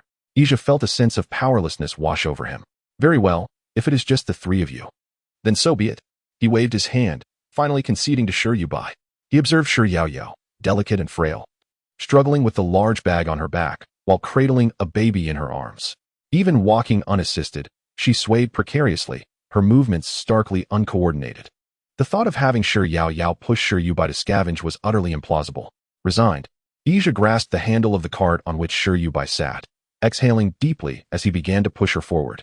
The area where I will take you scavenging today is quite close to the warning line, Ija remarked, glancing down at Yuebai, who resembled a veritable mound of flesh. Only near the warning line would there be fewer survivors to compete with. There should be ample food to be found there. Ordinary survivors tend to remain within the confines of the safe zone. Thus, the governing bodies of the large city employ mercenaries to safeguard the metropolis while continuously expanding the safe zone to secure more resources for survival. As soon as the new safe zone is established, a throng of survivors will rush to scavenge within its bounds. Those who are a bit slower will find little sustenance after a few days of its emergence. Thus, Ija intends to escort Yuebai and her companions to a location perilously close to the front line of mercenary activity. Noticing Yuebai's silence ahead, Ija assumes she is frightened. Do not worry, he reassures her. Even though the area we are scavenging today is at the forefront, we are here to ensure your safety. He is a man of great responsibility, committed to bringing them back just as he has taken them out. Yuebai, with her usual reticence, responds lazily, her gaze lingering on the ruins along their path. She spots numerous items that she believes could be useful to salvage. Thus she is not inclined to engage Ija in conversation. Yao, wobbling slightly, trails behind Ija, while Chen Yong walks beside her. Initially, Chen Yong anticipated that Yao would be difficult to manage. However, as they approached the warning line, she did not exhibit her usual screams or impatience. Though she swayed and her movements were somewhat uncoordinated, she proved to be easier to handle than Chen Yong had imagined. At the warning line, survivors were nowhere to be seen. Only a few mercenaries roamed with their weapons. Ija halted Yuebai's cart in front of a heap of debris, which was likely a bustling night market before the apocalypse. This site had been scoured by mercenaries 5 or 6 times already. We have established our base here. It is quite secure. You and Yao may scavenge in this area. The expanse was vast, and the mutated beasts and zombies that once infested it had been thoroughly cleared by Ija's team, contemplating an expansion of their search area. Ija bent down and produced a rectangular communicator. This belongs to our group. Its previous owner has already sacrificed themselves. You may keep it for now. If anything arises, contact me directly through this device, and I will rush to your aid. Yuebai examined the communicator in her hand. Its slightly worn screen displayed several preset channels, including one for Ija's mercenary team, his personal channel, and the public channel for the entire city. Very well, you go ahead with your duties. Thank you, she replied, accepting the communicator. She then retrieved a bottle of disinfectant from Yao's backpack as a form of compensation. Here is your reward, she said, handing the disinfectant to Ija. A glimmer of surprise flashed in his eyes, soon followed by a smile as he reached out to ruffle Yuebai's hair. Brother Ija should thank you. In truth, a bottle or 2 of disinfectant was negligible for Ija's mercenary team. But the sentiment behind Yuebai's gesture was what mattered. This plump girl was not entirely as willful and ill-tempered as Ija had presumed. Yuebai observed as Ija and Chen Yong departed. She maneuvered the flatbed cart alongside Xiao, searching through the debris in the vicinity closest to the caution line for anything of use. Before long, Xiaoyo unearthed a baby cradle from the ruins, slightly deformed yet accompanied by several large bundles of newborn clothing. Upon seeing this, Yuebai couldn't help but lavish praise upon Xiaoyo, exclaiming how remarkable she was for discovering such valuable items. "You truly excel, Xiaoyo. It was indeed a splendid decision to bring you along for scavenging. Your mother and the farmer's doctor cannot compare to your prowess." Flushed with shyness from the compliment, Xiaoyo's cheeks turned rosy. Yet she soon puffed out her small chest with pride. "Indeed, Xiaoyo is impressive," Yuebai affirmed with a smile, encouraging her to tidy up the slightly misshapen cradle and place Shixiangrui inside. Mercenaries constantly moved about them, ensuring their safety, as Ija had assured. Once Shixiangrui was settled, Xiaoyo visibly relaxed, bending down to sift through the stones ahead. Though she still struggled to control her tendency to shake her head, her scavenging speed increased remarkably. Yuebai watched attentively from behind. When Xiaoyo grew weary, Yuebai lifted her long stick, gently tapping Xiaoyo to transfer some of her own energy into her. The mercenaries, observing the growing pile of various items, towels, toothbrushes, and bed linens, were taken aback. Xiaoyo even discovered a box of toothpaste. Just as the mercenaries were about to inquire about the purpose of collecting such non-edible items, Shixiangrui began to stir awake, making soft noises in the deformed cradle. Iju and 2 other mercenaries returned from their patrol and gathered around, captivated by the adorable little one. The 3 grimy mercenaries, having not seen such a clean and healthy infant in ages, gazed in awe. A smile graced Ija's handsome face as he raised his dirty hand, gently poking Shixiangrui's small face with his fingertip, reminiscent of Yuebai. In the midst of this, Yuebai, feeling somewhat singled out, stretched her neck to catch a glimpse of Shixiangrui, now washed clean, devoid of the redness and wrinkles of newborn days, with a fluffy little head restlessly squirming in the cradle. Shixiangrui, with her small mouth agape, made a smacking sound. She was surely hungry, Qinyong surmised, shouting for food to be brought to her, urging them to hurry. The burly men surrounding the cradle instantly became tense, including Ija, who fumbled in disarray. What could such a tiny child eat? He recalled having seen a mercenary outside the city, his complexion paling. He was attempting to sift through his memories to ascertain what such a small infant could consume in the wasteland, but all images of newborns that surfaced were disconcerting. They either depicted infants abandoned at birth or sold off. As for what became of those sold, none dared to delve too deeply, fearing that such inquiries might unveil the most horrifying and darkest facets of human nature. This could plunge everyone in the wasteland into despair. In a flurry, the mercenaries began to devise ways to procure food for Yuebai, however, instructed Yaoyao to lift Yuebai from the cradle. She gently patted the little one's head, and Yuebai, with a soft hum, closed her eyes once more. How could she have fallen asleep again? Ija found it quite intriguing, his gaze reflecting a sense of clarity as he inquired of Yuebai. "She has always been like this, quite different from other infants." Yuebai replied. "Most infants who manage to survive birth in the wasteland are not like typical babies. They are often born with deformities or immediately reveal their abnormality. An infant who appears entirely normal is indeed a rarity in such desolation." Ija scrutinized Yuebai and Yaoyao's arms once more. Understanding dawned upon him. Yet Qinyong lamented, "What a fine child, yet she cannot even cry." Ija shot Qinyong a glare, prompting him to purse his lips into silence. Known for his forthrightness, Qinyong often spoke without thinking. He offered a sheepish smile to Yuebai, who merely pressed her lips together without reproaching him. As for Yaoyao, she was clearly one of those children who, at first glance, seemed to possess intellectual challenges, rendering her oblivious to the incompleteness of Qinyong's sentiments. "Yaoyao, continue foraging," Yuebai instructed, requesting that she return Shixiangrui to the cradle. Observing the awkwardness with which Yaoyao turned to sift through stones, Ija settled onto a large rock beside Yuebai. "Yuebai, why do you collect so many worthless items?" he asked. Yuebai, seated on a flat cart, was rummaging through a box of toothpaste that was thicker than her own plump thighs. "These items are quite useful. They are in urgent demand," she replied. In the desolate wasteland, survivors are tormented by the scarcity of resources, solely preoccupied with the essentials of sustenance. However, Yuebai stands apart. Since she traversed into this body, she has not consumed a single morsel. Once she secured the most fundamental needs of survival, she naturally aspired to a more comfortable quality of life. Ija sighed, casting a deep, contemplative gaze at Yuebai. What a pity for the young lady. Among the Shur family, only second sister Shur and Yuebai possessed normal intelligence, or at least, that was Ija's previous conviction. Yet, Shi Yuebai's temperament was rather unyielding. In the past, Ija could only communicate with second sister Shi. Now, although he could converse with Shi Yuebai without hindrance, he found it difficult to comprehend her actions. Perhaps her intellect had, to some extent, been affected by the radiation of the wasteland. Nonetheless, compared to the others in the Shi family, her decline in intelligence was less noticeable. After a while, Chen Yong called out to Ija from atop a heap of rubble. Ija rose and said, "Yuebai, you can search for now. Brother Ija will send you back shortly." He brushed off the dust clinging to his clothing and, weapon in hand, moved swiftly to Chen Yong's side. Noticing that the mercenaries around them had dispersed, Shi Yuebai waved to Shi Yaoyao. "Would you like to brush your teeth?" Shi Yuebai produced a tube of toothpaste, tearing open its packaging with eager anticipation as she looked at Shi Yaoyao. "This box of toothpaste has been expired for a year. Yaoyao, do you think it's still usable?" She retrieved a bottle of purified water and a brand new toothbrush from Shi Yaoyao's backpack, handing them to her. On Shi Yaoyao's wrist was a black, seemingly rough radiation detector, a trade from the peculiar merchant. Each member of the Shi family wore a similar device on their wrist. Detection: 0 radiation pollution in purified water. The radiation detector displayed this message. To avoid drawing attention, Shi Yuebai had instructed everyone in the Shi family to set their devices to silent mode. Upon seeing the message on the detector, Shi Yaoyao paused, a contemplative expression surfacing on her youthful face. Auntie Reed, for the past few days, her aunt had insisted she practice her writing. In her muddled mind, a new realization dawned upon her. So, this is what they call a character. She found the notion rather amusing, akin to a novel game. Shi Yuebai grasped Shi Yaoyao's hand.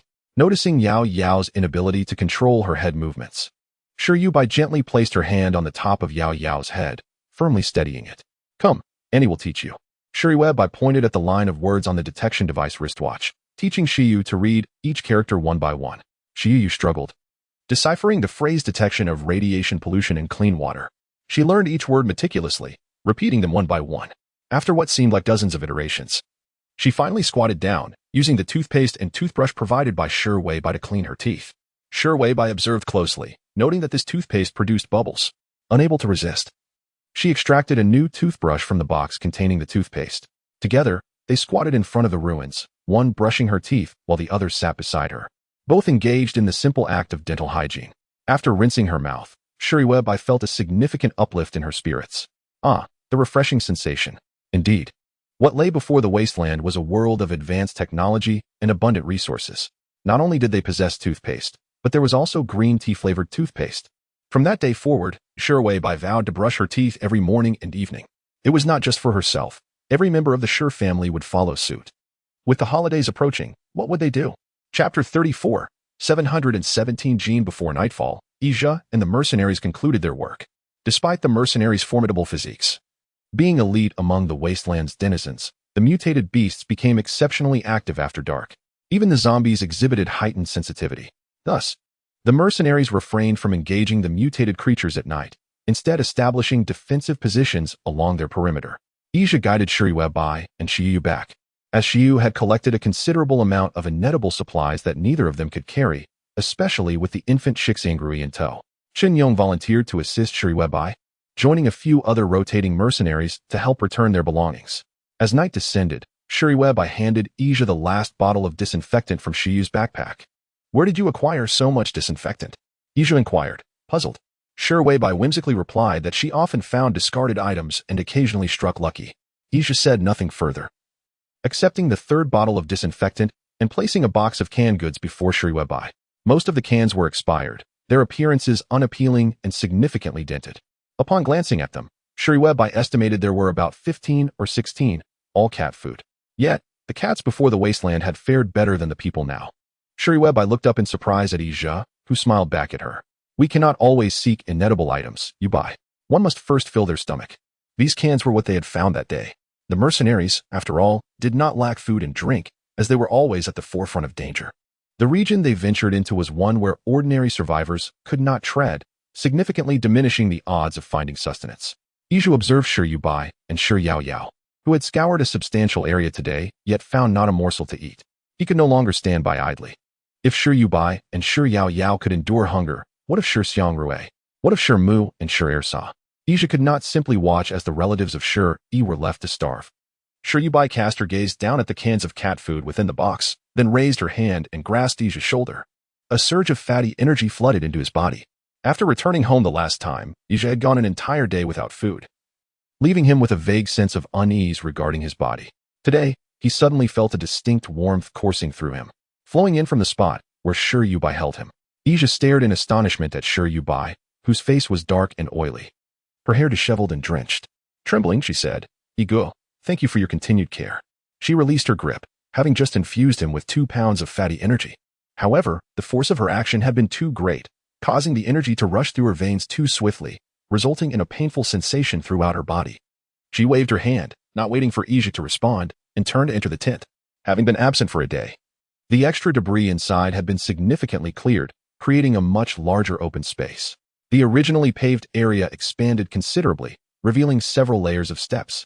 Nong Yasi was busy sweeping away the rubble on the steps alongside Shirmu. Upon seeing Yuebai return, Nong Yasi waved at her. Saw approached tentatively, inquiring, "Yuebai, we've unearthed a swimming pool. Should we fill it in?" Indeed. A swimming pool was being excavated directly between the Shur family's tent and the public restroom, now partially unearthed. If it were not filled, Yuebai's flat cart would be unable to reach the restroom. As Yuebai maneuvered her cart forward, she could not help but smile. Although the pool was not fully excavated, its size was evidently sufficient to accommodate the entire Shur family at once. "Let us continue digging," she exclaimed, her eyes sparkling with determination. She instructed Saw and Nong Yasi to forego rest that evening and clear all the rubble from the pool. Holding a long stick, she pointed at Saw's body. With each tap, Yuebai would siphon off a pound or 2 of excess fat, which would then flow into Saw's body through the stick. Seizing the opportunity, she also imparted a bit to Nong Yasi and Shirmu. As the 3 of them had toiled all day, their stomachs growling with hunger. However, as hunger faded, they took turns resting and began to clean the pool by the light of their lanterns. This pool was likely a remnant of a water park that existed before the bridge's collapse.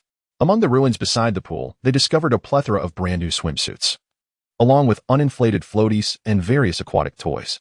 Nong Yasi deemed these items largely useless and was about to gather them for disposal when Yuebai intervened, suggesting they leave them by the poolside and rest early, as it was already quite late. Exhausted, the women of the Shur family, despite their ample reserves of energy, could not overcome their musculoskeletal fatigue. The labor they had undertaken had already surpassed their physical limits. Upon Yuebai's command, Saw, Shirmu, Nong Yasi, and Yao all collapsed onto the large mattress, too fatigued to utter a word before succumbing to slumber. They remained oblivious to Yuebai, who slowly maneuvered the flat cart to the pool's edge. Since everything was transported manually, despite the pool's modest size, the collective labor of the Shur women could only manage to clean 1/10 of it in an entire day. Yet, this modest volume sufficed for Yuebai's purposes. Utilizing a water-gathering spell, she continuously drew water into the depression for nearly 3 hours. The 18-meter-deep and 3-meter-wide basin was soon filled to the brim. With joy, she leaped forward, her body resembling a massive stone, settling into the basin. Water spilled over, cascading onto the nearby potato seedlings, comfortably seated within the depression. Yuebai scrubbed the mud from her arms, splashing water on her face. Before long, the water in the basin began to cloud. Given the dirt she bore, it would take several pools of water to cleanse herself thoroughly. Cheerfully, she began to arrange the stones around her, stacking them by the poolside to increase its capacity. While doing so, she continued to gather water. Oh, how Yuebai had never realized that the simple pleasure of taking a proper bath could bring such happiness. In this desolate landscape, her joy was easily satisfied. The only drawback was that after scavenging under the sun all day, she was utterly spent. Even after filling the basin with water, her weight had only fluctuated slightly. She still weighed 717 pounds. With the creation of this accommodating space, Yuebai continued to gather water and massage her arms while washing her hair several times. 5 years of neglect could not be rectified in a single night. However, Yuebai's arms were washed to a plump, pristine white. As for the other parts of her body, they remained less clean, for she was still clad in clothing. Given her weight of 717 jin, she resembled a plump ball. It was nearly impossible for her to remove the garments on her own. Moreover, Yuebai possessed only one outfit, which had been worn since her physique began to expand. This garment had continuously been strained and torn, prompting her mother to procure new fabric to mend the rips. For 5 years, it had endured patching and repairs without ever being replaced, let alone cleaned. Before dawn, the sound of water roused Nong Yasi, Yao, and Shirmu from their slumber on the mattress, with the faint light filtering through the tarpaulin. Gnome Yasi followed the sound of water and beheld Yuebai seated in the depression of a swimming pool. The very pool they had excavated by hand the previous day was now overflowing with water, spilling over and whitening the stone-paved pathway. Gnome Yasi was taken aback by this sight, rubbing her eyes in disbelief as she climbed from the mattress and stepped barefoot onto the stone slabs. The damp sensation beneath her feet jolted her back to reality, and she collapsed to her knees, weeping with her hands covering her face, her shoulders trembling. God knows the torment she had endured just to secure a sip of water in this desolate wasteland. Yet here, with Yuebai, clear, pure, and radiation-free water flowed abundantly from the pool's basin. A thin stream of water trickled into the nearby potato seedlings, saturating the soil. In that moment, Gnome Yasi felt as though she would willingly embrace death. Are you all awake? What are you waiting for? Hurry and get to work. Yuebai called from the swimming pool, beckoning Mu, Urseo, and Yaoyao. Look, this depression is still too small. Today, let us strive to clear all the stones from the pool. This way, our entire family can bathe in it. And you will no longer have to take turns in a small basin. Urseo hesitated, her lips quivering as she stepped forward. When her foot touched the damp stone, she reacted similarly to Gnome Yasi, kneeling down. Mu and Yaoyao, however, remained remarkably composed. It was somewhat challenging for them to quickly discern the reality of their situation. Following Yuebai's words, they stepped into the water-filled depression and continued to move the stones from the pool. Soon, Gnome Yasi and Urseo regained their composure and joined the effort to clear the rubble. Thus, the pace of stone removal quickened, though dawn had yet to break. Every member of the family was brimming with enthusiasm. Gradually, outside the family's tarpaulin, surrounding the intricate stone patterns, the pile of gravel rose ever higher. According to Yuebai's design, the gravel was to be evenly stacked along two curved lines. Viewed from this angle, these stones resembled a wall, effectively dividing the family's tarpaulin from the team into two distinct sections. A coarse voice broke the silence. Yuebai emerged from beneath the tarp, pushing a flat cart. Her fair, round face and plump arms in motion. Outside the gravel wall stood a peculiar neighbor, clutching a newly crafted construction cart, his eager eyes fixed on Yuebai. Water, I need water, he exclaimed. Before dawn, he had already heard the sound of flowing water. During this period, Yuebai had been providing him with a radiation-free potato daily and occasionally a bottle of clean water. The peculiar neighbor understood that Yuebai had provisions, yet he showed little interest in why they were radiation-free or where they originated. His sole concern was whether he could exchange his value for these necessities. Yuebai glanced at the construction cart in the neighbor's hands. One was missing. There's plenty to spare, he insisted, anxiously pushing the cart toward the stone wall. I can help you. What do you need me to do? Anything. Yuebai pursed her lips in silence and turned back into the tarp. Moments later, Gnome Yasi emerged and took the construction cart from the peculiar neighbor. She handed him a bottle of water. Generous with what she possessed, Yuebai never hesitated to share. However, Gnome Yasi quietly advised the neighbor, keep your mouth shut, or neither of us will have anything. They were not part of the family, and so, while they could take advantage of Yuebai's generosity, it was wise not to speak indiscreetly. Otherwise, if word got out, such advantages might not come their way again. The peculiar neighbor nodded, accepting the water, his eagerness undiminished. What should I do for Yuebai? Gnome Yasi pointed toward a large pile of cement within the gravel wall. Can you use the cement to stack these stones? Make them sturdy. Previously, Gnome Yasi had not understood why Yuebai insisted on moving all the stones from behind the tarp to the front. In such a harsh world, surviving alone was perilously daunting. Moreover, given the circumstances surrounding the family, where one was either blind or foolish, it was best not to sever ties with the team. In the face of danger, having support was crucial. Yet now, Gnome Yasi comprehended the urgency of separation. It was time to distance themselves swiftly.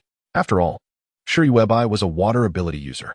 This individual, possessing little self-preservation capability, yet capable of continuously emitting zero radiation while purifying water, would surely be confined like a caged creature if discovered by others, reduced to a mere human reservoir. Guai's face was a canvas of hesitation as he glanced at the pile of concrete. Oh, I cannot, he responded with an air of misguided confidence. Gnome Yasi moved her lips, about to utter something, when Yuebai's voice resonated within the tent, instructing him to engage in tasks he was competent at while she managed the rest. She did not place significant value on a bottle of water, hence did not expect Guai to reciprocate with equal worth. In Yuebai's perspective, both Gnome Yasi and Guai relied on their own capabilities. Whatever they could offer her, she would utilize. Guai hurried back to his tent, toiling throughout the day until he finally unveiled a small mechanical excavator arm. Yuebai. Let's trade for food, He declared against the backdrop of a blood-red sunset, his gaunt frame holding the excavator arm aloft, standing outside the rubble wall with an expression of eager anticipation. Chapter 36. It must be said, the creations of Yuebai, whether it be the flatbed cart currently employed by Yuebai or the mechanical excavator arm, were quite commendable. Notably, the mechanical excavator arm could be worn directly on a person's limb, with a mechanical claw that could grasp larger and heavier stones than human fingers could manage. Yuebai fitted it onto Nong Yasi's arm, significantly enhancing her stone excavating speed. Coupled with a construction cart, what would have taken several individuals hours to transport could now be accomplished by Nong Yasi in just an hour. Observing the efficacy of the mechanical excavator arm, Yuebai requested Yao to bring a small sack of potatoes and 2 bottles of purified water. She then exchanged for 10 mechanical excavator arms from Yuebai, who, having noticed the Shur family's inefficiency in excavating and transporting stones with mere flesh and blood, had ingeniously crafted this device. Yuebai recognized its utility, bringing great joy to Yuebai. Immersed in his tent, he tirelessly produced mechanical excavator arms for Yuebai until each member of the Shur family was equipped with a pair. In just one day, they excavated an entire swimming pool. The group cheered as they surged into the pool, while Yuebai sat at the edge, observing the joyous splashes of her family. She retrieved a swimming ring and, using the provided pump, inflated it thoroughly before tossing it to Yao. Go on and enjoy, she encouraged. On Shiyu, adorned with a small yellow duck swimming ring, she joyfully splashed about in the crystal-clear waters of a fully filled pool. Observing Shiyu's delight, Nong Yasi retrieved several uninflated pool float clouds from the pile at the water's edge. She filled the clouds with air and placed them on the water's surface. Shurmu, seeing this, excitedly climbed onto the clouds. Yuebai, I am about to soar. Shurmu rolled around on the clouds, filled with exuberance. Every person was cleansed by the pristine waters of the pool. In order to fill this swimming pool with clear water, Yuebai's weight had been reduced to 716 pounds. With a gentle smile on her face, she turned around, deciding to let the elderly and infirm of the Shur family enjoy the water, treating it as a well-deserved break for their hard labor. Yuebai glided along with a hand truck, searching for a pair of scissors. She gazed into a full-length mirror she had transported back and, facing her reflection, snipped off the disheveled hair that had not been groomed in 5 years. The grime in her hair was unlike any other. Being unwashed for 5 years, it was entirely coated in grease and tangled. It would take several hours to untangle her hair, and the grease could not be washed away with just water. Shampoo was essential. Unfortunately, in the pile of daily necessities that Yuebai and Shiyu had gathered over the past few days, there was no shampoo to be found.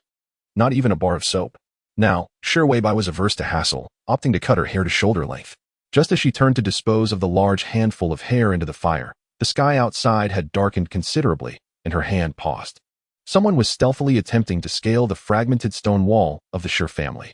A few individuals outside were whispering conspiratorially, while the elderly and infirm of the Shur family now had mercenaries backing them. If the mercenary leader, Ija, were to discover their presence, a sudden slap echoed as one person struck their companion on the head. We haven't intruded into their tent, nor have we committed any crimes. We merely wish to see what treasures the Shur family's elderly and infirm have received from the mercenaries. Just days prior, the Shur family had exchanged a significant quantity of small breads for some useless items, which had already piqued the interest of everyone in the group. Whispers circulated among the members, speculating that despite the Shur family's perceived foolishness, they were extraordinarily fortunate to have mercenaries supporting them. It seemed the Shur family would no longer need to scavenge. Would an entire mercenary group in Xiangqing be unable to sustain the few elderly and infirm of the Shur family? For 2 consecutive days, everyone watched as the Shur family continuously transported stones outwards. In the end, these fragments of stone coalesced into a formidable wall. Many within the team were deeply intrigued. What treasures had the mercenary group bestowed upon the Shur family to render these elderly and ailing individuals so utterly idle? Beneath the tarpaulin, Yuebai's pointed ears twitched slightly as she maintained a stoic facade, listening intently. With her hands, she fashioned a small figure from her own hair and deftly shaped a circular golden talisman with her stubby fingers. A single drop of crimson blood emerged from her fingertip, cascading onto the golden talisman. Instantly, the talisman was imbued with a striking crimson hue, taking on an almost eerie quality in the dim light. The golden red talisman rested in Yuebai's hand, atop the small figure crafted from her hair. The doll, resembling a miniature version of a woman with black hair, appeared to spring to life. It soared from the tarpaulin, landing gracefully on the ground, transforming into a woman clad in a resplendent red ancient bridal gown. The garment was adorned with crimson tassels, while her silky black hair veiled her entire face, lending her an unsettling presence. The ghostly bride reclined upon the stone wall, silently observing a man below as he prepared to scale the rubble. As he looked up, his gaze met the cascading black locks. Through the strands, he glimpsed a ghastly visage, an ashen face with vibrant crimson lips, and eyes devoid of whites, featuring only solid black pupils. The red gown draped over the stone wall, illuminated by the silvery moonlight. The man below felt a chill run down his spine at the sight of such a spectral countenance. Who could explain the existence of such a being amidst the wasteland? Was it a mutated beast or a zombie? In a panic, the leading man abandoned his ascent, turning to flee. The others followed suit, their bodies trembling with fear at the sight of the bride ghost, who seemed to instill a primal dread that penetrated their very bones. Especially unsettling was the sight of the bride ghost as she began to descend the stone wall with a disconcerting slowness, her movements unsettlingly peculiar. The men outside the wall had already fled in terror, yet the bride ghost did not vanish. She twisted her head with an eerie crack, advancing step by step along the Sure family's stone barrier, seemingly in search of any foolhardy enough to venture into the tarpaulin for a closer look. As for Sure Yuebai, she sat before a pile of salvaged bed sheets, a testament to her resourcefulness. It must be said, Sure Yao was indeed a prodigious scavenger, perfectly grasping Sure Yuebai's intentions. During their foraging expeditions with the mercenaries, they had unearthed a plethora of items, most of which were new and still encased in their original packaging. Among the items, there lay a multitude of new bed linens. Although the last time Asia had taken them to scavenge was in a dilapidated night market street, it did not preclude the presence of numerous shops selling daily necessities along that very street. There were indeed several stores offering bedding sets for the enticing price of 9 yuan. As Sure Yuebai unwrapped a new sheet, she contemplated sewing two together to fashion herself a new garment, for the attire she currently wore, patched and mended, had become unbearably foul and tattered. Numerous areas had worn thin due to her incessant movements. If she continued in this manner for a few more days, her clothing would be riddled with holes. After resting for several hours, Sure sat up in bed, her silhouette barely discernible in the dim light, and tilted her head to inquire, "Darling, what are you doing?" Without turning her head, Sure Yuebai replied, "I am making myself a dress." No sooner had the words left her lips than Sure scrambled off the mattress and approached her side, though her wrists were still bound by chains. Her hands were already in motion. Sure Yuebai glanced over to see her mother skillfully retrieving a sewing kit from some hidden nook. The leather sewing kit, though worn, was still functional, and Sure deftly extracted needles and threads from within. She examined the two sheets in Sure Yuebai's possession and selected two identical turquoise ones. Observing her mother's swift and adept needlework, Sure Yuebai hurriedly located the solar lamp that Sure Yao used for her homework. She switched on the lamp and brought it closer to her mother. Sure cast a glance at Sure Yuebai, her face breaking into a warm smile. Perhaps it was because she had already cleansed herself in the pool, the bright illumination from the lamp cast a radiant glow upon her face. Despite the deep crow's feet etched at the corners of her eyes, her expression remained benevolent and gentle. Undoubtedly, while Sure often exhibited erratic behavior and paid little heed to Sure Rue and Sure Yao, her affection for Sure Yuebai emanated from the very depths of her being. This love remained unwavering, untouched by her mental state. My Yuebai is already a young lady. She has always cherished cleanliness and beauty. Mother will surely sew this dress to be exceptionally lovely. Sure Yuebai thought as she sat quietly beside her mother, watching her sew the sheets with meticulous care. After several hours had passed, Sure Yuebai raised her hand, pressing her plump palm against her mother's back, infusing her with nourishing energy. At that moment, Sure would lift her gaze from her sewing, her eyes crinkling into a smile filled with love. Having performed this act numerous times, Sure Yuebai had gained some experience in channeling energy into others. Her speed in mobilizing her own energy had significantly increased. Whereas it previously took her 10 minutes to infuse a liter of energy into another, she now accomplished the task in merely 1 minute. In just 10 minutes, she managed to increase the weight of Mother Sure by an entire pound. For several days, the members of the Sure family had abstained from food and drink, yet their weight remained unchanged.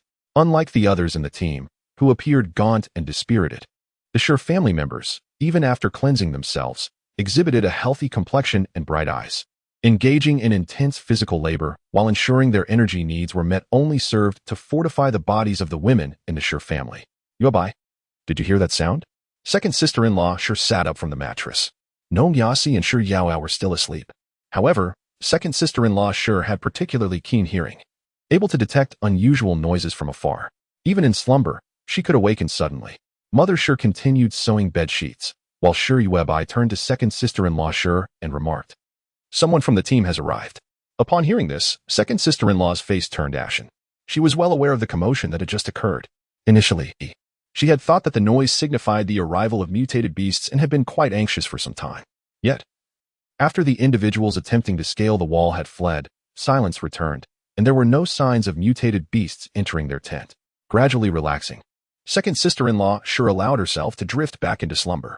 However, it was too long before more members of the team arrived. Yuebai, there should be about 20 of them. Second sister-in-law sure cautioned, gripping her pistol tightly, facing the direction of the tent fabric. Sure Yuebai, resembling a mountain of flesh, struggled to maneuver the flat cart. I'll go take a look. As she maneuvered the cart to the edge of the tent, the 20 men from the team had already reached the outer perimeter of the Sure family's gravel wall. At that moment, a zombie appeared. Yes, indeed, it was a zombie. No ordinary human could resemble that. A few men, trembling, gestured toward the others in the team, indicating the appearance of a ghostly bride. Sure Yuebai lifted the tent fabric, revealing herself amidst a patch of gravel. Her gaze was laced with sarcasm. Second sister-in-law sure groped her way outside, questioning, what zombie? If there were a zombie, we Sure family members would be the first to be devoured. Yet here we are, alive and well. The dawn was breaking, promising a fine day ahead. The eyes of the crowd fell upon the gravel wall surrounding the Sure family, where no undead bride roamed. Instead, a large tuft of hair lay atop the wall. Their attention then shifted to Sure Yuebai's head, where her long, disheveled black hair had been cut to shoulder length. In that moment, the crowd understood. Indeed, a large clump of black hair drifting atop the wall in the dead of night could be rather chilling. In a post-apocalyptic world, individuals afflicted by radiation often experience moments of confusion, and even the most rational minds can succumb to disarray. Moreover, the luck of their team has waned recently, as their scavenging expeditions yield little sustenance. The rising water prices in the city render their existence increasingly arduous. It is not inconceivable for one to mistake a clump of hair for a female zombie. The leader of the survivor team cast a disdainful glance at the man who had complained, admonishing, "You seem to have nothing better to do than to scrutinize the frail and infirm of the Sure family. While it is your prerogative to observe, please refrain from causing trouble for the team." Due to the scarcity of food, the leader was compelled to extend the duration of their scavenging missions, necessitating earlier preparations at dawn to reach new territories before the sun rose, and only returning after darkness fell. The team members were left utterly fatigued, akin to weary beasts of burden. The men, who seemed to do nothing but harass the vulnerable, were particularly loathsome. The previous chapter had been devoid of a title, and despite several attempts to rectify this, the system would not permit modifications. Chapter 38. A typical shoddy construction. The disgruntled men, feeling unjustly scolded, took advantage of the team's preparations to stealthily approach Chen Huaihai's tarpaulin. Indeed, it was Chen Huaihai who had incited them to investigate the Sure family's enclosure the previous night. The Chen family's tarpaulin consisted of several layers, with the innermost sheltering a few women, each appearing hollow-eyed and emaciated. Are Chenda and Chen Er not back yet? The first man to enter the tarpaulin was named Chu Zhongshuan, who had led the expedition to the Sure family's shelter the day before. Chen Huaihai bore significant injuries on his face, remnants of a beating from Sure Yuebai that had yet to heal. Irritated, he shot a glare at Chu Zhongshuan, dismissing him as he pondered the folly of their actions. The men of the Chen family were numerous, robust, and of sound intellect. Thus, the absence or presence of a couple of sons from the Chen family bore little consequence. Furthermore, Chen Huaihai had many wives and children, including 2 pregnant women residing in his tarpaulin. Their lineage was strong, having produced several healthy boys. In this wasteland, a family with an abundance of healthy, vigorous men was bound to flourish. Chen Huaihai's brothers were adept at foraging for food, resulting in a surplus that attracted many willing to assist the Chen family. After a brief exchange, the conversation naturally shifted to the frail and infirm of the Sure family. Chen Huaihai's gaze darkened as he questioned, "Are you certain you did not misjudge? Are there indeed zombies lurking upon their walls?" During this period, the women of the Sure family unexpectedly encountered a stroke of fortune, aligning themselves with a mercenary group. That Sure Yuebai even dared to publicly assault him. If it were not for Chen Huaihai's recent injury, he would have surely dealt with Sure Yuebai long ago. Though immobilized for a few days, it did not hinder his ability to observe the foolish antics of the Sure family. Initially, Chen Huaihai, along with his team, mocked the Sure family's imbeciles for wasting time moving stones. What is most abundant in the wasteland? Ruins and rubble. Those who labor in such desolation are severely lacking in intellect. However, to his astonishment, just a couple of days later, the piles of rubble surrounding the Sure family's tarpaulin had surprisingly formed a makeshift wall. It resembled a small courtyard reminiscent of what once was. The foolish members of the Sher family appeared to revel in their newfound construction. Naturally, Chen Huaihai was displeased and promptly incited a few individuals to investigate. It is said that warmth fosters desire. How much food could possibly be inside the Sher family's tarpaulin? It was astounding that those simpletons could leisurely construct a wall half their height. Chen Huaihai's gaze fell upon the men nearby. Chu Zhongshuan immediately remarked that, while they could not be certain, there was undoubtedly much food within the Sher family's tarpaulin. He certainly did not express such certainty when he frantically came to find Chen Huaihai the previous night. At that moment, even Chen Huaihai was startled. If zombies were to appear in such a place, the entire safe zone would require re-evaluation. He wished to eliminate the elderly and infirm members of the Sher family without hesitation. With the emergence of zombies near the Sher family, it was inevitable that the members of the Sher family would also fall victim to their bites. Consequently, he urged Chu Zhongshuan to report to the captain, hoping for a group to storm the Sher family's tarpaulin and extract all their supplies. However, Sher Yuebai appeared lucid, showing no signs of zombification. When Chu Zhongshuan and the others arrived at Chen Huaihai's location, it was reported that the Sher family members were already up and about, still hauling stones. Each of them appeared spirited, be it Nong Yasi, Sher Urseo, or Sher Yao Yao, all seemingly invigorated as if they had taken some invigorating tonic. More importantly, the elderly and infirm members of the Sher family had become clean and stood upright. It evoked an inexplicable sensation. In the wasteland, everyone lived in grimy despair, as though burdened by a 1,000-pound weight. Even those unencumbered were hunched over, living anxiously. Yet now, the elderly and infirm of the Sher family were not only clean, but also stood tall. Chen Huaihai clenched his fists, his eyes filled with hatred. Indeed, aligning with mercenaries was truly fortuitous.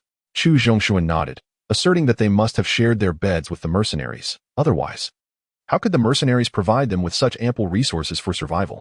The disdain in his words felt awkward. Within the Chen family's tarpaulin, a few men shifted their lips.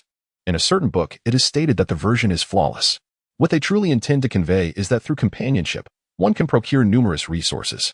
This is indeed a testament to the capabilities of the elderly and infirm within the Sher family. If the mercenary group were willing to offer them protection, they would gladly comply. There is no shame in this. In the wasteland, every means of survival is worthy of recognition. Chen Huaihai refers to them as a nest of lowly individuals. Given that there are no zombies surrounding their tarpaulin, it is advisable to devise a method for them to surrender the food they possess. Food is scarce within the team, and they are part of this collective. Are they not? Chu Zhongshuan nodded in agreement. Indeed, they should contribute to the team.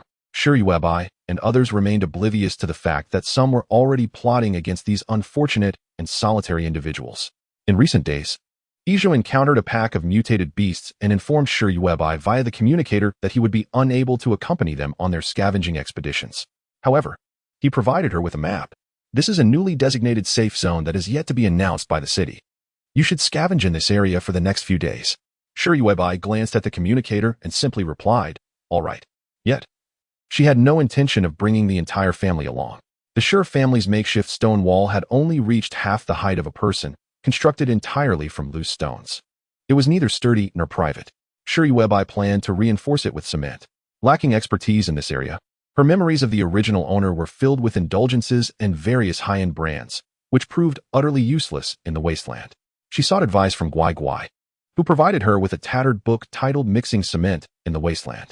After examining it for some time, she followed the instructions, pouring cement onto the ground to form a circle, adding water and some small stones, and mixing it all together. Then, she proceeded to apply it to the wall. The process of applying the mixture was straightforward. She merely stuffed it into the gaps between the stones. Guai Guai watched from next door, unable to resist suggesting, shouldn't we add sand and smooth it out? Sher Yuebai paused momentarily and decided against it, thinking it would suffice for now and that they could improve it later when conditions allowed. Through her vigorous efforts, a rather rough and not particularly sturdy stone wall took shape, a quintessentially shoddy construction. Nevertheless, Sher Yuebai was quite pleased. Her home finally had a boundary. Her next plan was to raise this flimsy wall to a height of 2 meters to ensure that no one within the team could easily spy on the Sher family. As dawn broke on a new day, the women of the Sher family resumed their arduous labor, transporting stones from behind the tarpaulin to the front. Under the somewhat unprofessional direction of Sher Yuebai, Nong Yasi sifted through a collection of small stones, mixing them by hand with cement, together with larger stones. They constructed their wall. Between the two curved stone walls, Sher Yuebai deliberately created an entrance large enough to accommodate her ample physique. At present, She could not find a door sufficiently grand to fit into this wall, so she instructed her second sister-in-law to procure 2 large sheets, fashioning them into curtains for the entrance. This action elicited laughter from the surrounding survivor team, nearly causing them to lose their teeth in mirth. The elderly and infirm members of the Sure family truly embodied a blissful naivety. What defensive capability could 2 sheets possibly offer? Merely a psychological comfort, it seemed. Increasingly, onlookers mocked the Sure family for their futile endeavors, with some less prominent voices occasionally questioning what the Sure family was attempting. Now, they could hardly even see their makeshift canopy. Indeed, Sure Yuebai had no expectations of her stone wall serving any defensive purpose. She merely disliked having her family's comings and goings scrutinized by others. That was all. After erecting the stone wall, Sure Yuebai instructed Nong Yasi and her second sister-in-law to move Sure Yaoyao's writing desk outside. The light was better there, and she encouraged Yao Yao. You shall write outside from now on. While she imparted this instruction, she also reviewed Yao Yao's homework.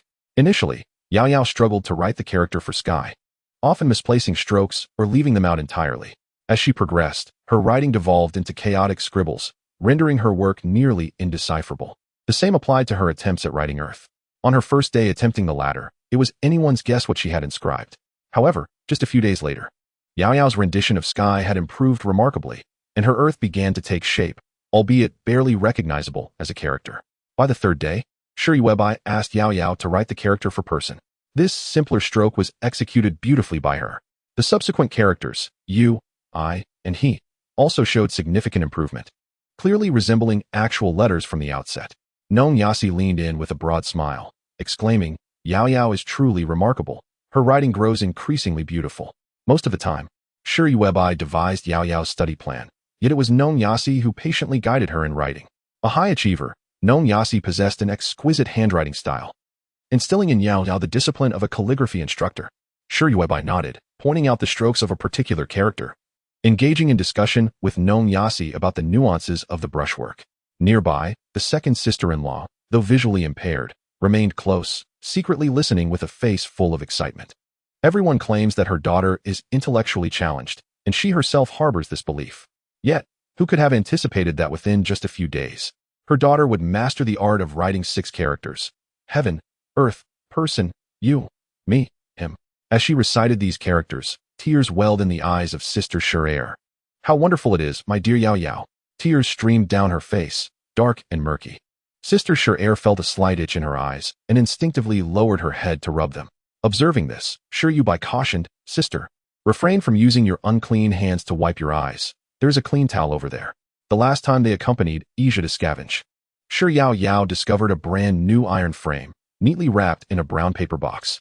Once assembled, it transformed into a sturdy garment rack, complete with universal wheels at its base.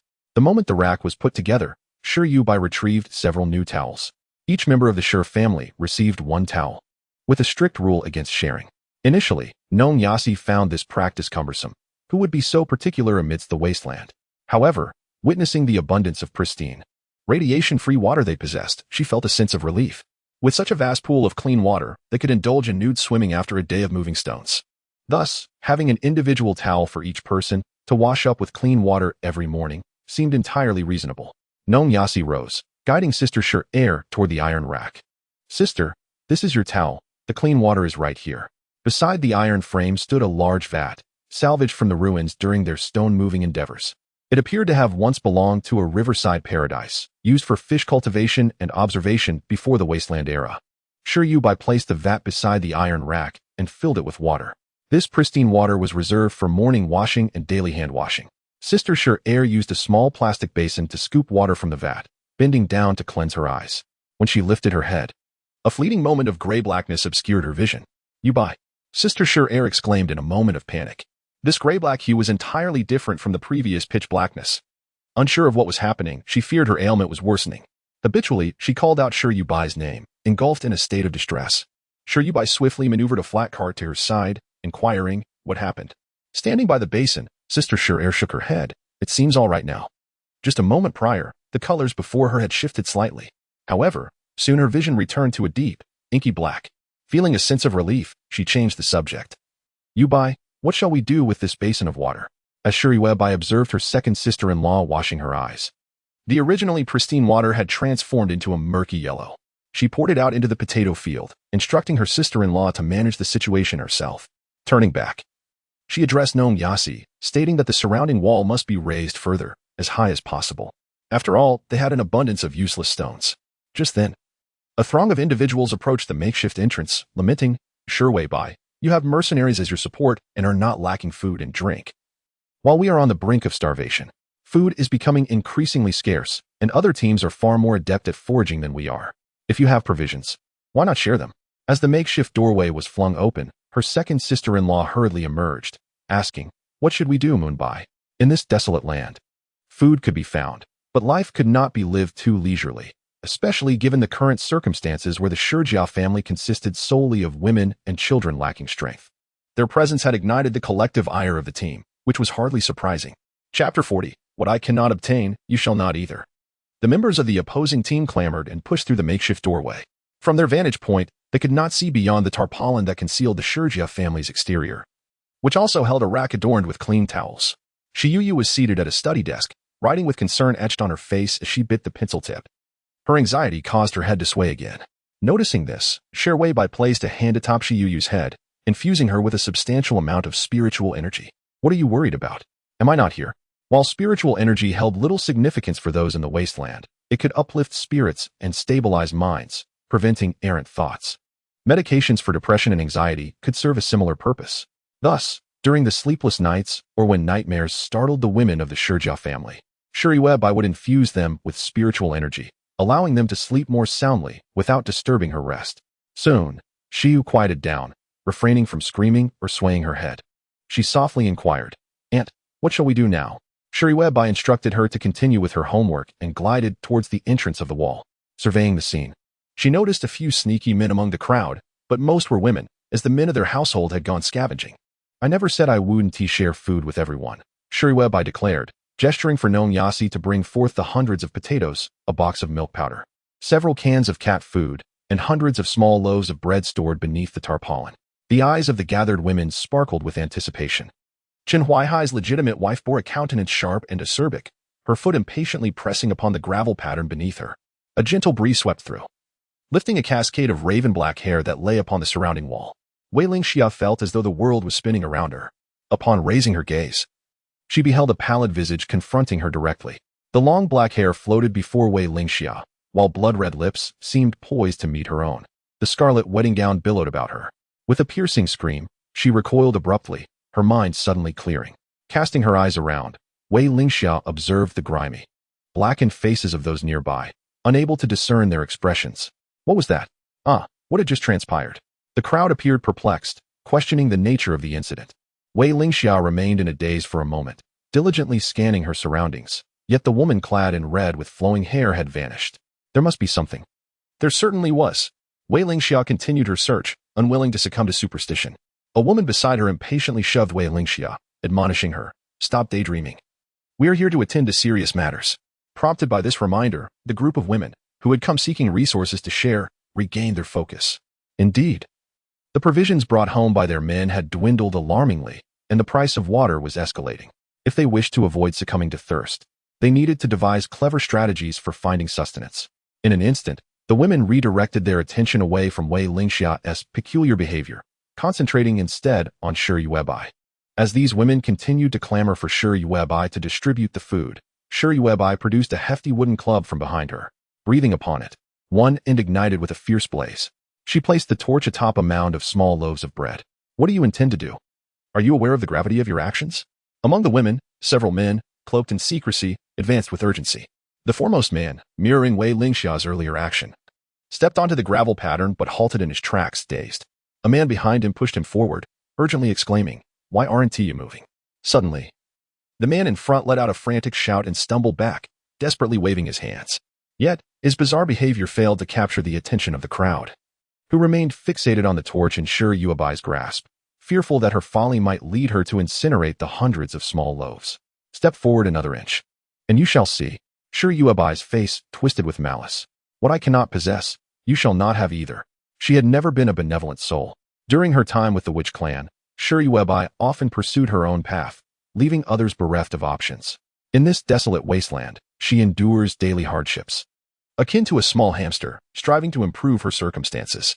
Burdened by her considerable physique, Yuebai feels no different from a mere waste. She is unable to walk properly. A fervent anger has long been brewing within her, and now the members of her team dare to provoke her. Very well. None of them shall have it easy. Observing the group, their faces a mix of pity and rage as they shout at her, accusing her of squandering resources. Yet, inexplicably, Yuebai finds joy in their distress.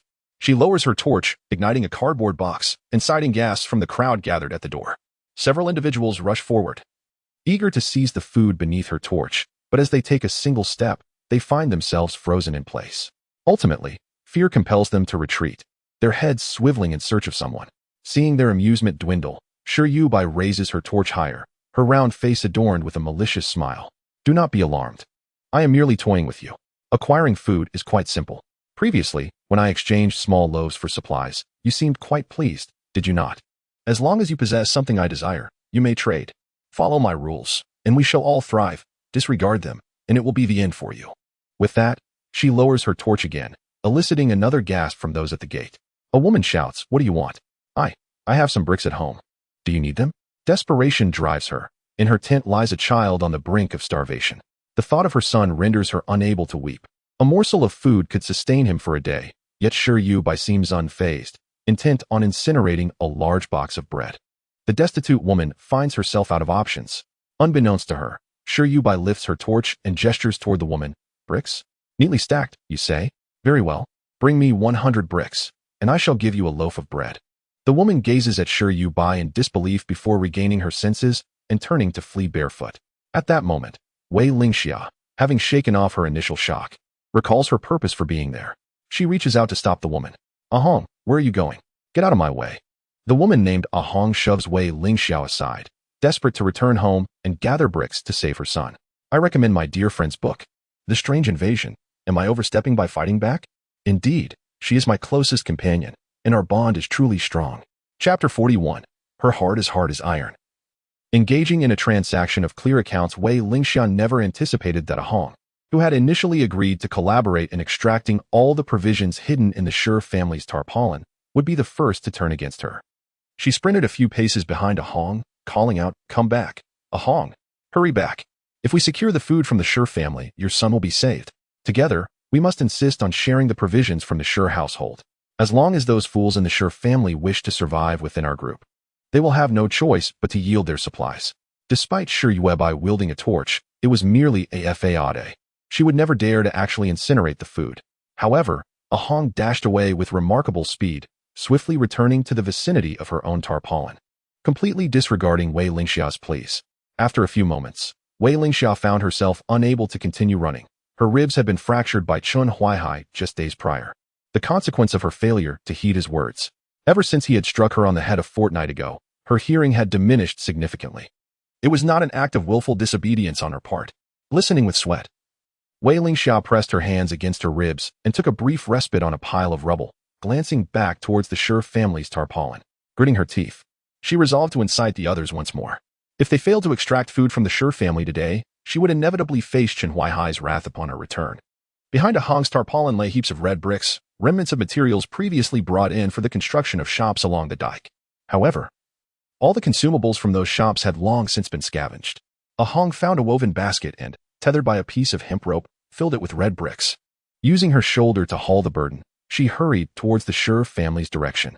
The entrance to the Sure household was crowded with people, some of whom appeared to be mentally unstable, attempting to rush into the stone-patterned courtyard only to be inexplicably repelled. They could only stand at the threshold, vocally denouncing Yuebai. Unfazed, Yuebai had grown accustomed to being cursed throughout her life. The taunts felt like mere pinpricks to her. Make way, clear the path. Ahong, drenched in perspiration, dragged her basket of red bricks forward. Upon seeing her, Yuebai raised an eyebrow, and Ahong became the only woman permitted to enter the stony enclosure. Here are the red bricks you asked for. Ahong collapsed to the ground, eagerly gazing up at Yuebai. Unmoved, Yuebai replied, "Not enough, less than 100. Ahong quickly sprang to her feet, exclaiming, "I can fetch more. I have plenty of red bricks at home." Yuebai smirked slightly, resembling an ancient miser. "Stack the bricks over there, then be off." Without hesitation, Ahong complied, hastily returning home with her empty basket. Her son, lying on the ground, had become nothing but skin and bones. Skin stretched tightly over bones, devoid of any flesh. His head was disproportionately large, seemingly too heavy for his frail shoulders to bear. Mother, the son lay on the ground, weakly calling out to her. Ahong, with tears streaming down her face, rushed to her son's side, kissing his forehead and whispering, "Be good, my dear. Mother will fetch you something to eat. Just hold on a little longer." The boy obediently blinked, suppressing his cries, for he lacked the strength to do so. Ahong swiftly dashed to the stack of red bricks, desperately piling them into an empty basket. The coarse hemp rope dug into her shoulder as she shouted, "Ah!" A diminutive woman, straining under the weight of the rope, staggered step by step towards her home. After several trips, her shoulders were soon bloodied from the relentless friction. Those watching, including Wei Lingxia, initially intended to speak, but ultimately found themselves at a loss for words. How much more is needed? Ahong poured the bricks from the basket onto the ground, one shoulder drenched in blood, collapsing weakly in front of Yuebai. Just one more. Yuebai's eyes were clear and fixed intently on Ahong. A voice from beyond the wall called out, "Just one more? Why not let it go? Hurry and give her some bread. Her son is on the verge of death. She needs it quickly." Yuebai, holding a long stick, looked at Ahong ahead of her and asked, "Will you continue to waste time here, or will you run back to fetch that last brick?" Ahong seemed to awaken from a trance, suddenly standing upright and turning back towards her home. When she returned, she bore her son on her back, cradling that final brick in her arms. "Yuebai, I beg you, give me something to eat. I implore you." Ahong's tears had all but dried, and she sat exhausted on the ground, her son still on her back. The crowd, pointing at Yuebai, was ready to unleash their fury upon her. "How can you be so heartless? Don't you possess a shred of compassion? Everyone is raised by parents. Why are you so particularly cruel?" They urged her to act like a decent human being. The onlookers believed that Yuebai was toying with Ahong. If she had truly had a kind heart, she would have given Ahong a loaf of bread long ago. Yuebai was reluctant to part with food and seemed to derive amusement from making Ahong run back and forth for bricks, watching her like a fool. Perhaps, deep down, Yuebai was laughing at the absurdity of it all. "What a wretched woman," Yuebai thought as she glanced at the crowd by the door. "I apologize. I have never claimed to be humane." She gestured to Yao, who handed her a bottle of water, and then she tossed Ahong a loaf of bread. "Here is your bread," Yuebai said, her expression impassive, not even glancing at Ahong's astonished, frozen face. Yao squatted beside Ahong, inquiring curiously, "Auntie, isn't your son about to starve?" Why is Ahong still lost in thought? Ahong snapped back to reality, gazing at the small bottle of pure water in her hand. She didn't need a radiation detector to ascertain the water's value. The clarity was enough to reveal its preciousness. It was far too much. Ahong's voice was parched. Wasn't it said that if she gave Yuebai 100 red bricks, he would offer her a loaf of bread? Then why, in addition to the bread, was there now water worth thousands of times more? Yuebai retorted, "If you only eat bread, won't your throat become dry?" She reasoned that after being hungry for so long, Ahong's son must not have a single drop of saliva left in his mouth. Eating a piece of bread might even choke him. Ahong had exerted herself so much, even injuring her shoulder. Was it all in vain? It was true that Yuebai lacked compassion, but Ahong had put in effort and deserved some form of recompense. Ahong's lips trembled as she gazed at Yuebai, whose figure was as large as a mountain. She bowed her head in reverence, her forehead touching the ground. Yuebai tilted her head, maneuvering the flatbed cart to evade the gesture. "Don't come at me with this. My heart is as hard as iron, and I conduct my dealings with strict financial clarity. I do not accept such grand gestures." Chapter 42. From today onward, I shall be a clean and plump individual. Ahong turned her back to the crowd. Others could not see Yao discreetly hand Ahong a bottle of water. They only observed Yao genuinely giving her a loaf of bread. After a while, Ahong's son, held close in her arms, took a deep breath and weakly opened his eyes. "Mom," he began to say, wanting more water, but was silenced by Ahong's hand over his mouth. She understood how hard it was to obtain her water and bread, and knew that if others discovered she possessed a bottle of clear water, she would have no chance of safely returning to her shelter that day. Ahong lifted her son onto her back. "She really gave bread," murmured the crowd, their eyes drifting toward Ahong's pocket. Those who had been hungry for an extended period could not consume a large quantity all at once. It had to be taken in small bites. Thus, Ahong allowed her son only a small bite of the bread before saving the remaining portion. In the crowd, several furtive men exchanged glances. Ahong's partner had gone scavenging, and if they were to snatch her bread, just as such a plan formed, they witnessed Ahong stop, her son on her back. Filled with hope, she looked at the indifferent Yuebai, asking, "What more do you want?" "I will do whatever you ask." Yuebai's gaze fell upon a pile of red bricks. 100 bricks could be exchanged for a single loaf of bread. How many red bricks can you bring? As soon as the words left her lips, a spark of enthusiasm ignited in Ahong's eyes. She quickly nodded, shouldering her child and dragging an empty dustpan back. The remaining crowd buzzed with speculation. Was it truly that simple? Red bricks were abundant. Could it be that by transporting red bricks, one could also procure a loaf of bread? Yuebai surveyed the crowd, questioning if they had nothing else to barter. Previously, she had exchanged bread for baby diapers, adult safety pants, disinfectant, and even cement. She consistently traded edible goods for what others deemed useless refuse. Engaging with Yuebai to obtain food need not be a convoluted affair leading to mutual detriment. After all, she was, in essence, simple-minded. One could easily trade mere rubbish for sustenance with her. The survivors, initially stirred by Wei Lingxia and her cohort of men, began to devise strategies. They pondered what items they could offer in exchange for food. Someone presented a box of sterile medical bandages, asking, Yuebai, will you trade for this? Yes, she replied generously, exchanging a single small loaf of bread for 10 boxes of sterile bandages. The team erupted into excitement, gradually unraveling Yuebai's logic. Anything new, plentiful, and deemed worthless could be offered for trade. Someone then brought forth a large box filled with new underwear, various styles, including lace, boxers, briefs, and thongs, amounting to roughly 1,000 pieces. I want to overestimate. Let us say 1,000 pairs of underwear. I'll take 10 small loaves in return. Is that unreasonable?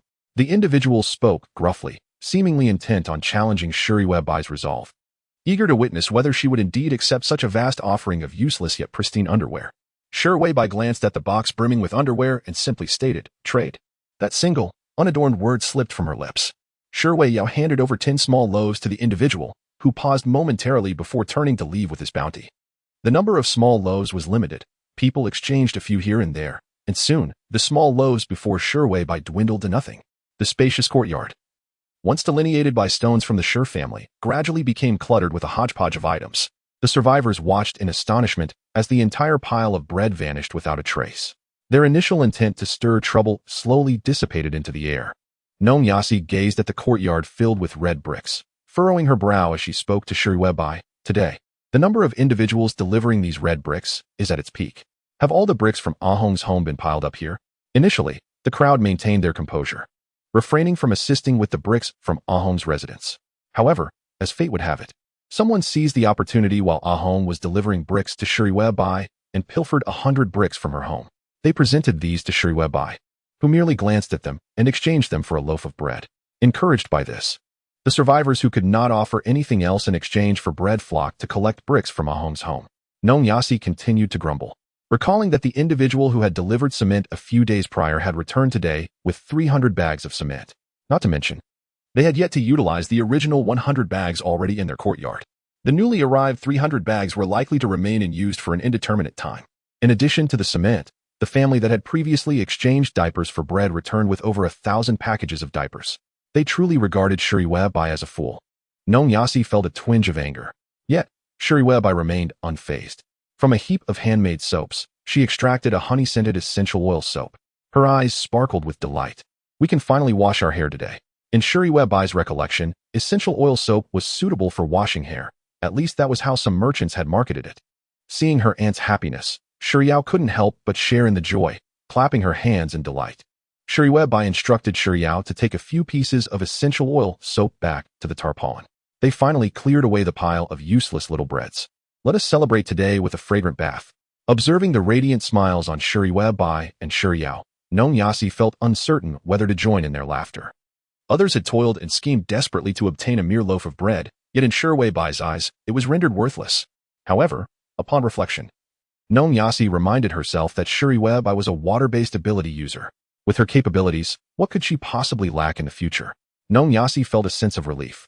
With a cheerful disposition, she lifted Shixiangrui from the infant cradle. Inside the tarpaulin, Yuebai and Yuebai had already eagerly descended into the swimming pool. Yuebai rubbed the essential oil soap in her hands against Yuebai's greasy hair, creating a cascade of bubbles. The sensation was exquisite for Yuebai, as the once itchy spots on her scalp were instantly soothed. Observing the members of the Shur family, one by one, they entered the pool, each holding a piece of essential oil soap. A delicate layer of bubbles floated atop the crystal-clear water, yet due to its pristine clarity, the bubbles swiftly vanished without a trace. With a cheerful expression, Yuebai declared, "From this day forth, I shall become a clean and plump individual. Chapter 43. No goods to exchange. I cannot provide you with food. Upon emerging from the swimming pool, Yuebai donned a spacious new garment crafted by her mother, fashioned from 2 pristine bed sheets stitched together into a cylindrical form. Despite its simplicity, it was a considerable improvement for her, as finding suitable attire in this wasteland was a daunting task. Her previous outfit, tattered and riddled with holes, was no longer wearable. The discarded clothing was so undesirable that she even hesitated to use it as a rag. The entire family was in high spirits after enjoying a refreshing bath. Even Xiang Rue was placed on a cloud by Nong Yasi, adorned in a mermaid-themed swimsuit, complete with a flotation ring, and allowed to paddle about in the pool. Early the next morning, Yuebai received a text from Ija. Have you been scavenging properly these past few days? She casually replied with a single word, Ija continued, have you found anything to eat?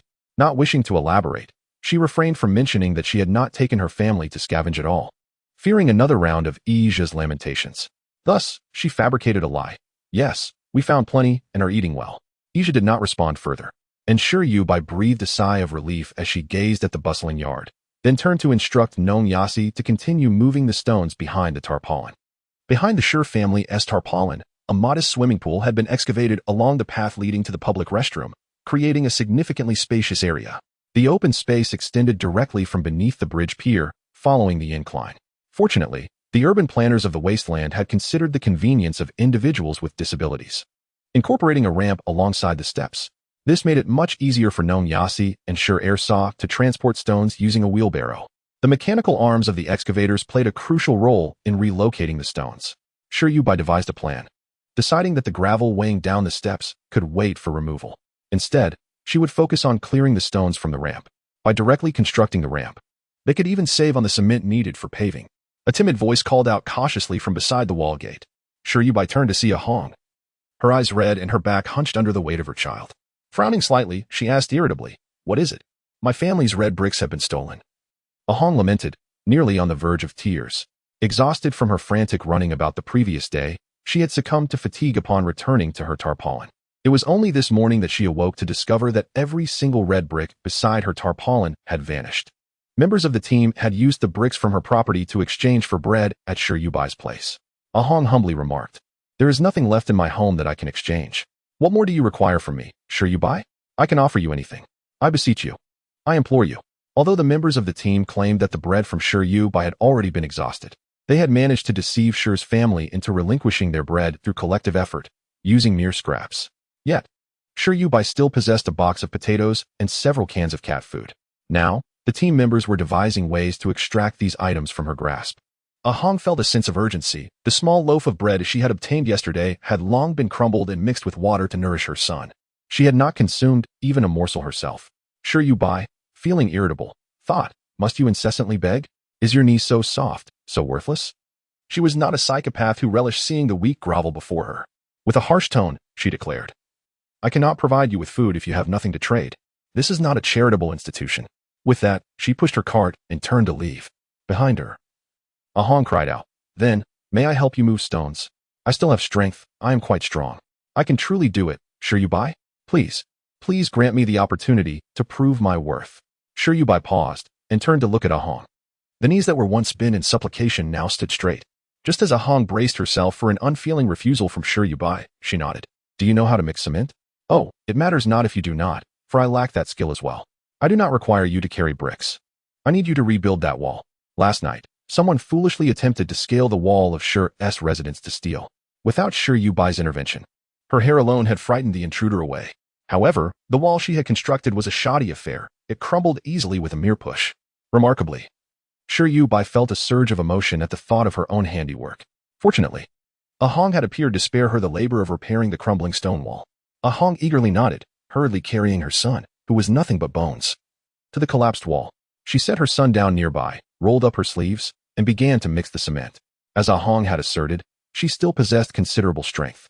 After all, despite her prolonged fasting, she was able to wield a shovel. Her experience surpassed that of Yuebai. She could sift fine pebbles from the rubble, the tiniest of fragments, and mix them with the cement. Just as Ahong was about to combine the cement, she turned and noticed a large vat of clean water beside her. Ahong, Yuebai, such a large vat of purified water, to mix with cement? Ahong felt a wave of dizziness wash over her. Yuebai, in a harsh tone, admonished her not to be lazy and to get to work swiftly, lest her rations be withheld. In her hands, she held a book borrowed from Guai, titled The Overbearing CEO's Delicate Treasure. It possessed a modicum of interest, though not much. Ahong dared not utter another word, focusing intently on her labor. After a while, she cautiously inquired, "Monsieur, may I give my son a little to drink?" Yuebai glanced over and called out, "Yao Yao, fetch some water for Ahong and her son." Yao Yao, diligently practicing her calligraphy, obediently rose and scampered into the tent, returning with 2 bottles of water. "Here, this is clean."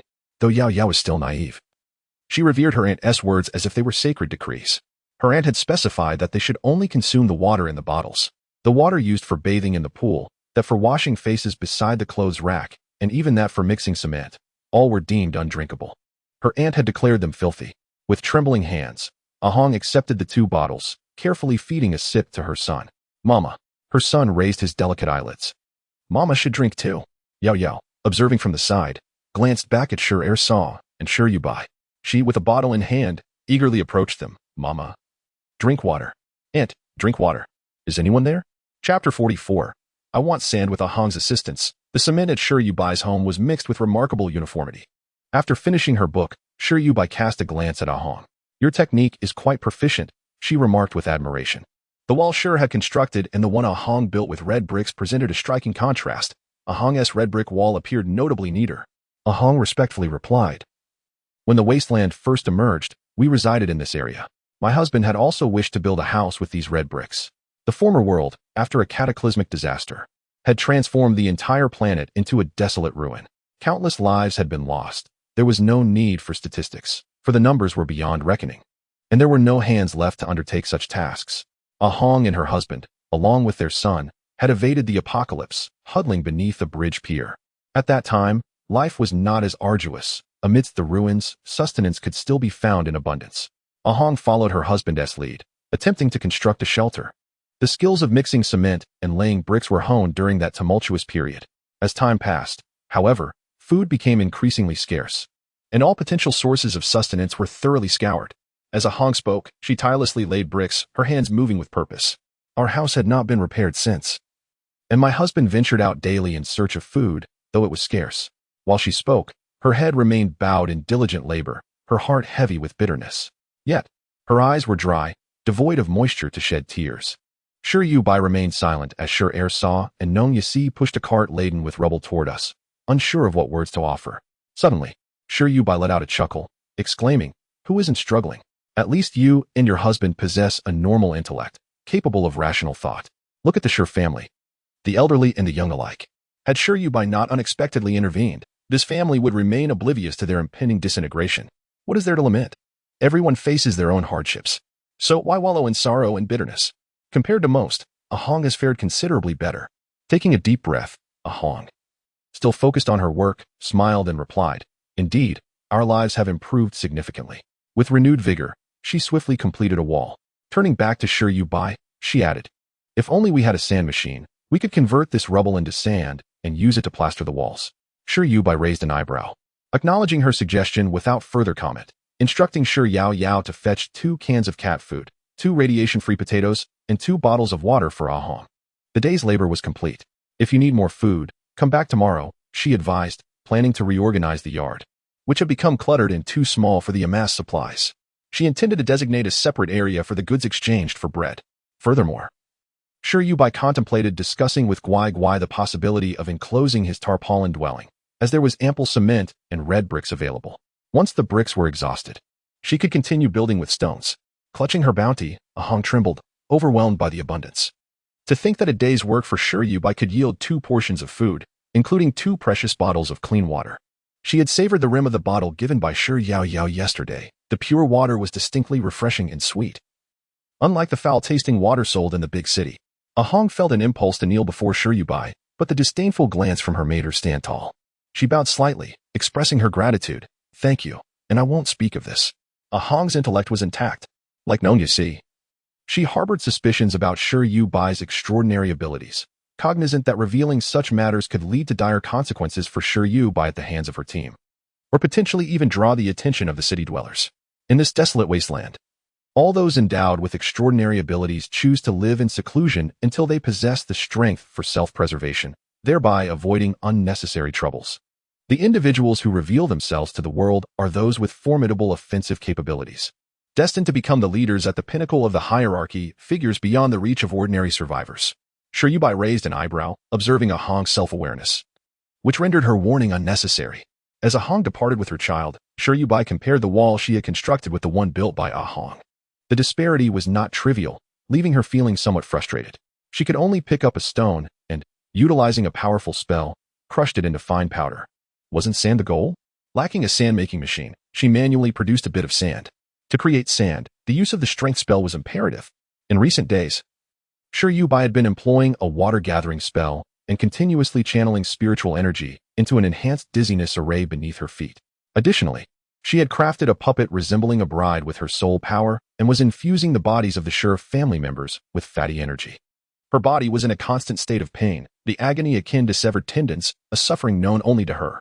Using the strength spell merely added a slight twinge to her existing pain, so she was indifferent to it. What truly concerned her was the inefficiency of her actions. After an extensive period of crushing stones, she had produced only a small mound of sand. As night fell, Yuebai instructed Yao Yao to gather a bag of potatoes, around 10, and to fetch 10 bottles of water, each containing approximately 500 milliliters. The two approached the peculiar tarp. Having long known the abundance of goods here, Yuebai was taken aback by the sheer volume. She maneuvered the flatbed cart into the odd tent. Upon stepping inside, she found herself unable to proceed further. The area concealed by the tarp was several times larger than the residence. He alone occupied a significant portion of the bridge pier's base. Yet the space within his tarp was quite limited, cluttered with an assortment of bizarre components. Much of the scrap he had salvaged was stacked high outside the pier.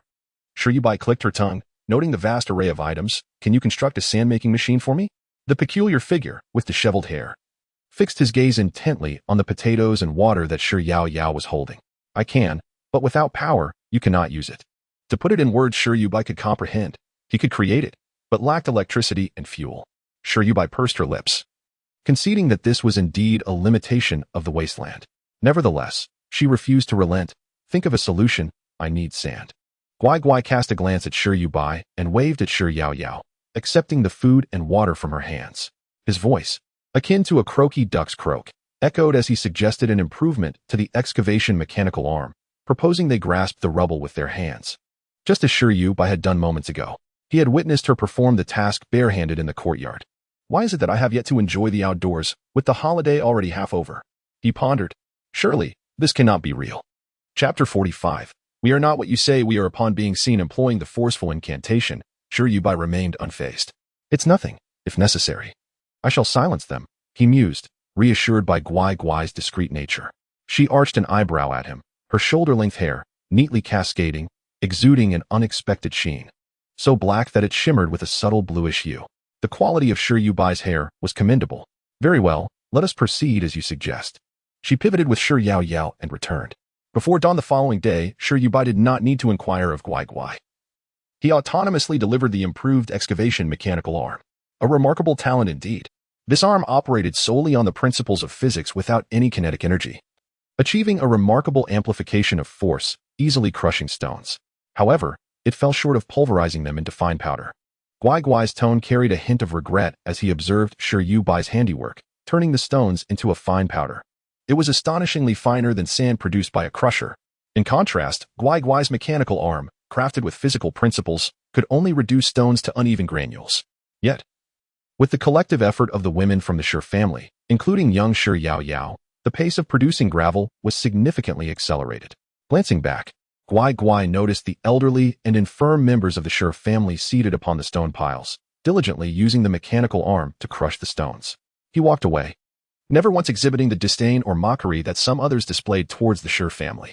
Within the team, those who were taller often leaned over the rubble wall, peering in with an intrusive curiosity. Upon witnessing the family collectively engaging in stone crushing, they erupted in laughter, mocking, "What's this? Are these imbeciles playing with stones now? Hey, how much longer can those potatoes of yours hold out? Yuebai has come out to exchange supplies." Upon hearing the commotion outside, Yuebai dropped the stones in his hands, brushing the fine powder from his thick palms.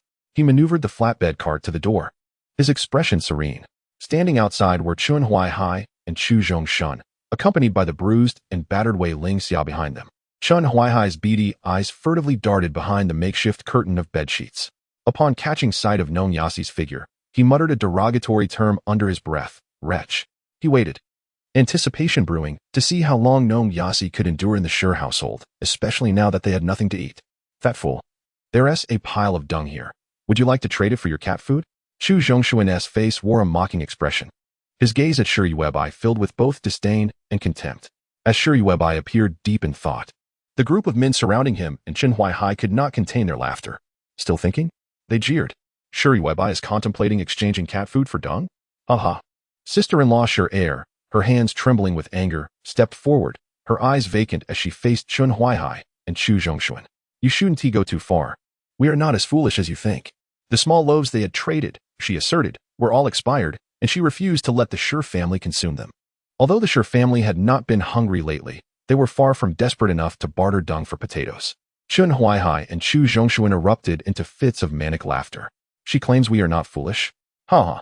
The entire group mocked the elderly and infirm members of the Sure family, branding them as simpletons and imbeciles. Chun Huaihai added, indeed. How could fools ever realize their own folly? Sister-in-law Sure was on the verge of tears. Recently, she had been drinking copiously. As Sure Yuebai's provisions seemed inexhaustible for the family. As she felt the tears welling, dark yellow droplets streamed down her face. And the familiar sting in her eyes returned. Even the relentless headaches that plagued her daily were momentarily alleviated by this sensation. Sister-in-law Sure heard even louder. Exaggerated laughter from across the way. She was filled with both rage and pain. Sure Yuebai turned to her and said, we must acknowledge our own shortcomings. There's no room for debate on that. However, if we allow others to mock us and we lose our composure, then we truly are foolish. One must possess self-awareness. Chun Huaihai calls us stupid, imbeciles, and fat women, and so forth. Is he not correct? It is the unwillingness to admit our flaws that leads to feeling wronged when subjected to others' ridicule, further arguing with those who are perfectly capable. It is merely a conflict within oneself. The reason they mock us is that they seek to belittle us. If we cannot come to terms with our own situation and allow it to frustrate us, we only invite further ridicule. Sister-in-law Sure inquired. So what are we to do?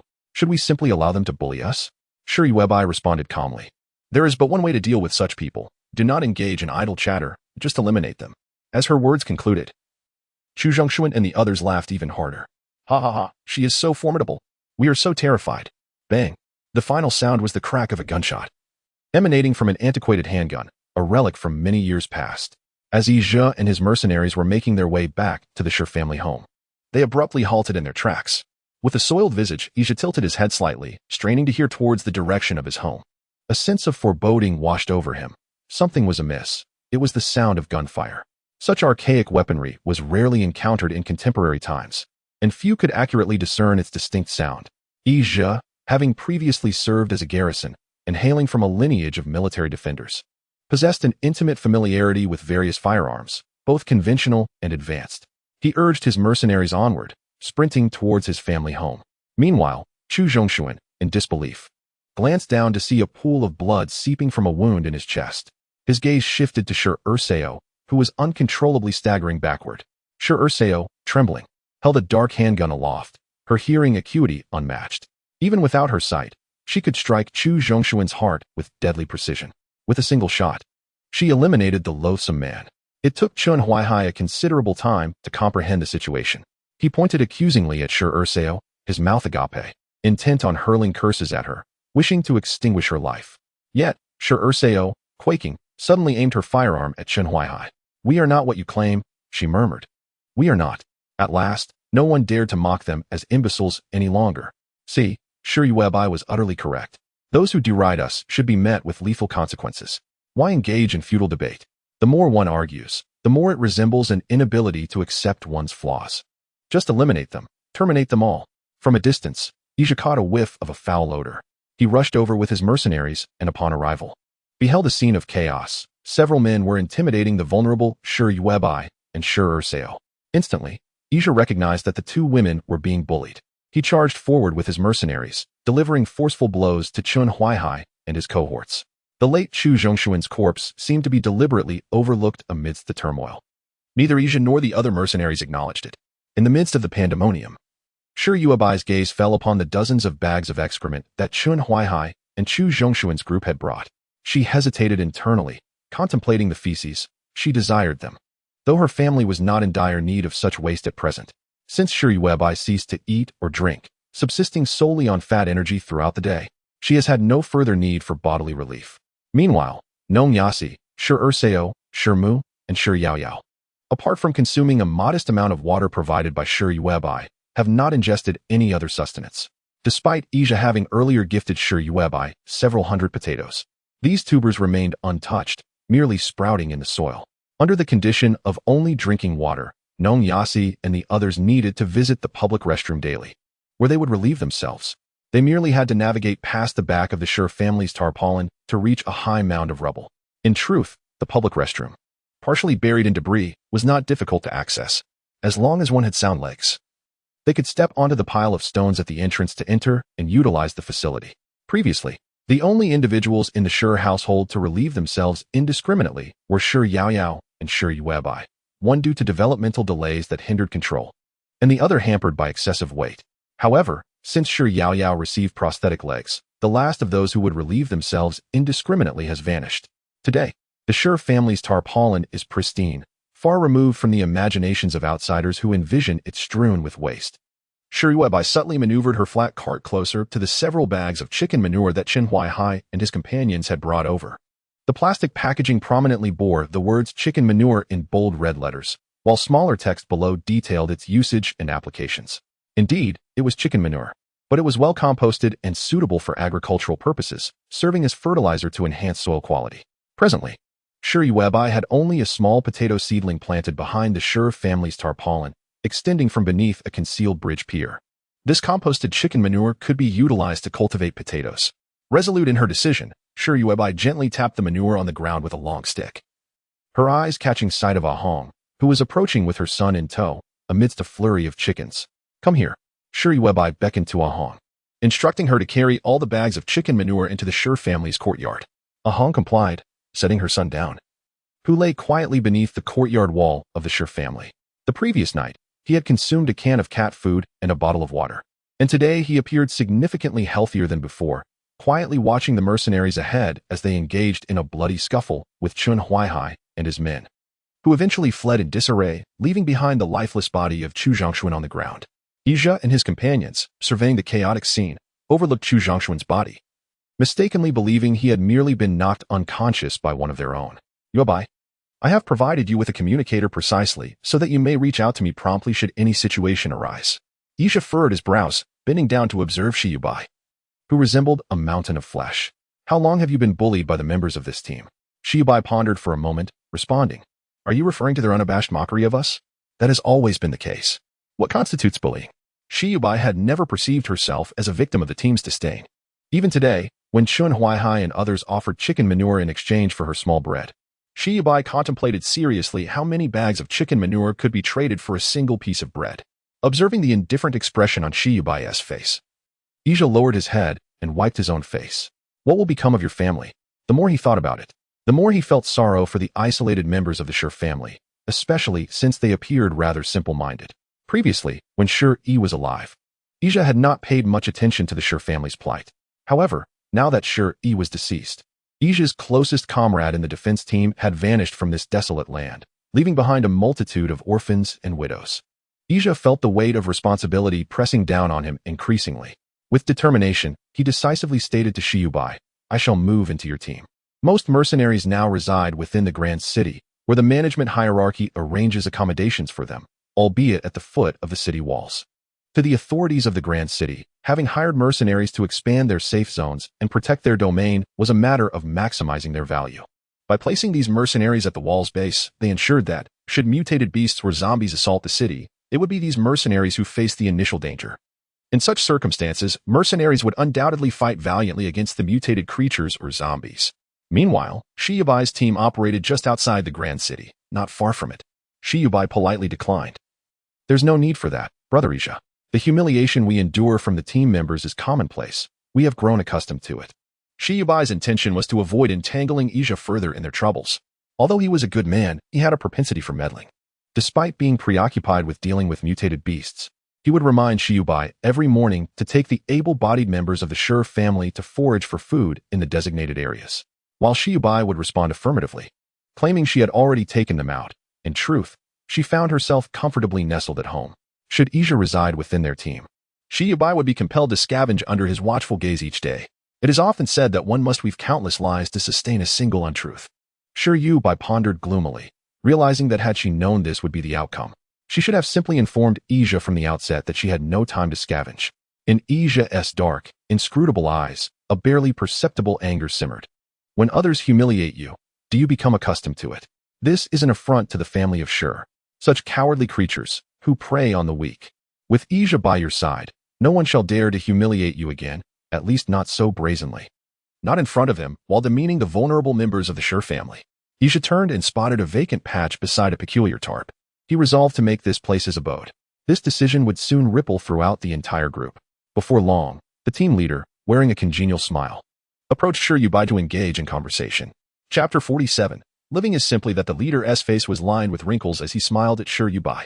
You and your family have suffered greatly. It is I, as the leader, who has failed to care for you adequately.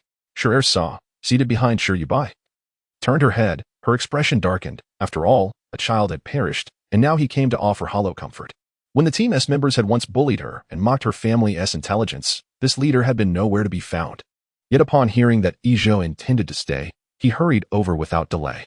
The leader's affable words ignited an unnamed fury within Saw, while Yuebai remained impassive, observing him with a neutral expression. The survivor group to which the Sure family belonged was, in truth, quite small. Compared to larger survivor factions, this little group had little advantage when scavenging. In the Wasteland, scavenging is stratified by rank. Once mercenaries secure a safe zone, the upper management of the city dispatches personnel to scour the area, typically for a period of 1 or 2 days. Only after this preliminary sweep is the new safe zone's perimeter publicly announced. However, prior to the announcement, some well-informed larger survivor groups conduct a second sweep, leaving the smaller and mid-sized teams to hastily scavenge the newly declared safe zones once the news is released. Nevertheless, even during scavenging, teams often clash over territory. The team beneath the bridge consistently finds itself outmatched, leading to discontent among its members. Many capable families have gradually departed from the beneath the bridge team to join others. It is rumored that the Chun family is also contemplating departure. Chun Huai is awaiting the return of his sons, Chun Da and Chun Er, who have long declared their intent to leave as soon as they return. Given this dichotomy of power, it is paramount for a mercenary leader to forge a strong relationship with the Sure family, which is precisely why he sought out Yuebai. At this moment, the leader was seated within the walls of the Sure family estate. As the leader, he had greeted Yuebai with commendable politeness upon his arrival, prompting her to allow him entrance to the courtyard. The leader, seemingly oblivious to the words of Saw, cast his gaze around the courtyard and remarked, Yuebai, your possessions are truly abundant, resembling an open-air storage. Yuebai responded bluntly, we will not be relocating. However, you are responsible for dealing with the body of Chu Zhongshun and the members of the Chu family. She displayed impatience towards the leader's pleasantries. His purpose for visiting was evidently to assess the value of the Sure family, while Ija's presence was intended to bolster their standing. Yuebai's assertion of not moving implied that Ija would remain for the time being. The leader, momentarily taken aback, sighed in relief, only to feel a wave of awkwardness soon after. Yuebai, you are aware of your family's circumstances. Ever since the misfortunes befell the men of your household, the team has ceased to collect provisions from you, the leader stated, his countenance reflecting his predicament. Each time scavenging occurred, a certain percentage of food was requisitioned from the group to fund the team's water purchases in the city. The elderly, infirm, and vulnerable members of the Sure family had not participated in the scavenging, leaving the leader unable to collect any provisions. Consequently, the absence of any contributions meant that the Sure family could not receive water. The leader's visit was twofold: to establish a connection with the Sure family and to inform them of this situation. A hint of sarcasm flickered across Saw's face as her lips moved, though ultimately, she refrained from voicing her thoughts. With so much clean water at their disposal, how could the Sure family possibly require the tainted water from the team, contaminated with radiation? The most recent safety zone announced by the city's management also contained a fair amount of food. Observing Saw's expression, the leader, fearful of inciting her ire, suggested, perhaps you might join us tomorrow for scavenging. Since Yuebai cannot go, let Saw and Dr. Gnome accompany us. Before Saw and Dr. Gnome could respond, Yuebai firmly declined, declaring that neither Ersan nor Dr. Nong possessed the means to protect themselves, suggesting that the matter could be discussed later. She adopted a demeanor that indicated her reluctance to continue the conversation. The leader stole another glance at the crowded Shire courtyard, sighed deeply, and took his leave. Life's hardships are not inherently terrifying. What is truly alarming is the absence of ambition and progress. He had intended to extend a helping hand to the Shire family.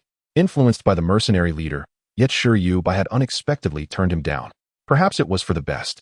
Taking a blind woman and a well-bred doctor out scavenging could lead to unforeseen complications.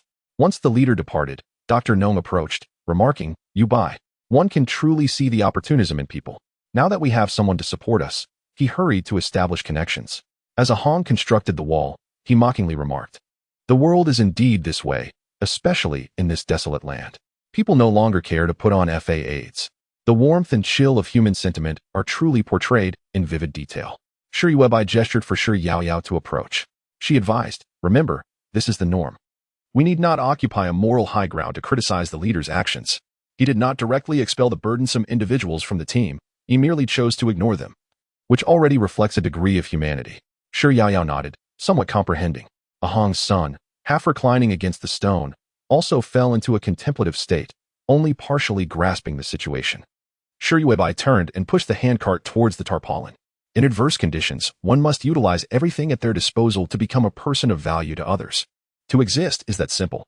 There was no point in discussing emotions and sentiments with Shire Yuebai. Even two deeply connected lovers would part ways if they could not satisfy each other's needs. The demands of the body, the emotional values sought, and material necessities must all be fulfilled to some extent, particularly in relation to an unconnected leader. The Shire family need not be overly harsh with him. As long as they manage to get by, that suffices. In the face of the fluctuating dynamics of human relationships, Shire Yuebai remained disturbingly calm. However, upon entering the tarpaulin and seeing the message on her communicator, her icy demeanor shattered instantaneously. "Ija, I have settled everything. Let everyone rest early tonight. Tomorrow, I'll take you all out to scavenge." According to Ija's plan, the following morning at precisely 4:30, he would gather Shire Yuebai and the others to rendezvous with the mercenaries. Before dawn, they would have to be on guard. Shire Yuebai frowned as she stared at the worn screen of her communicator for a prolonged moment. "Shire Yuebai, not everyone needs to go. Shire Yaoyao and I will take Shire Xiangrui with us. Ija, leave Ersa and Bomu here. I am uneasy about it." The survival status of the team was dire. After the leader departed from the Shire family's courtyard, he immediately approached Ija, engaging him in conversation with clear intentions to circumvent the Shire family and curry favor with Ija. School would commence tomorrow.